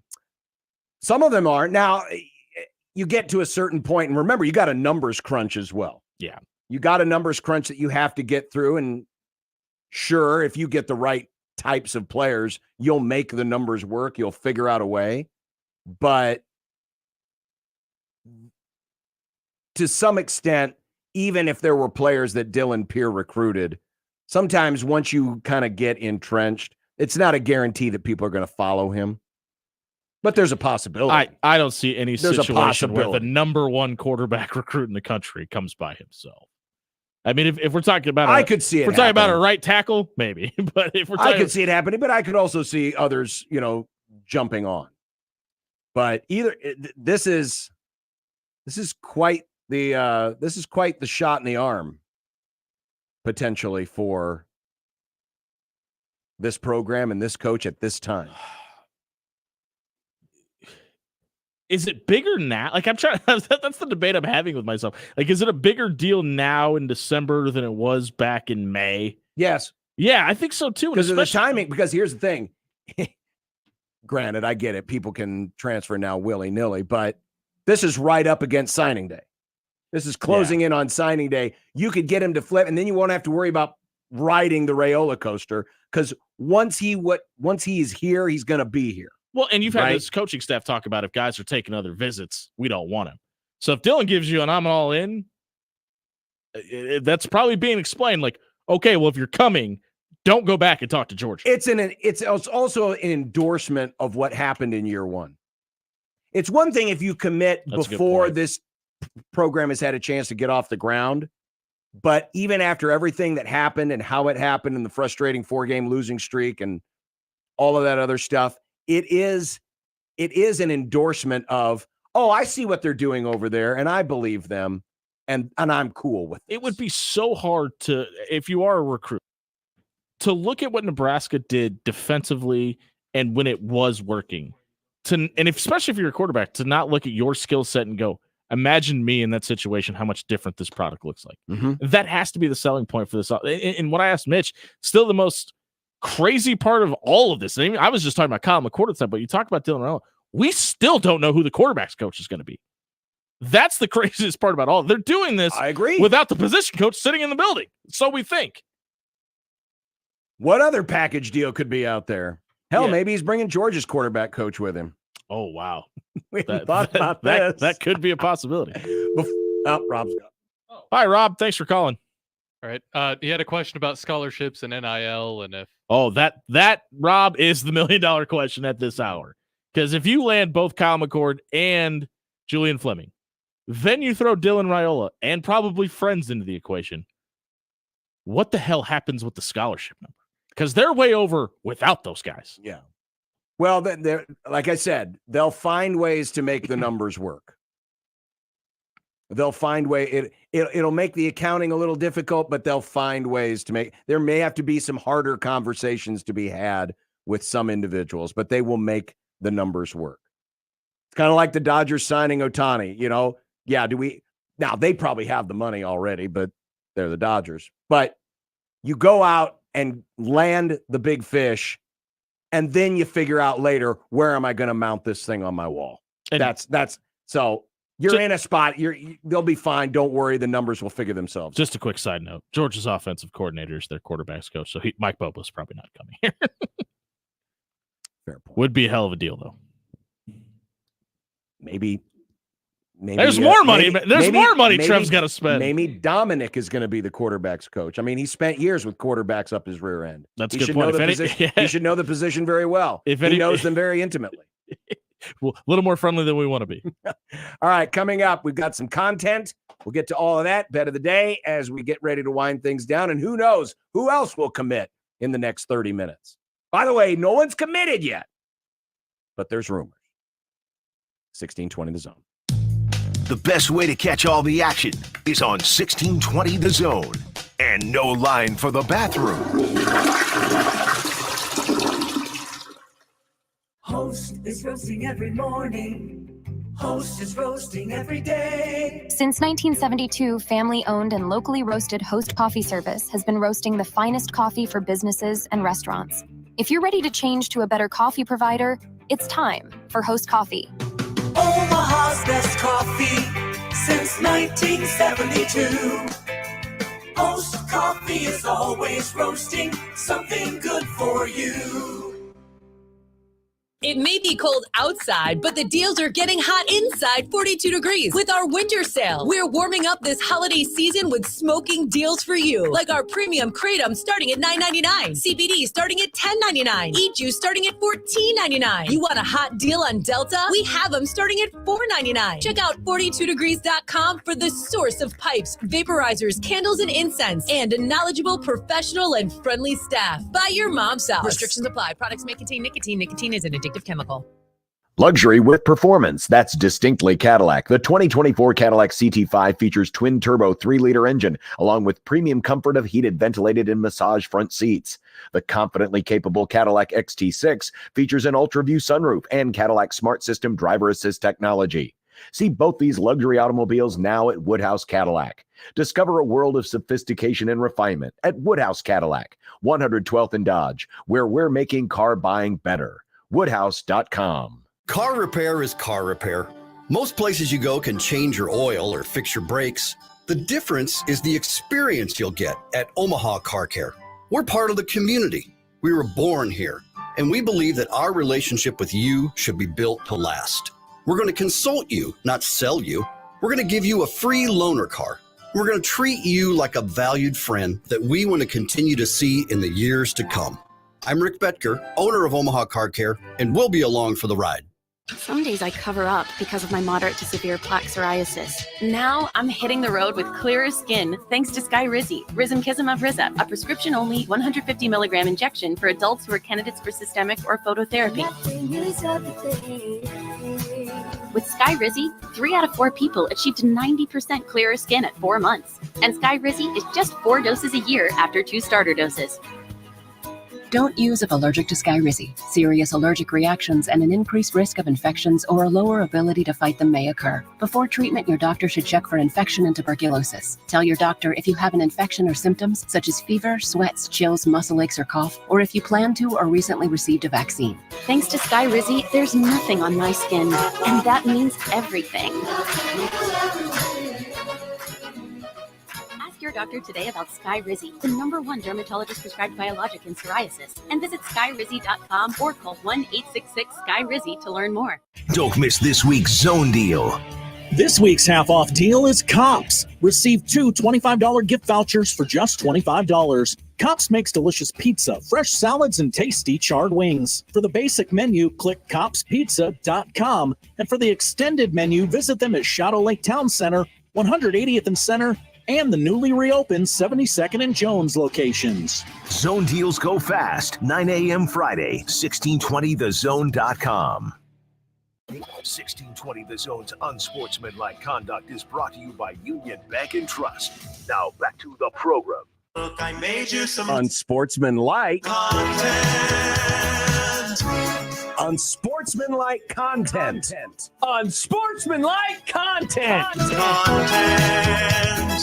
Content that's unsportsmanlike. Well, obviously, things have now slowed down because this is the first commercial break in the last 3 where we didn't have something breaking. So we're sorry. No new information. So I guess we can just put everything down. Everything's normal again.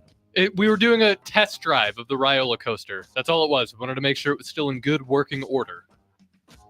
It does appear to be rolling quite nicely. Just a little oil and WD-40. That's all it takes. That's all you need.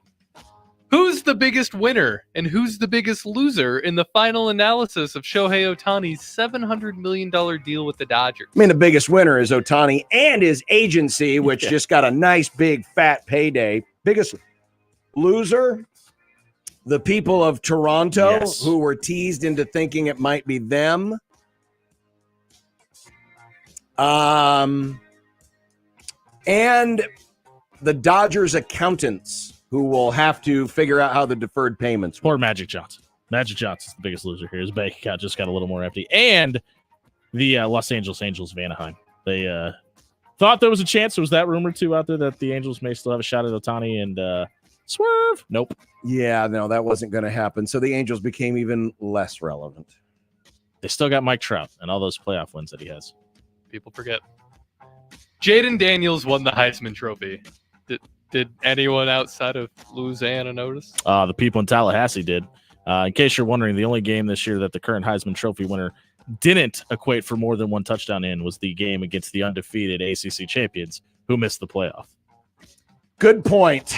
They did notice. Is this the first Heisman Trophy winner to not really have a Heisman moment? Well, he had the performance against Florida with the equated 4 touchdowns. But, I mean, there wasn't one moment. Maybe you point at the 90-yard touchdown run. Maybe, but I mean, it was also a 6-6 team, so there's that. Yeah, This just felt like more of a we're voting for the guy with the biggest stats. Did it surprise you that he won though? Because not in the last couple of weeks because all the odds were pointing in that direction. Yeah, but I mean, from a standpoint that like it usually is a team award, and outside of Lamar Jackson, the best. Okay, yeah, that's true. Of those two guys, it's really been kind of a team award and gone to the best player on the best team. Yeah. Usually, I thought it was going to end up being Penix, despite what the sports books were saying. Michigan basketball strength coach John Sanderson was not on the trip to Iowa City where Michigan beat Iowa yesterday. Rumors persist that an altercation happened between Sanderson and head coach Juwan Howard. What is it about Michigan head coaches and controversy? They love some controversy. Here you thought Michigan was this nice button-down organization where everything it's very business-like, but it really isn't. And now the interesting thing about this is, and they've kind of pushed back on the rumors that there was a physical confrontation. Remember that Juwan Howard is under a suspension or a probation right now, for what took place in that kerfuffle with Wisconsin a few months back. So if there were to have been another physical confrontation, he could be fired with cause.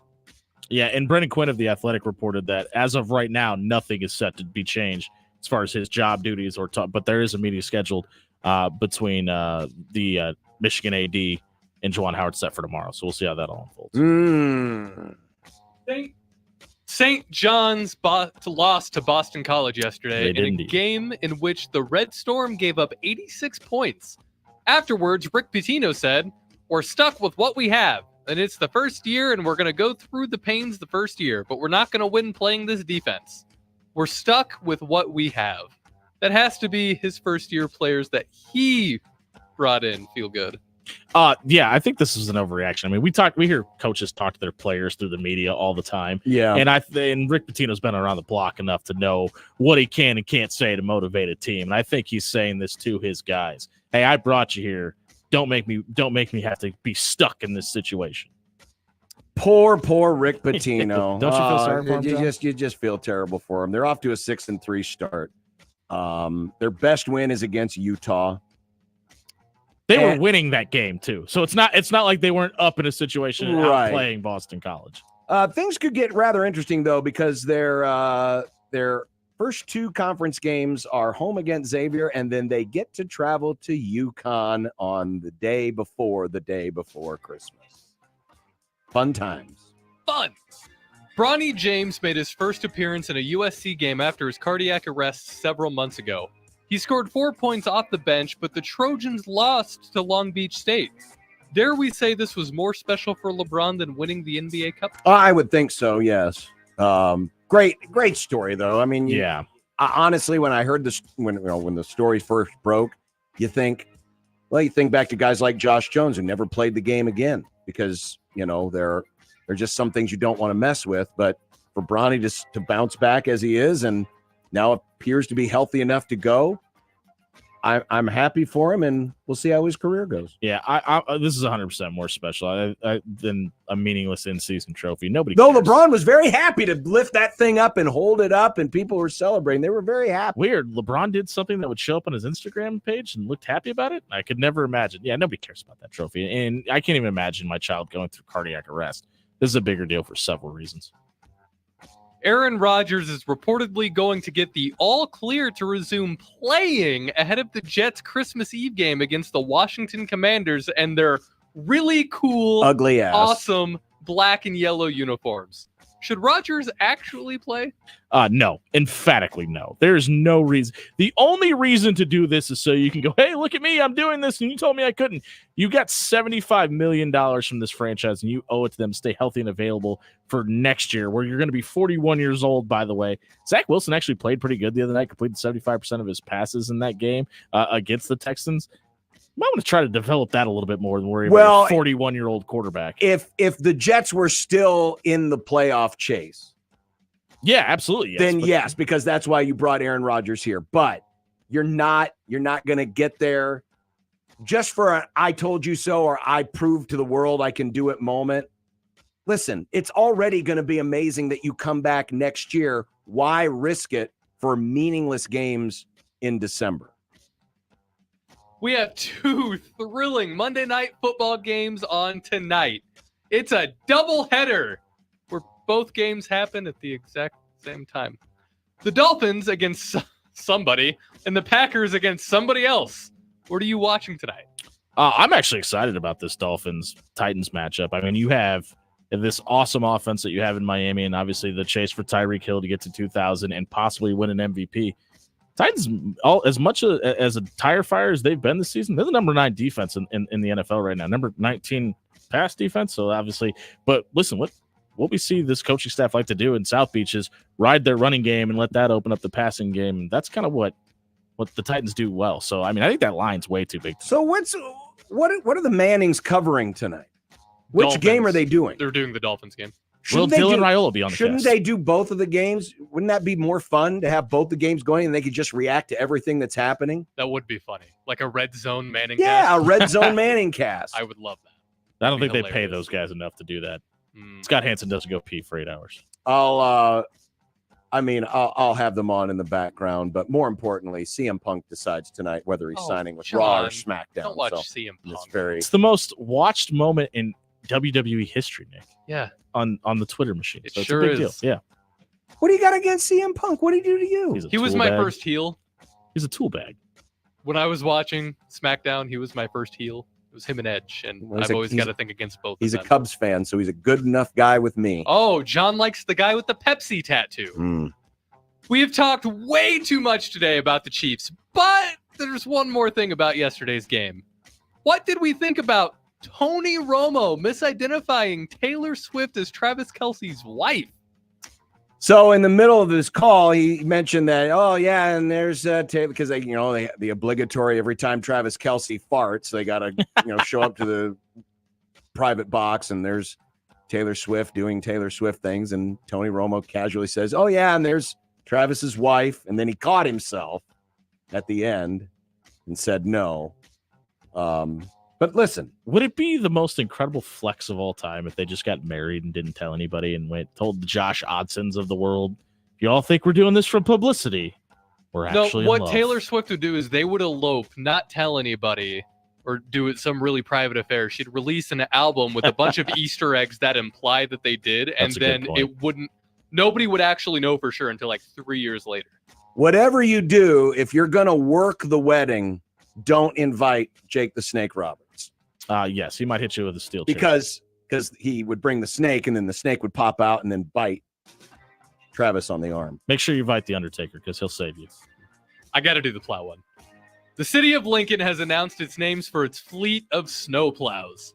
The winners are Cleopatra, Scoop Dog, Plowy McPlowface, Darth Blader, Austin Plowers, Truck Norris, Anti-Snowshul, and Snow Big Red. Which is best and which is worst? I mean, Cleopatra is really good. Close second goes to Anti-Snowshul. I'm kind of out on the whole, Plowy McPlow, the whole using the It's become the most unoriginal thing ever. It's very unoriginal. It happened one time and people. I get it. Listen, it's colloquial. It's to the area, but Snow Big Red, also very cliche. But Cleopatra is really good. I'm a big fan of Scoop Dog. Anytime you can double entendre it twice, big fan. Anti-Snowshul's really good. Yeah, I like that. That's my all-time favorite. I would say Cleopatra followed by Anti-Snowshul, which is hard to say, by the way. Darth Blader. Oh, gross. My You top would like three. that one. The evil guy. You said you're a big himself. fan of heels 2 minutes ago. No, I didn't say I'm a fan of heels. I said he was my first heel. He was the first person I hated. Gotcha. Mike writes, Mr. Plow and my son would like to plow you should have also been considered. I would have liked my son would like to plow you. Mr. Plow. That's my It's a little lengthy name, but I think it again works. is Yeah, Mr. it'd fit on the door. Yeah. All right, coming up, bet of the day, and we'll get you ready for 2 exciting Monday night games, of which you can only watch one if you only have one TV on 1620 The Zone. Live from the Host Coffee Studio, this is 1620 The Zone. This hour is powered by Dollar General Distribution Center in Blair, Nebraska on 1620 The Zone. 'Tis the season to volunteer. Here at the Salvation Army of Omaha, the bells will start ringing at our iconic red kettles come mid-November. That means we need you to volunteer. Ringing the bells at our kettles is a family fun activity that makes a big difference. All kettle donations stay local, and they fund everything from Salvation Army food and housing programs to behavioral health services and more. So sign up today at registertoring.com. And while you're at it, sign up your family, friends, church group, or coworkers too. Go to registertoring.com today. Your neighborhood is more than blocks of buildings. It's the people who live there that make it special. At Union Bank and Trust, we're not just creating home loans, we're making neighbors. We're not just small business lenders, we're small business shoppers. We don't just live in your community, we help you build it. Because our people are your people. Visit ubt.com/neighbor to learn more. Union Bank and Trust, member FDIC. When you're shopping this holiday season, keep in mind that everyone already has a bread maker, 20 snow globes, and a popcorn tin collecting dust in the basement. What they don't have is an Absolutely Fresh gift card good at Shucks, Bailey's, and Absolutely Fresh. Order online at absolutelyfresh.com. Prescriptions require an online consultation with a healthcare provider who will determine if appropriate. Restrictions apply. See website for details and important safety information. Subscription required. Price varies based on product and subscription plan.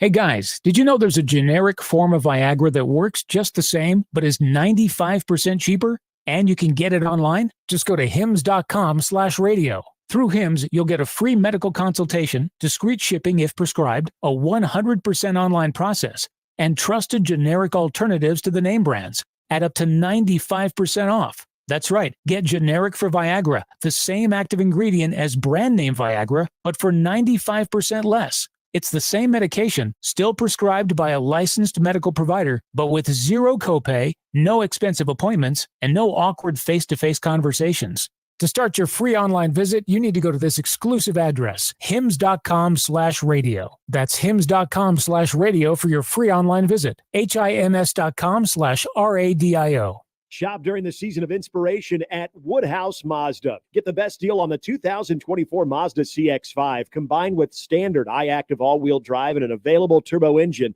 this CUV provides an elevated driving experience. Get 0% APR for 60 months plus no payments for 90 days on the 2024 Mazda CX-5. With approved credit, tax, title, and license extra when financed through Mazda Financial Services. $299 doc fee due at signing. Offer expires 1/2/2024. See dealer for details. Woodhouse Mazda, a drive worth experiencing. You're listening to Unsportsmanlike Conduct. No one's banging that group. Of 1620 The Zone. And you know why I'm laughing, don't you? Now, it's time for the Unsportsmanlike Conduct Bet of the Day. Just a little bit under where some folks would like to see this one wind up. Brought to you by nobody. You've got to be kidding me. Really, we don't have a sponsor. Sorry. Less than 2 weeks away, and this segment will die forever, but not before I go on a hellacious winning streak, which I am continuing with my bet, my successful bet of High Point on Friday, which actually carried over from Thursday. Tonight, I'm going Packers and Dolphins on the money line minus 186. I'm 6-1 all time in this segment. Not toot my own horn here, but I will break my arm patting myself on the back. Give me the Titans plus 13.5. Nick, I think your Dolphins still win, and I'll take the Packers minus 5.5 because I'm not scared of the line, John Bishop. I'm just going for easy wins. What was the line in the Packers game? Minus 5.5. That bet's 2 plus 265 is a parlay. Plus 265. Nick, sadly, the Lions let you down on they did. Sunday. Lions made me crying. Give me the under of the Dolphins Titans. It's under 45. That's minus 110. Dolphins, Titans, under, what is it, 45? Under 45. Ooh. And what was the juicy juice on that? Minus 110. Minus 110. I'm glad I'm not typing this every day. I don't know how Josh does it. It's hard to talk and type and get it in right and not misspell anything at the same time. It's a pain in the ass. Bet of the day. Oh, Iowa. John has it in the spreadsheet. It just says juicy juice instead of the actual number. I don't have the last time I had juicy juice. Is that still a thing? Yeah, I don't think it is. Like I think it was giving kids. Oh, that's right. Diabetes. That is an actual juice. I just said juicy juice because I was being Plowy McPlow face. No. They used to advertise it on PBS all the time ad nauseum. It's 100% juice for 100% kids. Gut feeling on Rola? I don't know. We're gonna make predictions here. Should we put in our crystal balls? I don't. The Grum ball have is one. Not yet. John could put a John ball in. No, I don't have a John ball. I don't have guaranteed predictions. With the amount of smoke right now, looks like there might be a little fire to this. Oh, there's definitely fire to this. I mean, like a commitment coming. There's definitely fire to this. What day is signing day again? Taylor Lewan weighs in, says the SEC is done for good. Yeah, no, that's not happening. Probably not the case. Early signing day It's Wednesday. is a week from Wednesday. Or no, it's this Wednesday, isn't it? No, December 20th. Okay. December 20th, week from Wednesday. Doug Day. That's right. Doug Day, it's signing day. It's a big day. Big day in the state. It is a very big day. Big Should be a lot of fun. Josh will be back tomorrow with Mike Schaefer as I will be off to Las Vegas with the Creighton basketball team. Which means we're going to get a lot of Cowboys and Vikings talk. And also Dolphins talk tomorrow, depending on... I was really bummed that game didn't go to overtime 0-0. That would have been hilarious. Just because it's never happened. We haven't had a 0-0 game in the NFL since like the 40s. It is the all-time lowest score, right? It didn't tie anybody. There was never a 3-0 game. I believe it's the lowest score all time. Well, in modern era, yes. In modern football, Yeah. yes. 3-0 ties of the Super lowest. Bowl era, yes. Yeah. But that score has happened. Yeah, 0-0 has okay. happened before back in the days where they didn't have overtime. Thank you, Scoregami. It's a good website. It is a good website. Well, enjoy the rest of your night. I'll talk to you in a couple of days from Las Vegas, from courtside. And I'll be here tomorrow with Josh and Mike Schaefer. Jimmy, thank you. I will not Thank be you, here. Jimmy. Yeah, appreciate it, guys. It was fun. Yes. He brought the luck. Bye. Blame him if they get Rayola. Rola-coaster. Big names, big games. We've got them all. 1620, The Zone. 1620, The Zone. Traffic. From the Zoom Drain Time Saver